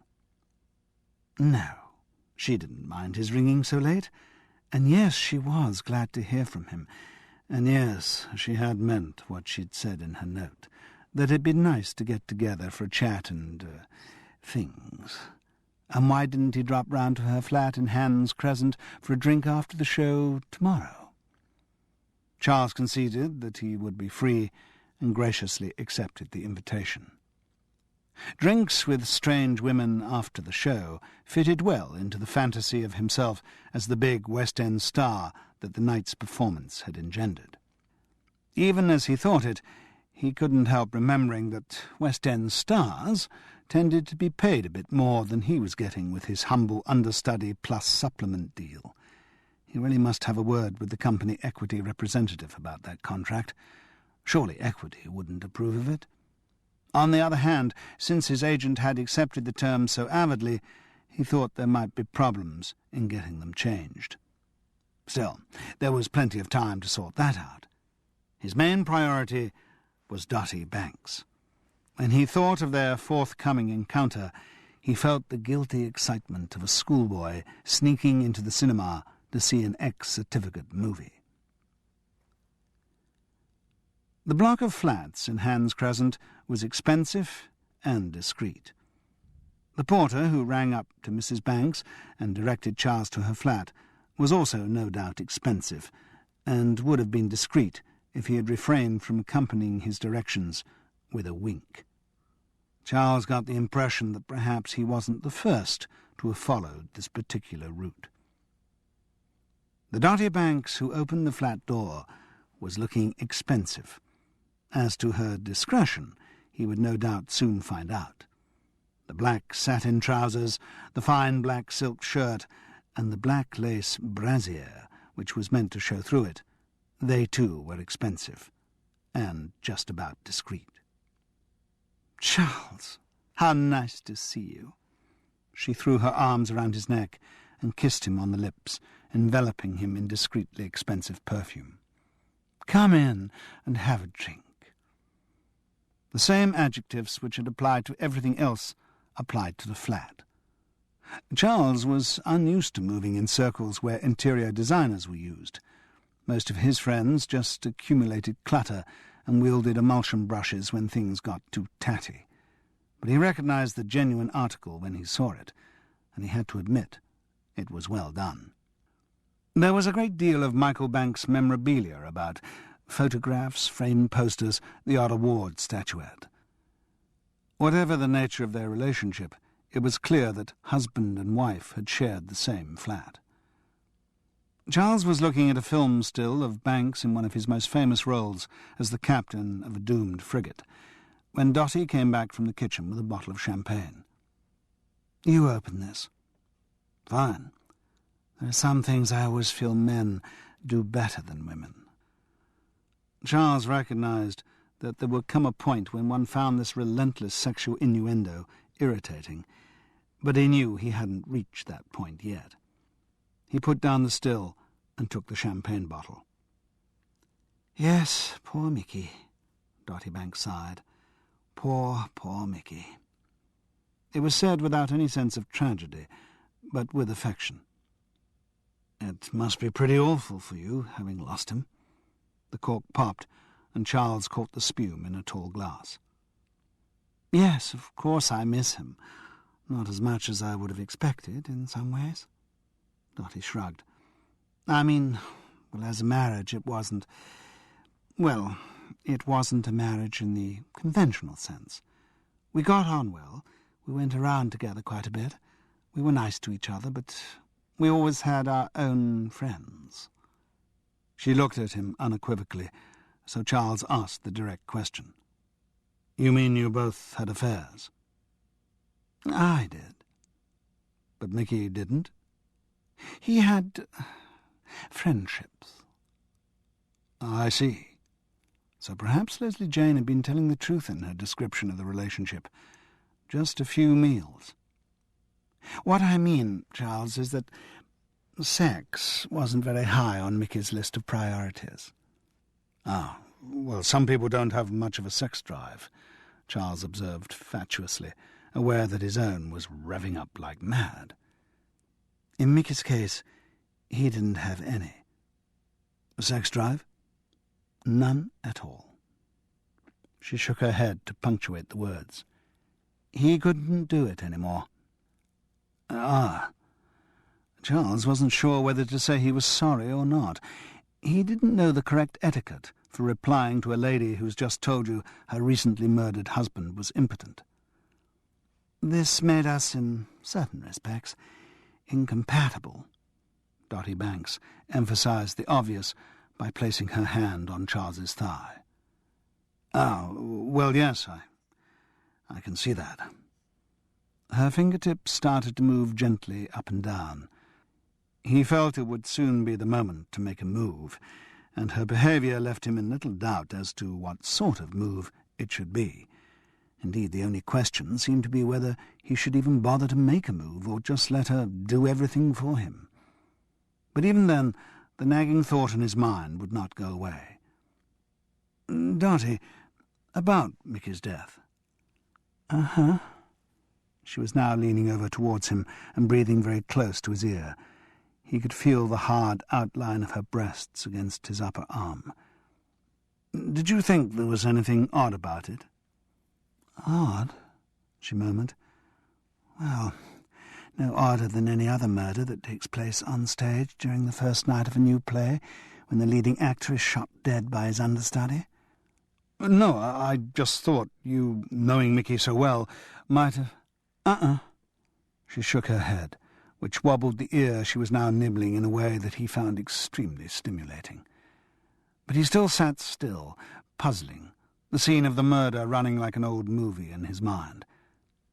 Did you come here, mumbled Dotty very close, to ask me fatuous questions the police have already been through 100 times, or for other reasons?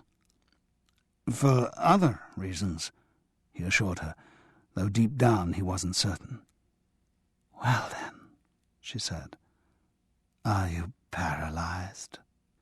His hands, sliding from her hair to her neck and down inside the filmy black blouse, denied the imputation, and after the two of them had slipped down onto the expensive and discreet rug, the rest of his body also demonstrated its unimpaired mobility. They moved from the rug to the king-sized bed for a second demonstration, after which they lay entwined. Charles was beginning to wonder whether he actually liked Dotty or not. Her intimacy seemed completely impersonal, and he did rather like being appreciated for himself. Also, his best efforts did not seem sufficient to her. She didn't say anything, but the way she toyed with him suggested she wanted him to be demonstrating all day, like a vacuum cleaner salesman. At last she realized that for a little while her ambitions were vain. She lay back. You know, you asked me if there was anything I thought odd about Mickey's death. Yes? Well, there was one thing. One tiny thing. So tiny I've only just thought of it. What? Well, you know when you spend a lot of time with someone, you get used to how they speak, their mannerisms and so on. Yes. Well, just before Mickey died, he said something I've never heard him say before. What was that? He said, "Oh, Lord." I've never heard him say that before. Oh, God, yes. Oh, Christ, many times, but not, oh, Lord. Good Lord. No, oh, Lord. No, I mean, good Lord, you know, good Lord. Hmm? Never mind. Look, Mickey never said, oh, Lord, but Alec's household was always saying it. Oh, was he? Well, that explains it. How? Well, Alec's household must have said it just before he shot the gun. Mickey heard it over the death aid and just repeated it. Yes, I suppose so. Dottie's hands were once again busying themselves. I don't know, Dottie. I keep wishing there was another solution to this murder. How can there be? Alec's household shot Mickey. That's the only possible solution. Yes, I suppose so, Charles conceded, disgruntled. I have to admit, it's the best I can come up with. Oh, I wouldn't say that. But Dottie was no longer talking about the murder. After the third demonstration, Charles said he'd better go, and Dottie, recognizing that she had all she was getting, took a sleeping pill and let him. In the taxi back to Hereford Road, Charles felt despicable. Sex without any element of love or even affection always had that effect on him. But this time it seemed worse. It was her taking the sleeping pill that had done it. It had reduced him to the same level, just another anonymous treatment that her body had required. This ends Disc 4. Murder Unprompted, Disc 5. Chapter 14. Frances represented many things for Charles, amongst them a kind of fixed moral standard in his life. To ring her the following morning seemed, therefore, not just a good, but even a right idea. Like going to confession, though he had no intention of confessing anything. A bracing moral scour-out. "Charles, well, are you coming or not? You've left it late enough." Left what late enough? "Charles, you remember, Juliet and Miles invited you down for lunch." Oh, yes, of course. You hadn't forgotten, had you? No, Well, are you going to come or not? Well, I hadn't really thought We'll be leaving in an hour, Charles. If you're here when I go, you'll be coming. If you're not, I'll be going on my own. Yes, well, of course. Goodbye, Charles. Yes, he would go. After the moral squalor of the night before, he needed the redemption of playing at being the respectable husband, father, and grandfather. A nice straight day with the family. That seemed morally appropriate, though a day with his son-in-law Miles could take on certain qualities of a penance. Thing is, Pop, you see, that when Mum sells the house, she's going to have a bit of cash in her hand. Yes, I suppose so. Good God, at what point had Frances lapsed low enough to let Miles call her Mums? And this is where she's really going to feel the benefit of having someone in the family who knows about insurance. Miles took his mother-in-law's hand confidently. "Aren't you, Mums?" To Charles's amazement, she didn't flinch. "Now, I've got a really exciting little annuity scheme worked out, which I think will be just the ticket." Charles looked across at Miles Taylorson with his customary disbelief. Anyone who could get excited by an annuity scheme must belong to a different species from his own.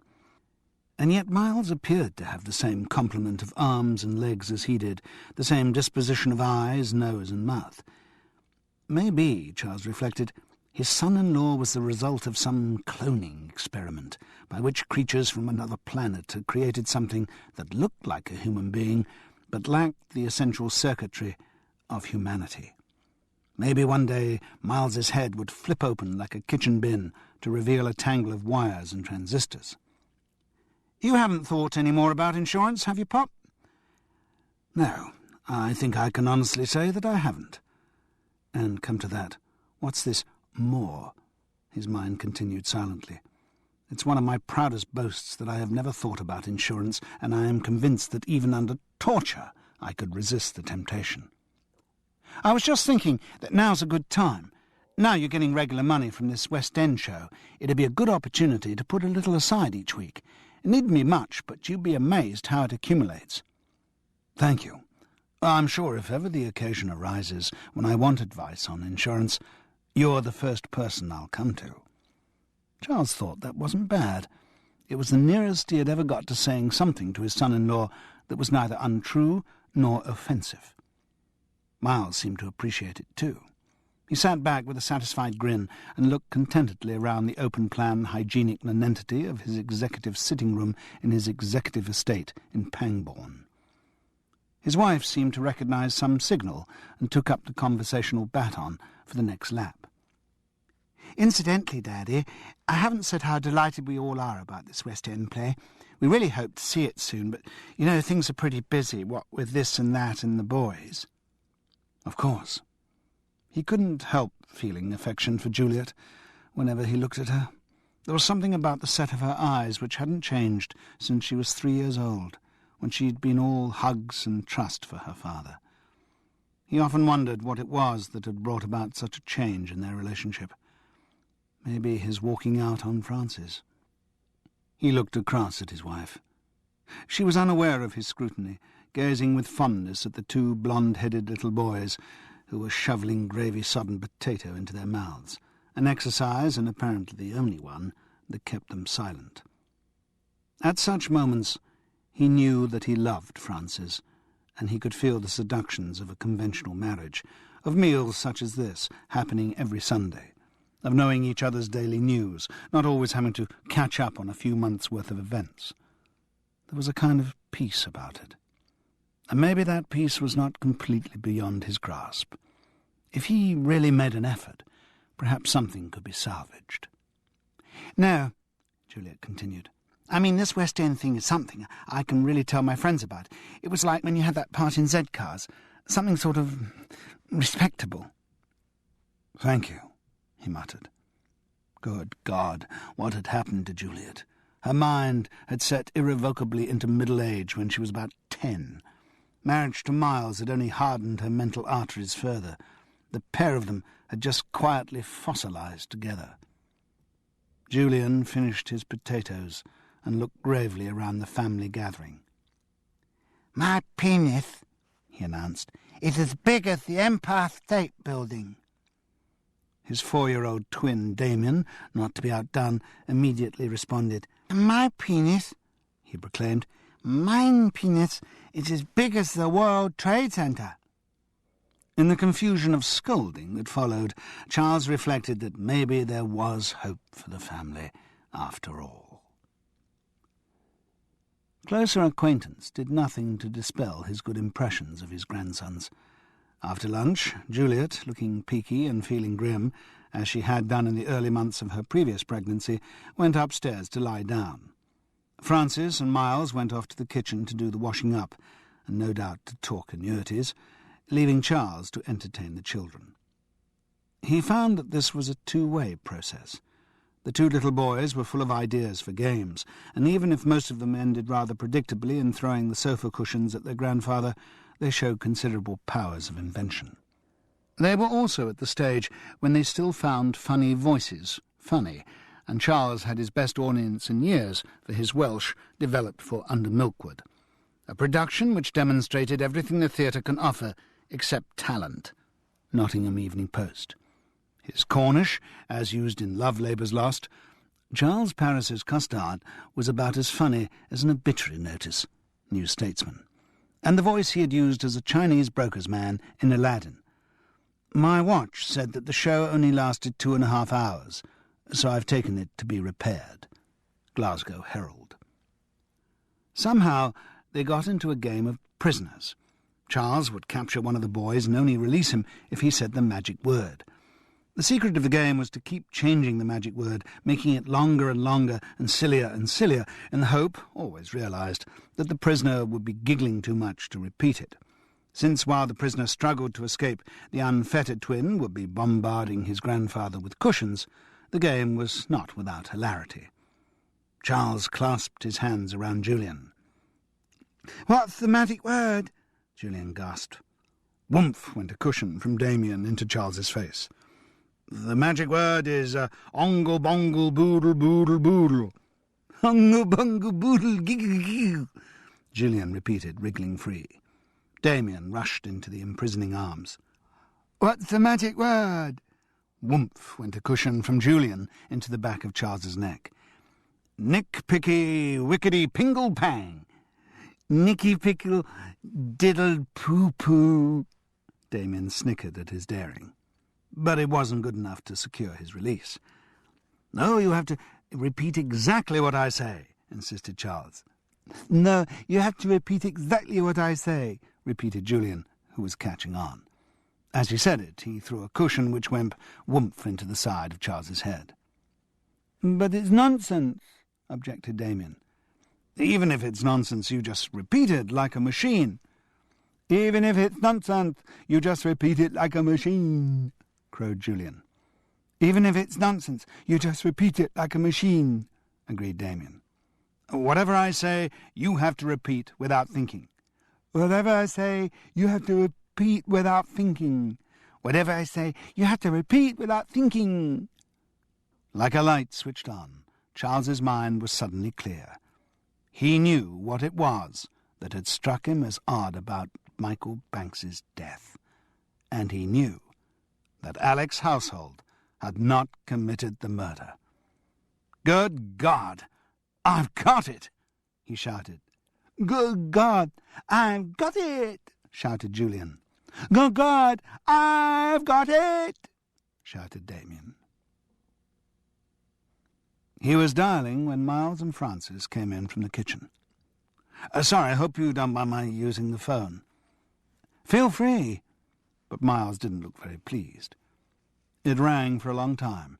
He thought he was going to be out of luck. But eventually the receiver was picked up the other end. "Hello?"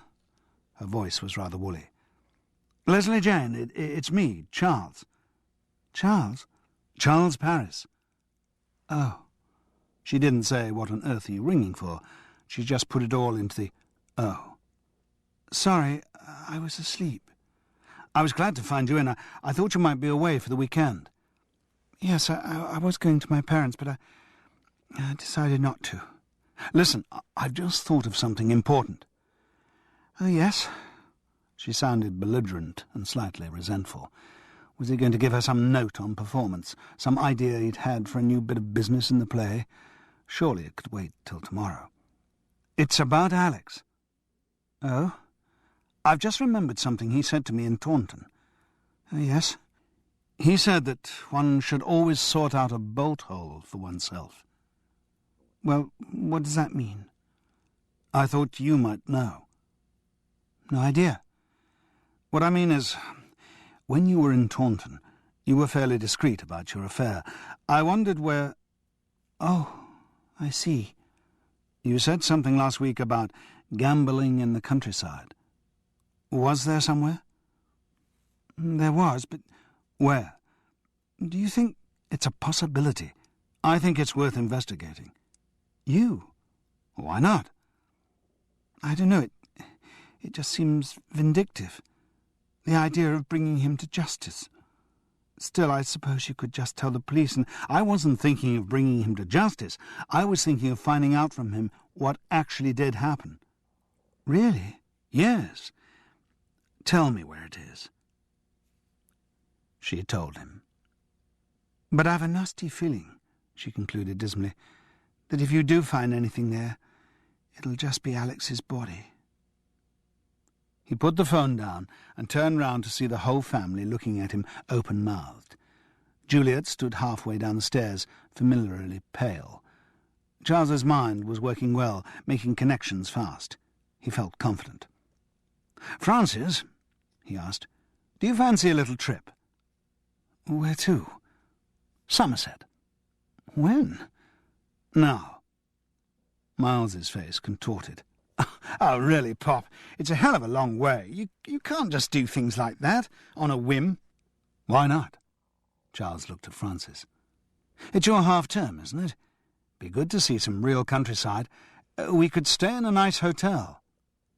"But," objected Juliet, whose every holiday was planned at least 6 months in advance, "you haven't booked anywhere." "What do you say, Francis?" "All right." Good old Francis. She wasn't where Juliet got it from either. It was a nice hotel, on the edge of Exmoor. There was no problem booking. Indeed, after another bad summer for British tourism, they were welcomed with open arms. They had a drink before dinner, sitting in a bay window, watching dusk creep up on Dunkery Beacon. They talked a lot during dinner, and then, after a couple of brandies, went up to the bedroom. It was a family room, with one double bed and one single. They sat down on the double one. Charles's hand stroked the oh-so-familiar contours of his wife's shoulders. "This is another of your detective things, isn't it, Charles?" He nodded. "Yes, tomorrow will, I hope, be a significant day." "Dangerous?" He shrugged. "I suppose it might be. I hadn't thought. Or it might just be nothing. Me barking up yet another wrong tree." Francis took his hand. "I wish you wouldn't do it, Charles. I do worry about you, you know." He felt closer to her than he had for years, as he tried to explain. "It's strange. When something like a murder happens, I just feel I have to sort out what really happened. I feel—" He struggled for the right word. "Responsible." Francis laughed wryly.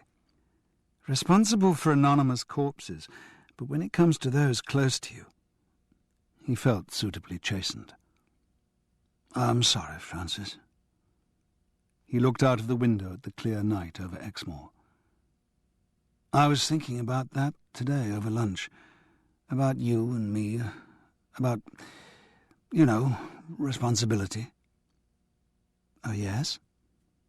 It wasn't quite cynical, but nearly. "And whether responsibility and truth are compatible. I've always found truth a problem. That's really why I left you." "I thought you left me for other women." "In a way, but it was because I needed other women, and I needed to be truthful about it. I hated all the subterfuges. I hated lying to you. At the time it seemed more truthful to make a break. Then at least the position was defined. If I'd have left you, then I wasn't expected to be—" "Responsible?" Francis supplied. "I suppose so." After London, the quiet of the country was almost tangible. "You know, Francis, I often wonder if we could get back together." "So do I, Charles." She sighed. "But if it did happen, there are certain things I would demand." "You could have truth. I've always tried to be truthful to you, Francis." "And what about that other recurrent word, responsible?" "Ah, there's still the matter of other women." "Oh, there aren't many of those now. Never have been many who counted." "No?" "No." He sighed. "Hasn't been anyone for months, really, Francis. I don't seem to feel the same urge to wander that I used to." "All right, Charles?" asked Francis, softly. "When was the last one?" Oh dear. He had genuinely forgotten about Dotty Banks until that moment, and he had promised Francis that he would always be truthful. "Well, last night, actually, but she didn't mean anything." Charles spent the night in the single bed. Chapter 15. It must have taken a while from Taunton, Charles thought, as Francis drove them in the yellow Renault 5 along the route Leslie Jane had described. How they'd ever found time to get there during Peter Hickton's intensive rehearsals, he couldn't imagine. But then he remembered that Leslie Jane and Alex had both been in the company before work on the Hooded Owl began. Perhaps they had discovered and used their secret love nest during the lazier days of the summer. He glanced sideways at Frances. He thought it might be some time before he was looking for a love nest again with her. His wife's face was rigidly set, not with anger, which would have been easier to manage, but with hurt, which was almost impossible. Damn Dotty Banks. And damn all the other Dotty Banks in his life, all the quick, irrelevant lays who had a nasty habit of suddenly becoming relevant when he was with Frances. Still, Dotty Banks had given him more than most of the others. She had sent him on the way to solving the mystery of her husband's murder. "Not far along here," he said. "The North Moulton Road out of Withypool." "What are you expecting to find, Charles?" "I don't know. I just hope it isn't another corpse." They drew up beside the stone-pillared farm gate which Leslie Jane had described. Charles got out of the car. It was very muddy underfoot. Damn, he didn't have any boots. Hardly surprising. He hadn't expected a trip down to his daughter's for lunch to end up in the middle of Exmoor. "Do I come too?" asked Frances. She looked a little less resentful than earlier, and dare he hope it, even slightly anxious for him. "No, love. Stay in the car if you don't mind." "All right. I have a book."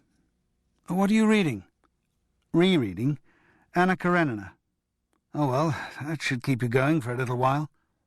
"You bet." "Funny, I find I'm rereading more books now, going through my old favourites. Must be entering the last lap." "Don't be morbid, Charles." "No." He outlined a tussock with the toe of his shoe. Now he was so close to a possible solution, he felt the urge to linger. It wasn't exactly that he was afraid. He just didn't want to leave Frances. "Off you go, then?" Yes. He turned away and started trudging through the wet grass in the direction Leslie Jane had specified. The landscape was very empty.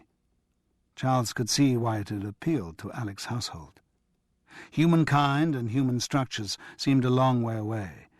The hills rolled and folded into each other, hiding little patches of dead ground. The tall, tough grass that covered them ruffled and flattened with the wind like a cat's fur being stroked. Disgruntled sheep with strange dye markings cropped away at the grass, glowering at Charles as he passed. Anyone who wanted to feel at one with the earth, to shed the 20th century and all its trappings, might think that here he had achieved his ambition. No doubt in the summer the area would be spotted with ardently rucksacked walkers, but it was now early November, and the recent rain and cold would have deterred all but the most perverse. Given shelter, someone might pass undetected in this landscape for some time. But he'd need a lot of shelter to survive. The cold wind scoured Charles's face and whipped his sodden trousers against his legs. He wished he had brought his overcoat. He looked round, but the undulation seemed to have shifted, rolling into a new formation. He couldn't see the distinctive yellow of Frances' car. Still, there was a little stream just beyond the mound to his left. That would give him his bearings again. He reached the top of the mound and looked down. The stream, like the hills, had moved. He now had no idea where he was. He looked at his watch. 11:20. He had to be at the Variety Theatre in Macklin Street at 7:30 that night for another performance of The Hooded Owl. If he wasn't there, he rather feared Paul Lexington might have come to the end of his understudies. The sky was dull with a foreboding of rain. He set off briskly in what might be the right direction, but found it difficult to get up any speed over the snagging grass. He changed his mind and set off in another right direction, but this offered only more hills. Over each new brow, more hills. He tried another way, now slightly sweating from anxiety. He didn't care what he found, the car, the stream, or the hut that was the purpose of his visit, anything that would give him his bearings again. He listened out for the trickle of water, but the wind offered nothing but rustling grass, now very loud in his ears. Another hilltop gave on to more hills. He turned randomly at right angles and set off at a lolloping run. His foot caught in the grass, and he sprawled headlong. He picked himself up and breasted another mound. Thank God! In the crease of the hills beneath him, in a channel of rushes dark like body hair against the brightness of the grass, was the stream, and at the bottom of the dip stood a small stone hut with a broken-backed roof. He followed the stream down towards it. Presumably once the building had been a shepherd's hut, even his home perhaps, but it was long derelict. The thatch of what remained of the subsided roof was streaked with the dark green of lichen. It was a dank and unwholesome spot, and yet he could see how different it must have looked in the summer, how it would have appealed to Alex at the beginning of his supposed new start, and to Leslie Jane in the throes of her first grown-up affair. It had what all lovers seek: secrecy, privacy, exclusivity. Charles could picture the smugness with which Alex's household would have sat in such a sanctuary and discussed the frenetic activities of the Taunton Company. It was a place that offered a kind of peace. Along the stream, pale grey rocks stood exposed. Charles picked his way between them, sometimes having to clamber up, sometimes jumping from one to the other across the water. As he drew close to the hut, a sense of dread took hold of him. Down in this hollow, the sky seemed darker, the wind colder. A fine rain was now dashing against his face. He felt he was about to find something, and he feared it would be his friend's body. "Alex! Alex!" he cried out, not knowing what reply he expected. He certainly did not expect the shock of a gunshot cutting through the sands of the grass, nor the sharp impact of the bullet that shattered into a rock a yard in front of him, nor the fierce pain in the shin that took his leg from under him and sent him sprawling to the ground. Chapter 16. Charles felt the blood trickling down his leg into his wet sock, and still keeping low behind a rock, rolled to look at the wound. It was a deep graze, but nothing more. He had been hit not by the bullet, but by a sliver of quartzy rock. He would undoubtedly survive. He lay there and thought. If Paul Lexington were describing the situation, he would undoubtedly have said that he had some good news and some bad news. The good news was that Charles's conjecture must have been correct. Alex must be in the hut. The bad news was that Alex had a gun and was shooting at him. Charles raised his head above the line of the rock and looked down towards the hut. Immediately another shot cracked from the doorway and ricocheted off a rock a couple of yards to his right. He ducked back. But after a moment's thought, he popped his head up again. It was immediately answered by another shot, which hit a rock behind him. He lay back down and squinted round.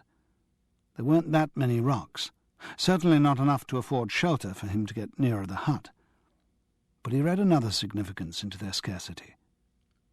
Alex had fired 3 shots at him from about 20 yards. Each one had missed by at least a yard, but each one had actually hit one of the few rocks scattered around. Surely that wasn't just bad shooting. A bad shot would have sprayed bullets all over the place, hitting rocks or earth at random. Only someone who was after the maximum deterrent effect would have ensured that each shot hit a rock and caused that terrible screech of ricochet. In other words, Alex was not shooting to hit him. Well, it was a theory, and Charles didn't have many others. From where he was lying, he could neither go forwards nor backwards without exposing himself as a target. So unless he planned to lie there until nightfall, which would rule out any possibility of his getting up to town to give his evening's performance, he had to make a move. Besides, his whole thesis, the whole reason why he was there, was that he didn't believe Alex Household capable of actually shooting anyone. He stood up. A bullet hit a rock 3 yards in front of him, confirming his theory. "Alex, I'm coming down." He stepped forward. It seemed a long, long walk, but only one more bullet was fired. It screamed away from a rock behind him. When he finally reached the doorway of the hut, he could see Alex Household slumped against it, the arm holding the gun limp at his side. Had he not known who to expect, he would not have recognized his friend. Through its beard and filth, the face was sunken and ghastly. The eyes flickered feverishly like guttering candles. From the hut came the nauseating stench of human excrement. "Alex?" "Charles, you shouldn't have come." Alex Household shivered, and the words tumbled out unevenly. "I'm your friend." Judas was friend," the filthy skeleton managed to say. "Why not just let me take my chance? If the police find me, that's one thing. But for you to make the trip just to turn me in—" "I haven't come to turn you in." "Of course you have. Don't pretend. You all think I'm a murderer." The old light of paranoia showed in the feverish eyes. "No," said Charles. "I know that you didn't shoot Michael Banks." "What?" Alex Household's body suddenly sagged. He slipped down the doorpost to the ground. When Charles knelt to support him, he saw tears in the sick man's eyes. "You're ill, Alex." The shaggy head nodded, and then was shaken by a burst of vomiting. "When did you last eat?" "I'd left some stuff here from the summer. Tins, and with a gun, too. This place was always my last line of defence when they came to get me." Again the paranoia gleamed. "But I finished all the food. I don't know, 2 days ago, 3. Of course, I still had water from the stream, and then the earth's plenty." He gestured feebly around at the hillside. "You mean grass?" And Alex nodded. "Yes, but..." He made a noise that might have been a giggle in happier circumstances. "It made me ill. He retched again. "I must get you to a doctor, quickly." Alex shook his head. "No, Charles, please. Just let me die here. It's easier." "What do you mean?" "I can't spend my life in some prison.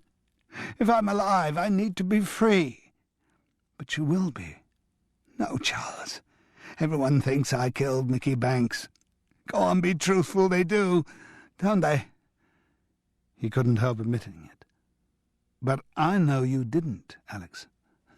"Clever old you." This was accompanied by the weakest of smiles. "What do you think happened then?" "I'll tell you. Stop me when I'm wrong." "Oh, I will, Charles. I will." "This is what I think happened that night. I'll grant you were in a bad stage, which was hardly surprising, after all the business with losing your part and then Leslie Jane going off with Mickey. Incidentally, there was less in that than you thought, but that's by the way. Okay, so you had all the motives. You even had the gun. But you didn't do it. The gun stayed in the pocket of your jacket in the green room until well into the second act. It was taken from there by the murderer while you were still in the wings, in your shirt sleeves, feeding Mickey his lines through the deaf aid. The murderer came into the wings with the gun, and with the firm intention of shooting someone. But this is the bit that took me the longest to work out. It's been screaming at me for days, but I just couldn't see it. The murderer had no intention of shooting Mickey Banks. You were the target. When you saw the gun pointing at you, you realized the murderer's intention and begged for mercy. You said, 'Oh, Lord, no, no, put it down. You mustn't do that to me. You daren't. Please, please.' I should have realized that from the fact that Mickey said, 'Oh, Lord,' an expression, incidentally, that wasn't in the script of the play and that he had never used in his life, before he turned round from the hooded owl and looked into the wings. So it wasn't a reaction from him. He was merely relaying what he'd heard over his deaf aid. I should have realized it earlier. I've been working with the deaf aid for over a week, for God's sake, and I realized how much I rely on it. When you're using it, you just repeat the word you hear, regardless of the sense. I got caught last week because I got fed the wrong line. Even if it's nonsense, you still repeat it. Which is what Mickey Banks did. He just kept repeating what you were saying. He knew there was something odd, which was why he turned round to look into the wings, hoping for some signal from you. By then I reckon you had your back to the stage and were facing the barrel of the gun. At the moment the murderer squeezed the trigger, you threw yourself sideways. The bullet missed you, but hit Mickey Banks, who was standing directly behind you. You then looked round in shock to see him fall. At that moment, Leslie Jane saw your face. She told me you looked over your shoulder at her, but I didn't at the time realize that meant you must have been facing away from the stage. Anyway, Leslie Jane jumped to the conclusion that everyone else has since jumped to, that you shot Mickey, and she screamed. The murderer was meanwhile standing, shocked at what had happened, but still holding the gun. Rather than risk the danger of another shot, you followed your natural instinct to run. You grabbed your jacket from the green room and rushed out of the theatre. It was probably only when you got outside that you realized how much circumstances looked against you. All your recurrent fears of the world ganging up on you came to the surface, and you ran away. Somehow you got down here, where you've been since, quietly starving and poisoning yourself to death. After you'd gone, the murderer went backstage, abandoning the gun on the way. The hue and cry started for you, but you couldn't be found. Rumours spread that you committed suicide. This was all good news for the murderer. So long as you didn't reappear, or if, when you did reappear, you were dead, there was no danger of the police looking for any other killer. The accidental shooting of Michael Banks must have been a shock, but as time passed, the murderer must have begun to feel very secure from the danger of discovery. Charles looked at Alex's haggard face, which now glowed with a new light. "How am I doing so far?" "Bloody marvellous, Charles. That's exactly what happened." A shadow passed over his face. "But how are you ever going to convince anyone that that's what happened? I don't know. If we explain to the police..." Alex shook his head. "Come on, Charles. The police are not notorious for their imagination. Everything's stacked against me, you have to admit. I bet the gun was even covered in my fingerprints." Charles had to admit that it was. "So I know, and now, thanks to a very neat bit of deduction, you know. But I don't see that either of us could produce a shred of evidence to support our extremely unlikely thesis. So I don't see that we're much further advanced. If I give myself up, I'll be charged with murder." Said Charles. "Then what I'll have to do is to get a confession from the real murderer." Alex snorted hopelessly. "Good luck." "I think it may be possible. And that, of course," said Charles, "brings me to the identity of the real murderer. Very difficult to work that out at first. So long as I was looking for someone who might want to murder Michael Banks, I was getting nowhere. But once I got the right victim, finding the right murderer became easier." "Who do you think it was, then?" asked Alex. Charles told him. "Dead right," said Alex. Charles looked a mess when he got back into the car, but Frances made no comment, nor did she mention the fact that she'd been sitting there for nearly 3 hours. "How's Anna Karenina?" "Fine. She's now living with Vronsky, as if they were married. Good for her. Mind you, it'll end in tears. And how are you? Fine. Anything I can do for you? There are 3 things, actually. Name them, and I'll see if I can help. Right. First, I'd like you to drive me to Taunton so that I can catch a train back to London in order to be at the Variety Theatre this evening for, among other things, a performance of The Hooded Owl. That's possible. Second, I want you to buy blankets, food, a portable heater, and some sort of stomach medicine, and come back here. Right here? Yes. Then I want you to follow instructions I'll give you to a small derelict hut where you'll find a very sick man who needs looking after. Shouldn't I get a doctor, too? No, not for the moment. I promised him I wouldn't involve anyone official until I've, sorted something out for him. And how long am I likely to have to play Florence Nightingale? When will you have sorted this something out for him? I'll do it tonight, and then I'll let the emergency services know, and someone will come for him. I see. Well, that sounds a jolly way to spend a half-term. And if I may ask, what is the third thing? To give me another chance.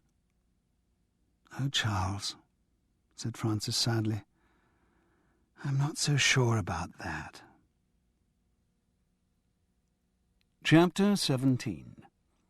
The train from Taunton was delayed. It was after the half when Charles arrived at the Variety Theatre. The business of getting into costume and make-up, and then giving his performance as the father in Malcolm Harris's The Hooded Owl, meant that details like confrontations with murderers would have to wait. He was on stage for most of the first act, and it was only when the curtain fell for the interval that he could concentrate on anything other than the play. As soon as he walked into the green room, he knew that something was wrong. Actors and actresses who spend all their professional lives creating fictional atmospheres don't stint themselves when real opportunities come along. "What's up?" he asked Salome Search, who was draped over a sofa doing Mrs. Siddons' impressions. It's Leslie Jane, the actress breathed dramatically. What? Well, what's happened to her? She passed out in the wings after her last exit. Good God. Yes, she was in a dead faint. Well, where is she? She's been taken up to her dressing room. The St. John ambulance man is up there with her. Well, do you know what it is? No, but... Salome Search's 3 years at RADA had taught her that the pause before a sensational line can be extended almost infinitely. There was blood in the wings. Oh, my God. Charles turned towards the green room door and the stairs to the dressing rooms. But the doorway was blocked by the figure of Wallace Ward, holding up limp hands for attention. "Ladies and gentlemen," said the company manager, "you may have already heard that Miss Decker was taken ill at the end of the first act. It seems that she'll not be well enough to proceed with the rest of the play, and so her understudy will be taking over the role. Now, it's not going to be easy for the girl, so I hope you'll give her all the support you can. I'll be making an announcement to the audience before the curtain rises." "Is she all right?" asked Charles desperately. "Yes, she's fine. Just weak. We've rung for her mother, who's going to come and take her home. The St. John's ambulance man doesn't reckon she needs to go to the hospital." "Well, what's wrong with her? Do you know?" The company manager looked embarrassed. "Women's things," he said with distaste. "Is she on her own up there?" "No, the St. John ambulance man is still there, and Paul went to see what was up. Oh, and I think Malcolm Harris was one of the ones who helped her up. He may still be up there, so she's got plenty of people." "I think I'd better go up and see her." But before he could, the company manager stopped him with an admonitory, "Incidentally, Mr. Paris." "Yes?" "I gather you were late for the half tonight." "Yes, I was on a train that got delayed." "Where were you coming from?" "Taunton." Wallace Ward tutted, spinster-like. "Mr. Paris, you should have left more time. While you're contracted for a West End show, it's very irresponsible to go such a long way. In fact, I wouldn't be surprised if there was a clause in your contract forbidding that kind of journey on a performance day. Remember, you're under contract to Scenario Productions, and I thought I was under contract to Paul Lexington Productions. No, Paul is now working through a new company. Why? That's not at the moment relevant, reprimanded the company manager. I'm talking about your lateness for the half. Yes, well, all right. I'm very sorry. Won't do it again. Now, if you don't... And another thing, Wallace Ward continued inexorably. The lines in the first act were very sloppy this evening. I had a note from Malcolm Harris, who was out front, and was very annoyed about it. You got badly lost in the dinner party scene. Yes, well, that was because Leslie Jane was giving me the wrong cues. Her lines were all over the place tonight. Yes, Malcolm Harris mentioned that too. Presumably that was because she was unwell. But in your case, when you have every line being repeated in your ear, it's unforgivable. But if you get the wrong cues, you have to adjust the lines to make sense of the dialogue. That as may be, but Malcolm Harris... Look, come on. Every author is obsessed about his lines. You don't have to... It's my job as company manager, said Wallace Ward primly, to listen to points from everyone in the company, and the author is just as important. I would have thought that it was also important for you to keep the author informed of everything that's going on. Do you know on the first night Malcolm Harris didn't know about the cuts we'd had to make for time? He thought Mickey Banks was just randomly slashing great chunks out of his script. Oh, I agree, he should have been told, and he was extremely annoyed that evening when he came round at the interval. But I pointed out to him that Mr. Banks was not making cuts himself. He was merely repeating the lines he heard on his earphone. And you said that Alex was reading from a cut script? Well, I didn't have time to do that. Mr. Harris rushed off in something of a paddy. I've got to get upstairs and see Leslie Jane, hissed Charles. Wallace Ward stepped aside with mock deference. But as soon as his foot was on the first step of the stairs, Charles heard that fatal summons over the loudspeaker. "Beginners, Act 2, please." He froze. It was rarely that he felt such a direct clash between his twin roles as actor and detective. But there was no doubt which triumphed. 32 years of professional conditioning left him no alternative. He turned round and walked towards the stage. The father was on for the whole of the second act of The Hooded Owl, and never had that part of the play passed as slowly as it did that evening. Mechanically going through the motions, repeating his words, hardly aware of the small Monday night audience, hardly aware of the new girl hesitantly feeding him Leslie Jane's lines. He was in an agony of apprehension throughout the performance, but he had to play his part through to the end. The end of the play. One curtain call, and then sod it. He'd risk another slap on the wrist from the arch Mr. Ward. He rushed off stage and up to Leslie Jane's dressing room. He tapped on the door and entered. There were 4 people inside, and one of them was Michael Banks's murderer. Leslie Jane lay on the daybed in her kimono. She was drained of all colour and animation, but alive. Her mother, Valerie Cass, was busying herself packing things into a small overnight case. Paul Lexington, now of Scenario Productions, was looking at Leslie Jane anxiously and asking if he should arrange an ambulance. Malcolm Harris sat disconsolately in a chair, chewing his fingernails. "No, for the last time she'll be quite all right," said Valerie Cass in reply to Paul. She looked round to see Charles. "Oh, not another man. Really, just leave us alone, will you, all of you? Leslie Jane's quite all right now I'm here. Only a woman can understand what's wrong, and there's nothing any of you could do. So thank you for your concern, but will you now please go?" "Look, we're worried about her," grumbled Malcolm Harris. "If you don't want me to call an ambulance, I'll drive her to the hospital if you like," offered Paul Lexington. "No, thank you very much. We needn't involve hospitals." "I think she should be seen by a doctor," the producer insisted. "Look, I'm employing her. I have to know how long she's likely to be out of commission." "Oh, I should think she'd be all right," said Charles. And then, deciding that it was time to start dropping bombshells, "Some actresses have continued acting well into the 8th month of pregnancy." He should have realized it before, but it was only when he had seen Juliet that the obvious had appeared in all its blatancy. The same strained paleness, even the detail of needing a sleep in the afternoon. Leslie Jane herself was the only one who didn't react. The two men looked at him open-mouthed. But Valerie Cass's response was the most interesting. She turned to Charles with an almost beatific expression and said, "Well done. Yes, the little secret is out. I am to become a grandmother." To say congratulations somehow seemed inappropriate. Instead, he asked cautiously, "Even after tonight?" "Oh, yes," replied Valerie, with a breezy gynecological certainty. "That was just a little show. Leslie Jane will be fine if she just rests up for a few days. Exactly the same thing happened to me at the same stage when I was pregnant." I think I'd better be off," said Malcolm Harris awkwardly.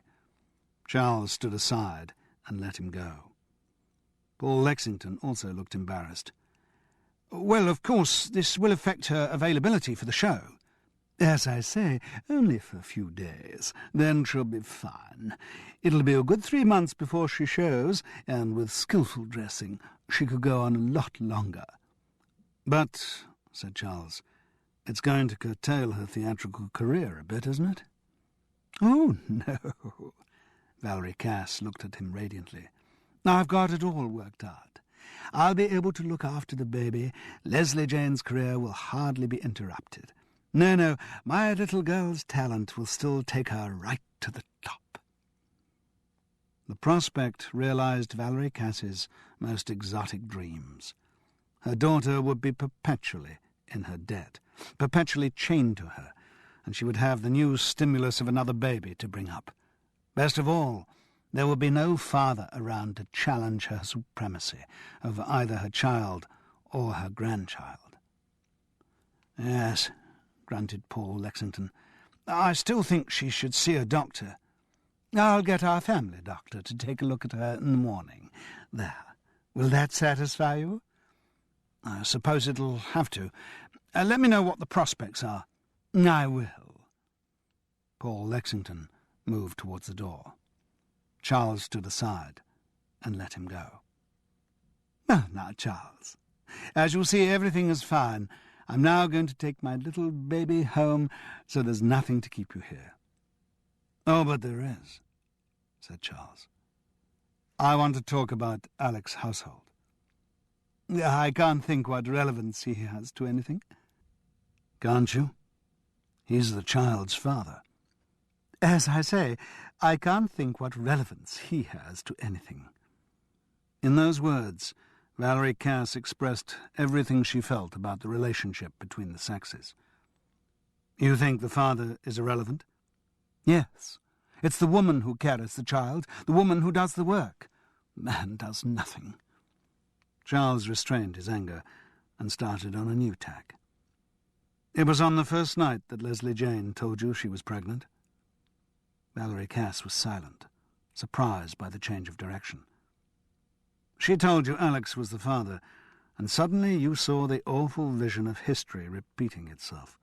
You saw Leslie Jane's career being cut short by pregnancy, just as yours had been, and all your hatred of men, all the anger you've used to make your own husband's life a misery, it all became focused on Alex's household. Not only did he threaten your daughter's career, he also threatened to take her away from you." Valerie Cass now looked as pale as her daughter. "I don't know what you're talking about." "I'm talking about the death of Michael Banks. I'm talking about the taking of human life. I'm talking about murder." There was a wail from the bed, and for the first time since Charles had entered the room, Leslie Jane spoke. "I've taken human life," she cried. "I am the murderer." They both looked at her in amazement. Tears were running freely down the girl's face. She clutched at herself to claw away sudden pain. Charles understood. He hadn't known until that moment, but now he understood. "But the life you've taken," he said gently, "was not that of Michael Banks, was it?" The girl shook her head tearfully. "No, The life you've taken is the life of your baby. You had an abortion today, didn't you?" She nodded. "Which is why you passed out, why you're in this state now." "No," screamed Valerie Cass. "No, you didn't." Leslie Jane looked at her mother. The tears were receding, and there was a hardness in her eyes. But Valerie refused to believe their message. "It's a woman's sacred duty to bear children. That's what we were put here for." "Listen, Mummy." Leslie Jane had control of herself again and spoke evenly. "The child effectively had no father, but it would have had you and me. I didn't want it. I got pregnant because you spent all my life filling my head with romantic ideas rather than giving me any practical advice. If I'd had the baby, I would have never been able to pick up my career again. But as I said, I would have looked after it." "What?" hissed Leslie Ann. "And turned it into another confused, neurotic mess like me. But, darling, suppose I'd done the same when I was expecting you. Suppose I'd had an abortion." Leslie Jane looked at her mother without any trace of affection. "It would have been the best thing you could have ever done for me. Someone like you is not qualified to bring up children." Valerie Cass sank back into a chair as if she'd been slapped. There was no resistance left in her, just a void of pain. Charles said what he had to say, softly but firmly. "What you did after you heard about your daughter's pregnancy was hardly rational. You went down towards the stage, vowing revenge on her what? Seducer? You looked for him in the green room, but found only his jacket. And in its pocket, you found the gun. You went into the wings on the OP side of the stage to shoot Alex Household. He saw you coming and begged for mercy, not realizing that his words were being transmitted and repeated by Michael Banks on stage. At the moment you fired the gun, Alex dodged, and Michael was killed. Alex rushed off. You left the stage, abandoning the gun as you went. Then I should think you came up here, and that was probably the first time you realized what had happened. Also the first time you realized how unlikely your crime was ever to be discovered. No one had seen you. You were wearing gloves, so there were no fingerprints on the gun. And Alex Household's flight looked like an admission of guilt. If he had never been found, you would have got away with it. But I spoke to Alex today, and he confirmed what I've just described to you." "He's alive?" asked Leslie Jane softly. "Yes, he's alive." There was a long silence. Then Valerie Cass looked at Charles. There was a new glow of resolution in her eyes, and he feared she was about to deny everything. If she did, he didn't know what he could do. He'd not a shred of evidence. But no. "Very well," she announced. "I admit it. I killed Michael Banks." She spoke boldly, like Charlotte Corday, like Joan of Arc. Charles understood what had caused her new surge of spirit. Valerie Cass had found a new role to play. It was the one she'd been rehearsing for all her life. That of a martyr. Chapter 18. During the ensuing week, the Hooded Owl seemed to be gaining momentum. The audiences were growing almost imperceptibly, and the word of mouth was good. One or two of the national papers, feeling guilty about the show's first night, sent second-string critics along for a second look, and their reports were, on the whole, favourable. The performances gained in strength. On the Thursday, Leslie Jane Decker came back into the cast. After the abortion and her mother's arrest, she seemed to have matured. She approached her work with a new single-mindedness and acted better than ever. Charles Paris got better too. On the Tuesday night, as an experiment, without telling anyone, least of all Wallace Ward, he had a word with the ASM before the show and asked him not to feed the lions until absolutely necessary. To Charles's amazement, he managed to get through the whole show without a single prompt. The constant repetition had fixed the lines indelibly in his mind.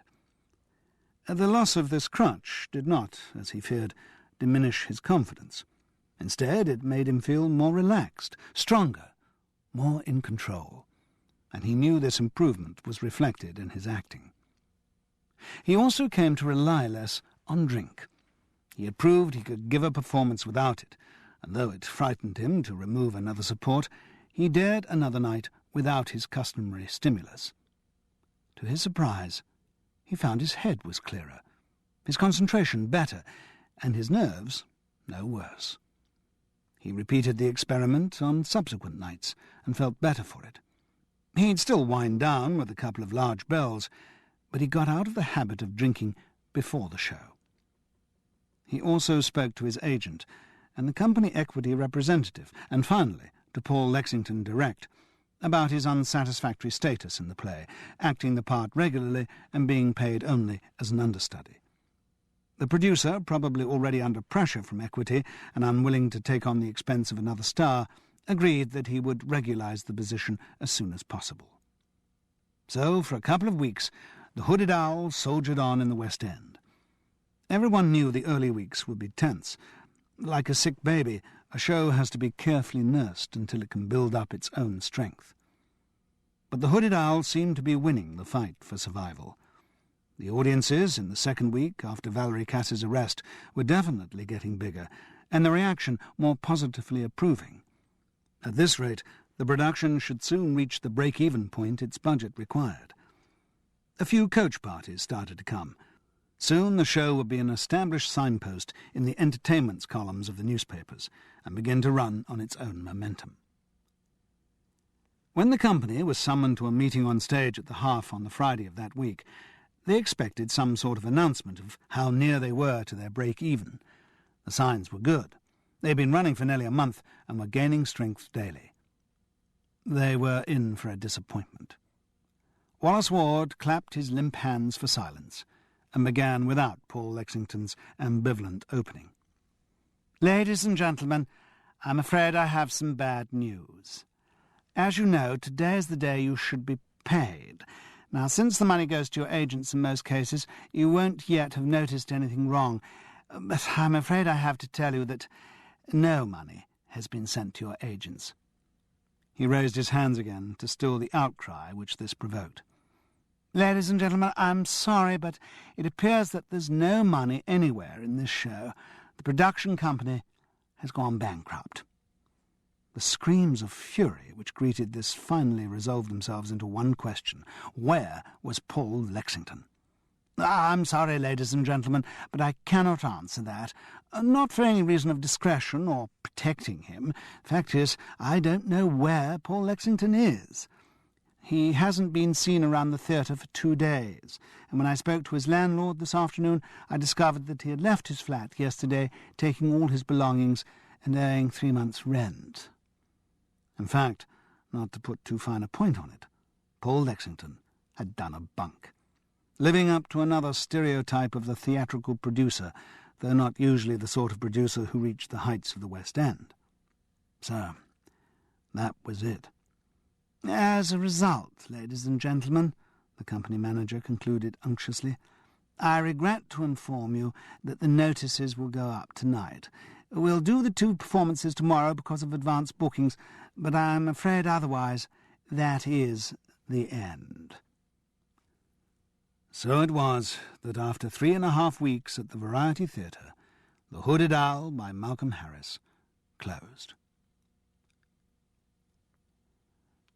"Could I speak to Gerald Venables, please? It's Charles Parry speaking." "I'll put you through." "Charles, I'm sorry to hear about the show. I'm afraid that Paul Lexington was a bad lot, to put it mildly." "Indeed. As you know, I'm trying to sort out Bobby Anscombe's end, and it's only now I'm beginning to see the full extent of the mess. Lexington owed money everywhere. God knows how he got as far as he did. So far as I can see, once Bobby was out, he was running the production on sheer cheek. Well, that was one thing he didn't lack.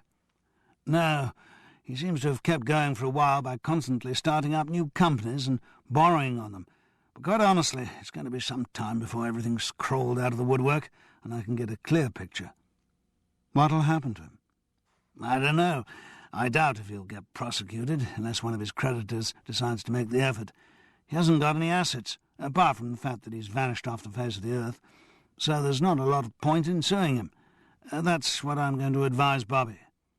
He seemed so plausible. Of course he did.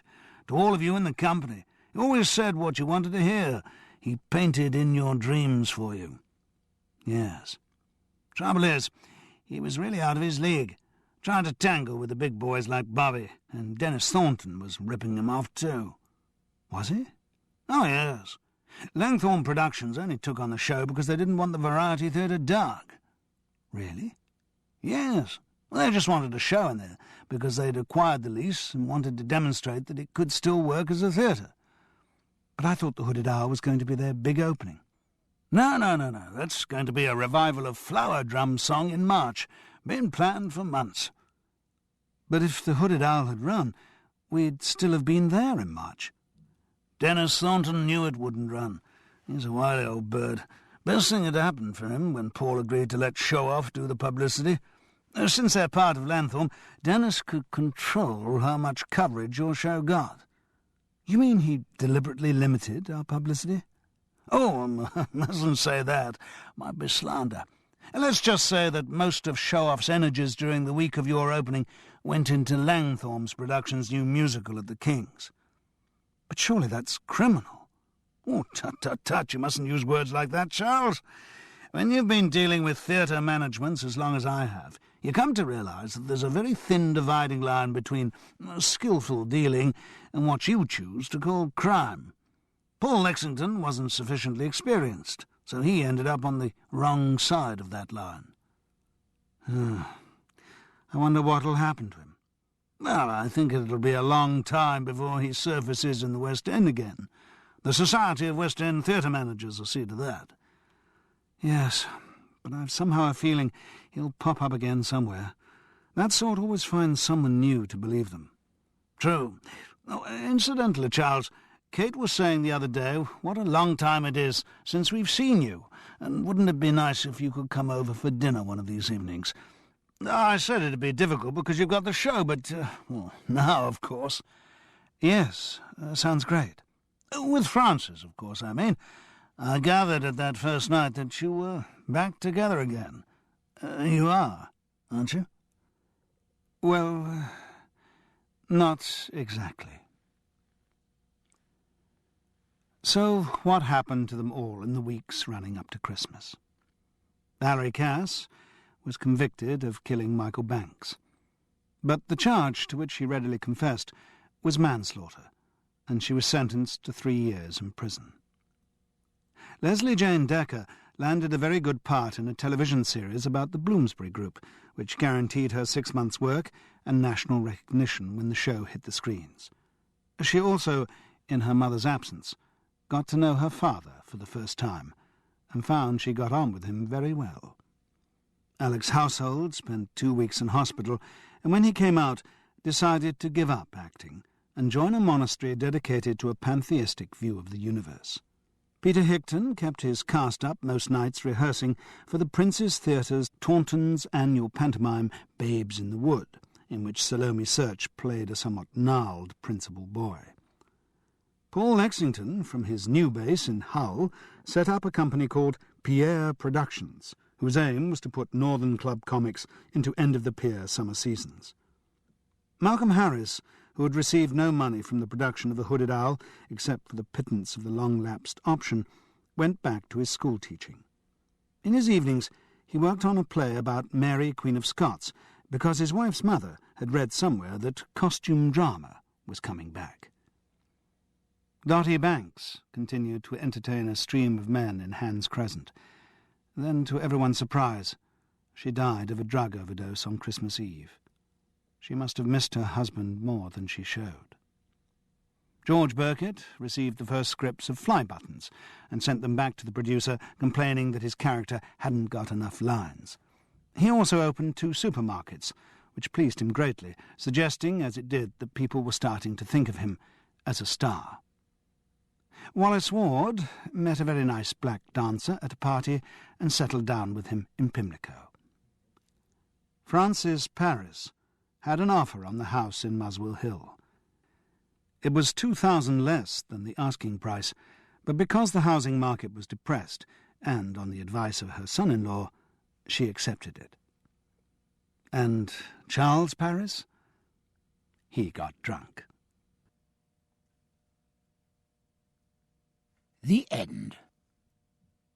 You've been listening to Murder Unprompted by Simon Brett, narrated by Simon Preble. If you've enjoyed this book and this performance, you'll find a wide selection of titles in the Clipper catalogue, including bestsellers, mysteries, classics, histories and more. So to order another Clipper audiobook, or for a copy of our latest listing, please call us using the telephone number on the back of the book. Clipper Audio is represented worldwide on the internet at www.recordedbooks.com, where you can browse the catalogue, hear about the latest releases, place orders, or tune in to narrator profiles and author interviews. So visit us there. And thank you for listening to Clipper Audio Books.